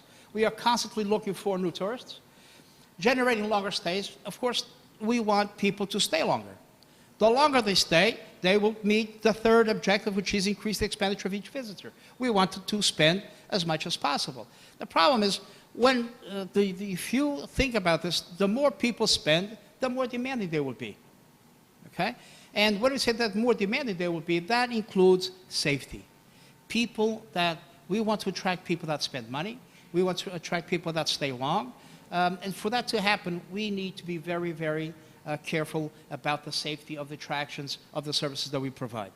Extended tourism season, okay, seasonality we know is a major problem. Attract niche special interest tourists, and here the religious tourist will be a special interest tourist. A pilgrim would be a special interest tourist in the sense. Boost economic development by supporting multiplier effects. The multiplier effects are the businesses. Okay? Goretti was asked about the festival in Vienna, we have the sacred part and we have the secular part. Okay? The sacred part, because it started in the 18th century, and we maintain, the Portuguese are very religious people as well, so we maintain the authenticity of the sacred part, but we nowadays also have live in a culture of entertainment. Okay? We all love to see, to be entertained. We all love to have a smile on our face. So the motivations to visit, everything that we do, we actually try to make them entertaining. So in this case, festivals also become entertaining. If we include the secular part, the entertainment associated to these festivities, then we make people stay longer, which is what we expect from tourism. Okay? If we do a 2-day festival specifically on the sacred part, that's how long people stay, 2 days. If we add the secular part, the entertainment part, just to give you an idea about this festival in Vienna that Goretti spoke about, we bring in over a 4-day period over 1 million visitors. 1 million. If you want to book a room in that week in the region, you will probably have to book somewhere about an hour away because everything else is booked. And you'll be lucky to get a room for under 400 euros a night. So it's something that it's bringing in good money, it's bringing in lots of money, it's creating jobs. And again, tourism does that. That's one of the objectives of tourism, getting that income coming in to support the multiplier effects. Promote, preserve, and maintain local cultural heritage and resources. Of course, we want it to be sustainable. We want it to, our natural and cultural heritage, we want to maintain that. That's what brings people. If we lose that natural cultural heritage, if we lose that, we lose tourists. It's in our benefit to make sure that we maintain those resources. And then a bit also on motivations. Today's tourism is increasingly about experiences. I mean, we all have heard this is for years. More recently, people are saying an experience is not enough. We want transformation. Okay, so society is changing. The market is changing. Okay, so tourists are less interested in sightseeing and more interested in experiencing the living culture and everyday life of the destination, the intangible culture. Sensations, memory. We are looking for memories. Do something here in Malang that 20 years from now, I'll still be remembering that which happened here on January 18th, 2024. Okay? Experiences create and enhance the appeal of the area and provide more reasons to visit. Now, I've been here 48 hours. Okay? I had a really wonderful day yesterday, and I had some tourism literature put on my table last night, and yeah, this was put on my table. Some of you saw culture of experience. Okay, Malang is following the trend. Because the trend is people are looking for experiences. It's not just lying on the beach. It's not just seeing a church. It's experiencing the environment in that church. It's experiencing the nature at the beach or other reason. Okay? So according to this author, experiences involve a flow of feelings and thoughts, okay? May include physical surroundings, social surroundings, and other consumers. Okay? Now, what do these experiences, how do these situations affect tourism? Well, it affects the product development. Okay? How are we going to develop our product? Okay? In creating products, what do we need? We need services, we need attractions, and when I say attractions, we have to differentiate something that is readily available. A tourist attraction is something that it's a resource that you have, and you put a price tag to it. So you want to visit, you have to pay. That's a tourist attraction. If they don't pay, of course, you can have open areas, people go, they will pay nothing, that's fine. But if we want to, in line with the objectives of tourism, saying we want them to come, they are going to come, they are going to create expenses for us, they are going to create negative impacts, so they need to pay for what they're going to use. You know, the model of you use it, you pay for it, okay? Which is fair enough, okay? So, attractions, services, and connection elements. You bring these together and you create a product. If it's religious tourism, okay, you bring in the churches, you bring in the mosques, you bring the cemeteries, you bring everything, the festivals, everything related to religion, and you bring these attractions together, then you create the services, where people are going to eat, where people are going to sleep, and so on. You have to bring all this together, okay? But as well as destination development, okay? Now, this is a typical organization of a tourist destination, okay? Here, you see on the left side how the destination area, and then you have the services center, the attractions, okay? And this here is, this enlarged this area. So basically you have a destination which is a geographical area, and then within this geographical area you will have products. These products are based on what? On the services and on the attractions. If it's religious tourism you want to promote, then you need religious tourism attractions there. If it's cultural tourism, it doesn't need to be specifically religious, it could be other aspects of culture. Okay? And following this, typical different types of destination areas. Yesterday we were taken on a tour of the center of Malang, right? This is what we did. Destination thematic circuit. We visited places having to do with religion. So it was thematic. So we did a circuit of a thematic area, okay? So this is one way of visiting a destination. This is another area, another form of type of destination, which is a destination urban enclave, okay? When I was in Kuala Lumpur a couple of days ago, we went to visit just around, nothing thematic, just we wanted to see the city, get to know the city. That's another way. And here's another the type of destination, which is we are in Malang, and we go to Bali, and so we go to different places, okay? So we have different types of destinations, okay? And all these, what do they have in common? The services, the attractions, and what do the services and attractions need to have? Safety. So, implications for religious tourism. Oops. Okay.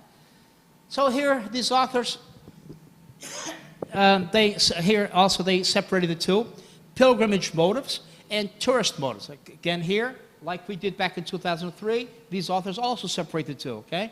We have what brings pilgrims to this destination, what brings tourists to these destinations. And from here, pilgrimages, religious events, festivals, tours of religious sites and places, visits to religious figures such as the Pope, visits to religious artifacts and shrines. So here are some of the activities that could be done, some of the attractions that exist. These are the motivations for the visit. So we need to follow, in tourism as we know, we need to follow the motives. Why do people come to Malang? Why do people come to Indonesia? We need to know why. What is the motivation? Okay, and then we need to know the consumption. When they are in Malang, what do they do? Where do they eat? Where do they sleep? How much do they spend? So these are basically the basics of, in terms of creating the product and the destination. Okay? And safety is a concept that is since long central not just to tourism but to the wider world. Okay? And here you have, we've all heard of the Maslow hierarchy of needs. Okay? 1954 classic in any sociology course. And here we have just the physiological needs, the very basic. And then we have safety needs, very basic as well. So we, according to Maslow, we, society, we accept that safety needs is one of very, very basic needs. Okay? So we are concerned. So when we see things going on, when we see things, we know France is the top destination worldwide. Well, it dropped quite a bit in terms of number of tourists when they had all those terrorist attacks there. So any instability will lead to fewer tourists. Okay? And going a bit further, here also from last night, the journey of tourism in Malang. Okay?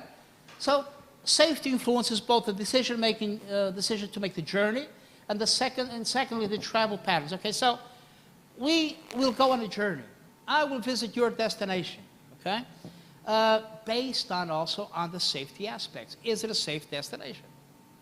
Okay, and then based on what I decide, how will I travel? How will I do the pilgrimage? Will I walk?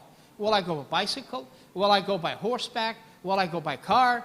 How will I do that pilgrimage? Or how will I travel to get to Malang? Okay? So all these factors need to be considered, and the safety aspect is extremely important in the decision-making process.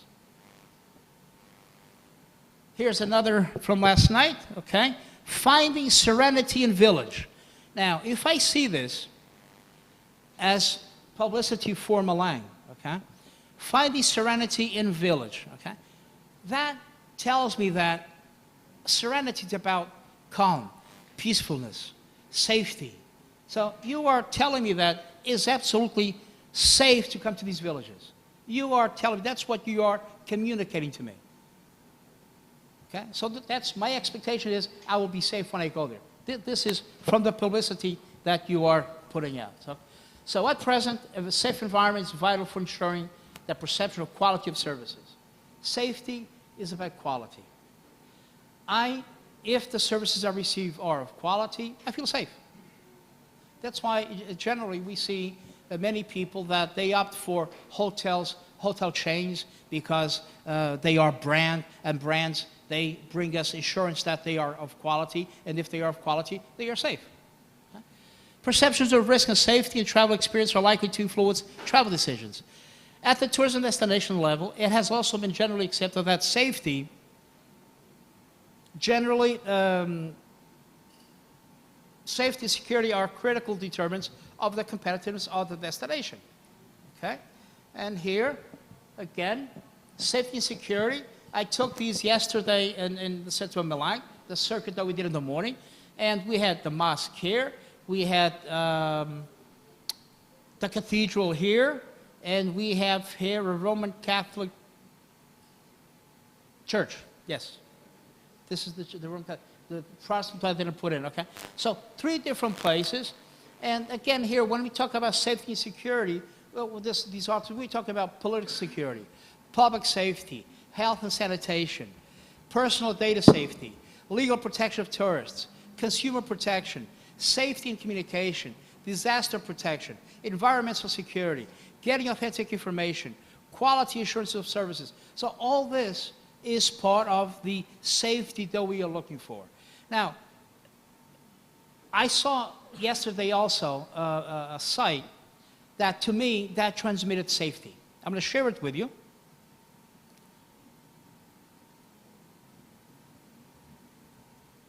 Oops. Which is this here. Okay, so here is the mosque.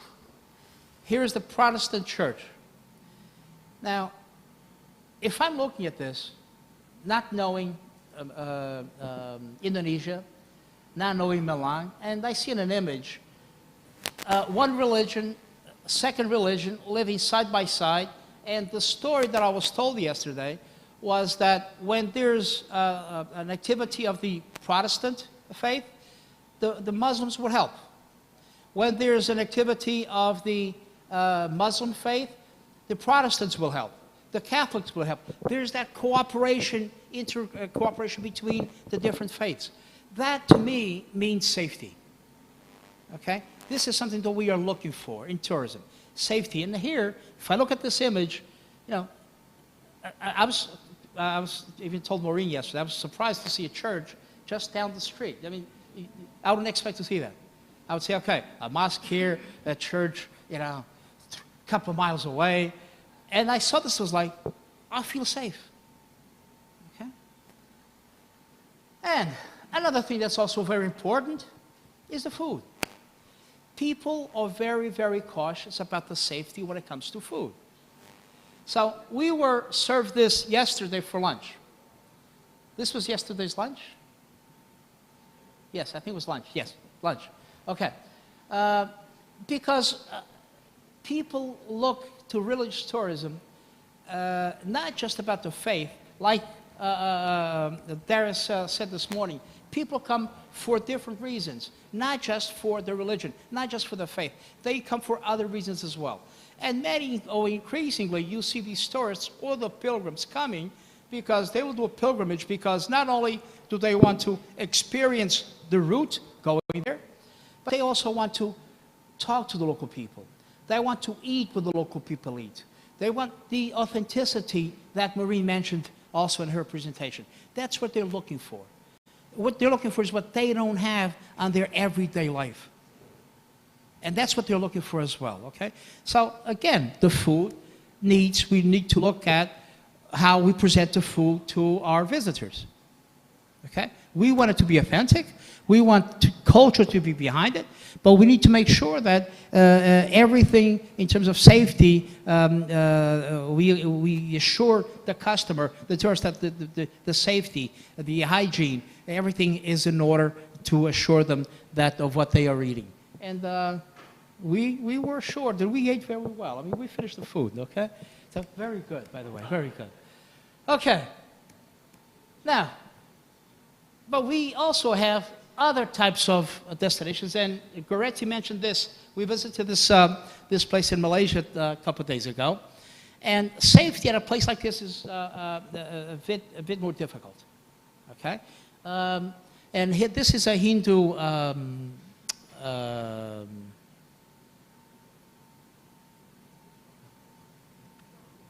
shrine. Sorry, lots of people there. They were setting up to have a festival, which will be this weekend. So they will have thousands and thousands of people there. It's very, very difficult to maintain safety at a place such as this. It's very difficult. Okay? Safe environment with so many people, a big open area. And this open area, let's see if I put here. This is a more open, like you see, it's a big open area here, and then there's big open area on this side, and further down, so it's a huge area. Thousands and thousands of people will be there, okay? Now, what sort of safety measures have been taken, if any? Okay? On the other hand, as I started off my presentation saying, the more people spend, the more safety conscious they are. Well, here, the prices that they charge, everything is very, very inexpensive. So people are not spending too much money. Are we saying that people are not concerned about their safety? Well, maybe not as concerned. Maybe people coming are people from the region, and they are used to this sort of situation. But if you want to attract tourists, and again, going back to the objectives of tourism, having them stay longer, having them spend more money, because unless they spend money, you don't create jobs. And one thing I keep telling my students, is my first-year students, the main objective, the aim of tourism development, what we want to strive for is what? And I ask them, I say, oh, we want to keep the customer, the tourist happy. I say, yeah, we want to make sure they go away happy, but why do we develop tourism? And they finally realize that the most important thing is to improve the quality of life of the local people. They need to have some kind of an income. They need to have some money coming in so they can improve their lifestyle, their quality of life. So just some places that we saw some places here in Malang that safety seems to be pretty obvious, pretty evident. But then we have places like this that make anyone responsible for the safety of these attractions, you know, it's a real nightmare, okay? And then we come to this conceptual framework that it's different to change the computer and this at the same time. This is what we published, Goretti and I, we published in 2018, and this is basically where we start off, okay? We start off here, and we start with demographic characteristics. We want to know about our customer, okay? And then needs and expectations. What do people visiting us, what needs do they have? What expectations? I mean, if you asked us, I have never been to Indonesia. Goretti, Maureen has been. Darius, Razak. This is our first time to Indonesia. And you might want to say, well, we need to study people's expectations. What are their expectations when they come to Indonesia? And then when they leave, you need to know, did we do enough to meet their expectations? Because if you do that, you are working tourism very nicely. If you're not considering this, then you're kind of playing, you know, let's see what comes up tomorrow. Yeah.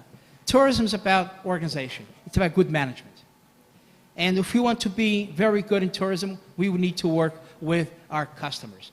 We need to see what they need, and we need to, if they want to stay at a 5-star hotel, I'm not going to build a 3-star hotel. I'm going to build a 5 because that's what they're looking for. Okay? So here we then separate the secular pilgrims from religious pilgrims.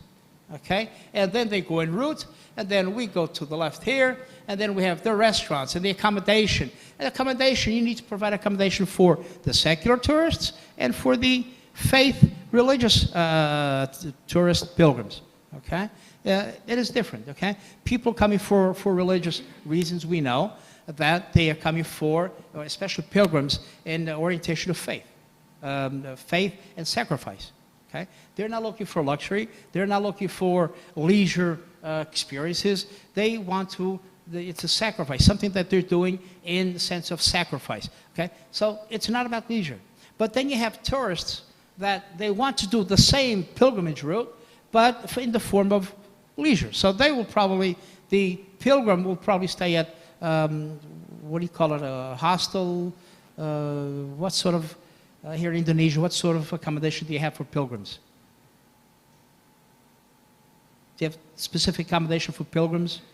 Albergs, hostels? No?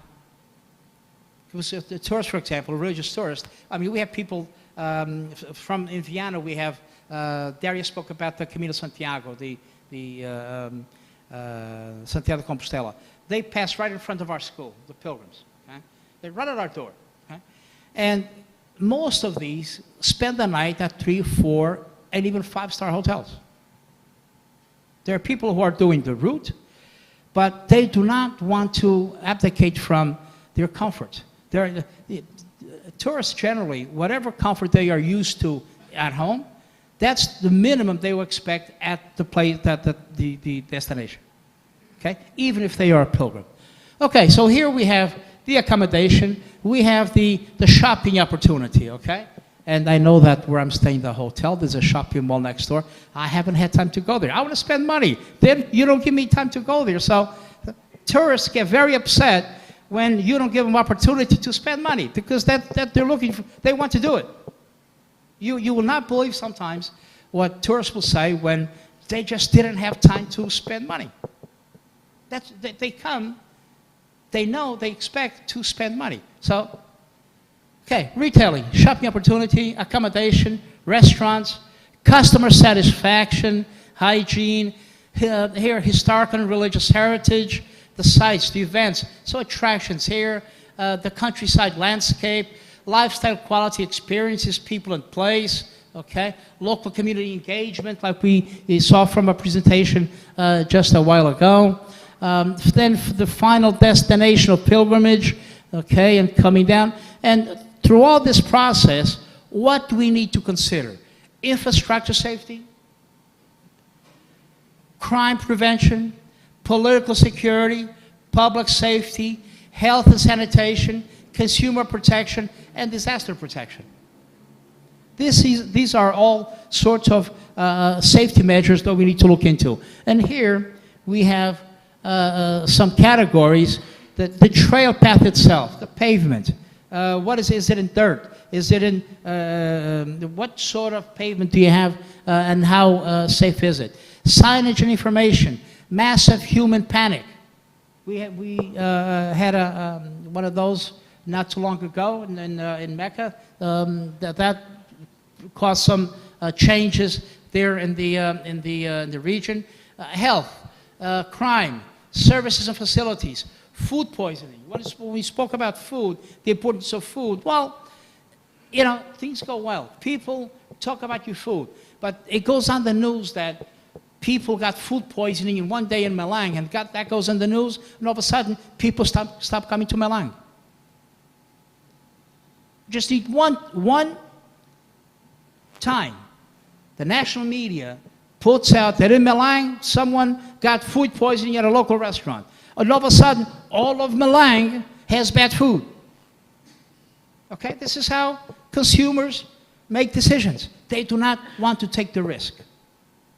So when we say food is very important, but we need to make sure that the safety standards are there. Okay, okay, this is an example of a model that we have been also using. And here we have a set of criteria, three basically: the physical structure of the route itself and the route ambience issues, the surrounding services, the availability and quality of the attractions, okay? So we have this scale, okay? And we go out into the field and we evaluate the different, for example, the physical structure of the route, okay? All the supporting services, we evaluate the safety of those services. And then we put it here on in these circles.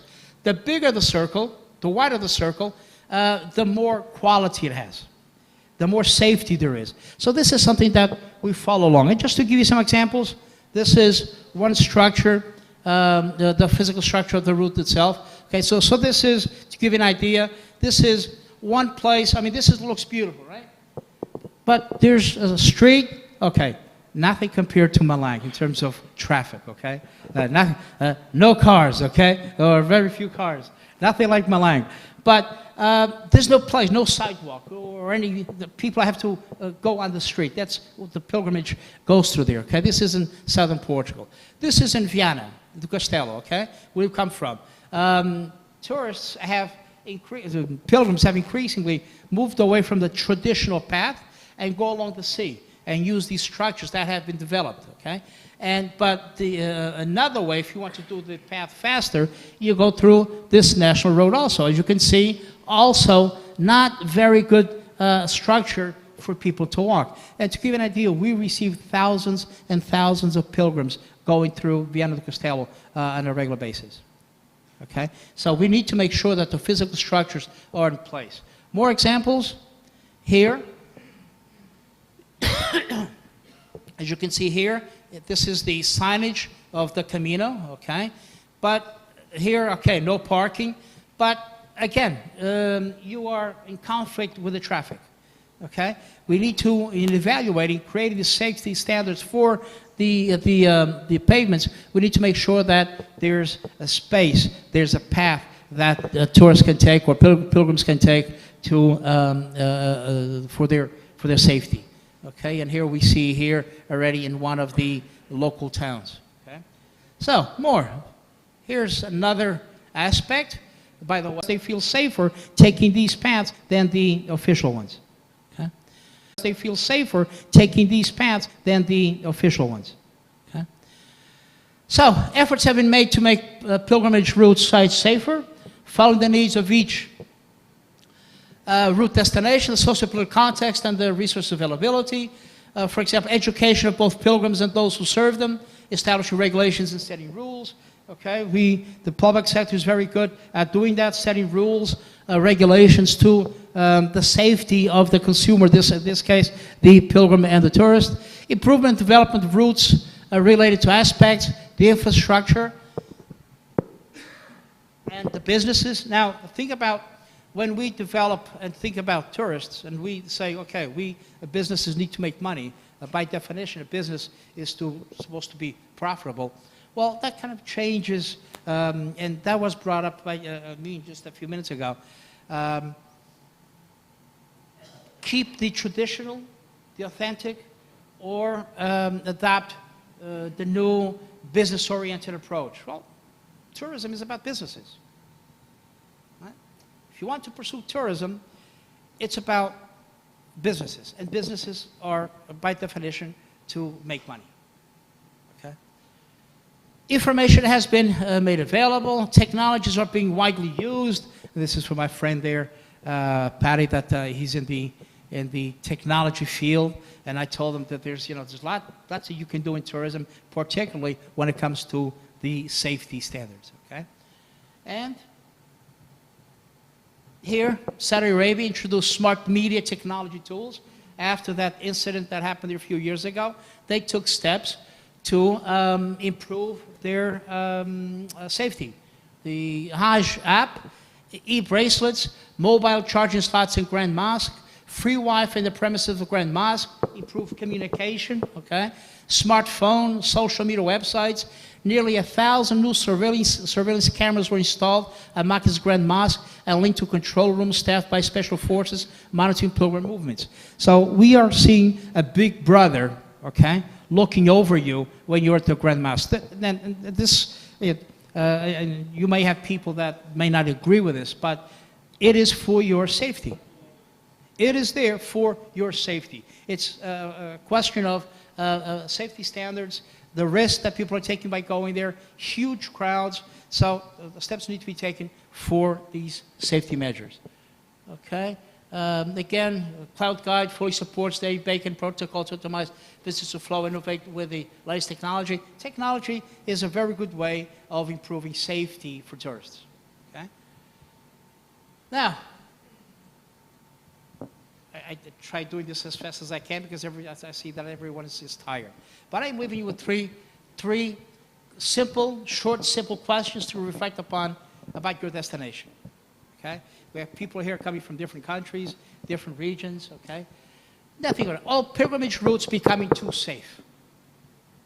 Because one thing is making them safe, another thing is being too safe, and if it's too safe, the pilgrim going for faith, for the sacred reasons, say, well, where's the sacrifice? This is all modern. This is all luxurious. It's not, no, it's no longer a pilgrimage route.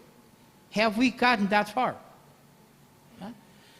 Are efforts of infrastructure and technology being used to transform pilgrimage routes into tourist places?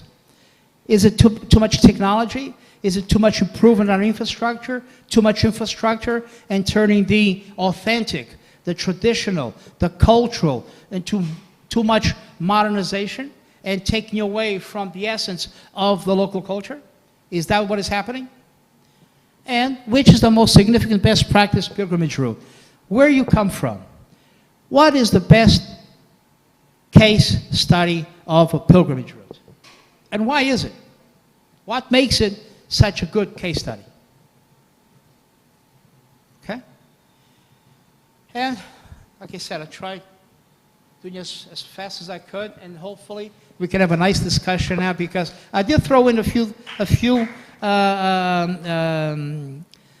ideas that might cause a bit of non-concordance with or not favorable opinions, let's say. So that perhaps will lead to a discussion. Yeah, Razak. No discussion? I was looking forward to the discussion. Thank you so much, Professor Carlos Fernandez. Give a round of applause for his a very, very important presentation. Distinctive presentation from the previous one. I didn't think about safety when he mentioned about there is mosque, and next to it is church, and the other places is other religious site, cathedral, which is very interesting viewpoint from him, looking at that from the perspective of safety and other aspect of pilgrimage routes, which is very, very substantial in nowadays context. He also mentioned about other aspect, for example, customer protection, personal data safety, and other aspect, health aspect,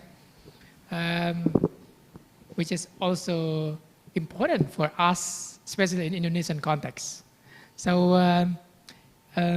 is there any comment? I would like to invite Professor Dr. Samsumadian to give feedback or maybe questions.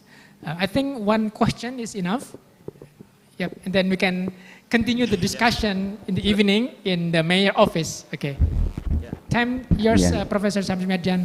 Thank you, Carlos. Maybe I'm not sure if this would be relevant to your presentation, but in terms of religion, sometimes, or religious practices like pilgrimage, for instance, safety does not come first.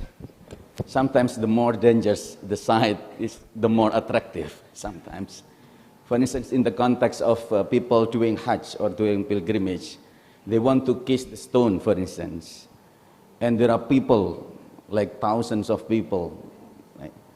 And it becomes more attractive. How to put that notes into your presentation in terms of the broader context of the importance of the safety? Well, I understand that the reason people go there, and through these years, I've learned about the Hajj and how that you know, how Quran says that every good Muslim should do the pilgrimage to Mecca at least once in their lifetime. And yeah, go there. They want to touch the stone, and everyone needs to pass by there. And there's so many people that they are in danger unless safety steps are taken. But now, how much the people going there? How much importance do they place on safety? Do they place more importance on I'll do anything to go there and touch the stone, no matter what? Or as much as I would like to touch the stone, I also have to make sure that I go back. I have a family that I need to take care of. Again, it's about values. It's about our identity. It's about the priorities that we place. It's not only. I mean, but there you saw how many steps were taken. 1,000 cameras were added to the area. A lot of technology has been used. Okay, so they have taken steps to improve the safety of that area. Okay, because they see the need for it. Because of course we always should take whatever precautions necessary to make sure that people are safe, no matter who they are. Okay. Now, one thing that I didn't mention is the photos that I took yesterday and that I put on here. It says a lot about the expectations that I had in coming to Indonesia. Okay? And many times in tourism, we use this sort of research to study tourists. Okay? Seeing that image, I took a picture of, make sure I got the mosque and the church in the same picture. Because when I saw that, I said, I am happy, I am safe. Okay? After that, I said, whatever comes, no problem. So it's something that these images, okay? When we do tourism literature, it's something that we want to think about and place because that has a profound impact on influence on people that are thinking of visiting. And then the food is fantastic. And anywhere we all travel. We go to places where the food is different, okay? And sometimes look at the food in the different countries like, oh, that is scary, yeah? I'm not going to eat that because we're so used to our food that when we see something different, we hesitate. But if you overcome that focus that you feel safe, you are more likely to try also the local food. You will be more likely to interact more with the local people because you already feel safe. Okay, so safety is very, very important, and that needs to be stressed in where we sleep, where we eat, where we visit. All that needs to be taken into consideration when we develop the destination, or we develop the product. Thank you so much, Professor Carlos Fernandez. This is a very interesting discussion, and it's not enough to have only 20 up to 30 minutes. Then we will have another session during the evening with the mayor. And please give another round of applause for Professor Carlos Fernandez. Again, thank you so much, Carlos, for a very substantial point that you have delivered in this afternoon. Ladies and gentlemen, because time is up, some information for this evening and tomorrow. This evening, we will have gala dinner with the mayor, and then the bus will pick up you at the Swiss Berlin Hotel. For those of you who are staying in other hotels, we will go from campus at 6:15. At 6:15. Today is Thursday. I hope there is no traffic. But the Vice President will be coming tomorrow, so maybe a bit traffic because there are so many people around campus, and also car and everything. And so that maybe we will be leaving from here at 6:15, and then we'll go to the hotel, maybe arriving around 6:30, a bit, yeah. And then from the hotel, 6:30, to the mayor office, we'll be arriving around 7. Okay. And then tomorrow, we actually want to use another building, but because of Vice President visit, we will use the same room. So tomorrow we will use this room, the same room. And we'll meet for the registration around 9 for the registration purpose. And then for those of you staying in Swiss Berlin, we will pick up around 8:45. Would it be okay? So 8:45 pick up at Swiss Berlin. And I think that's for the announcement. And the bus is ready in front of this building for shuttle for the Swiss Berlin Hotel. Thank you. See you again in the evening. For all people, all audience will be invited to attend the gala dinner with our mayor. Give applause for all the presenters for today. It's a very wonderful presentation, and we are so happy for that. Thank you. Have a good way back to Swiss Berlin, and see you soon. Thank you. Have a good day and good afternoon. Thank you.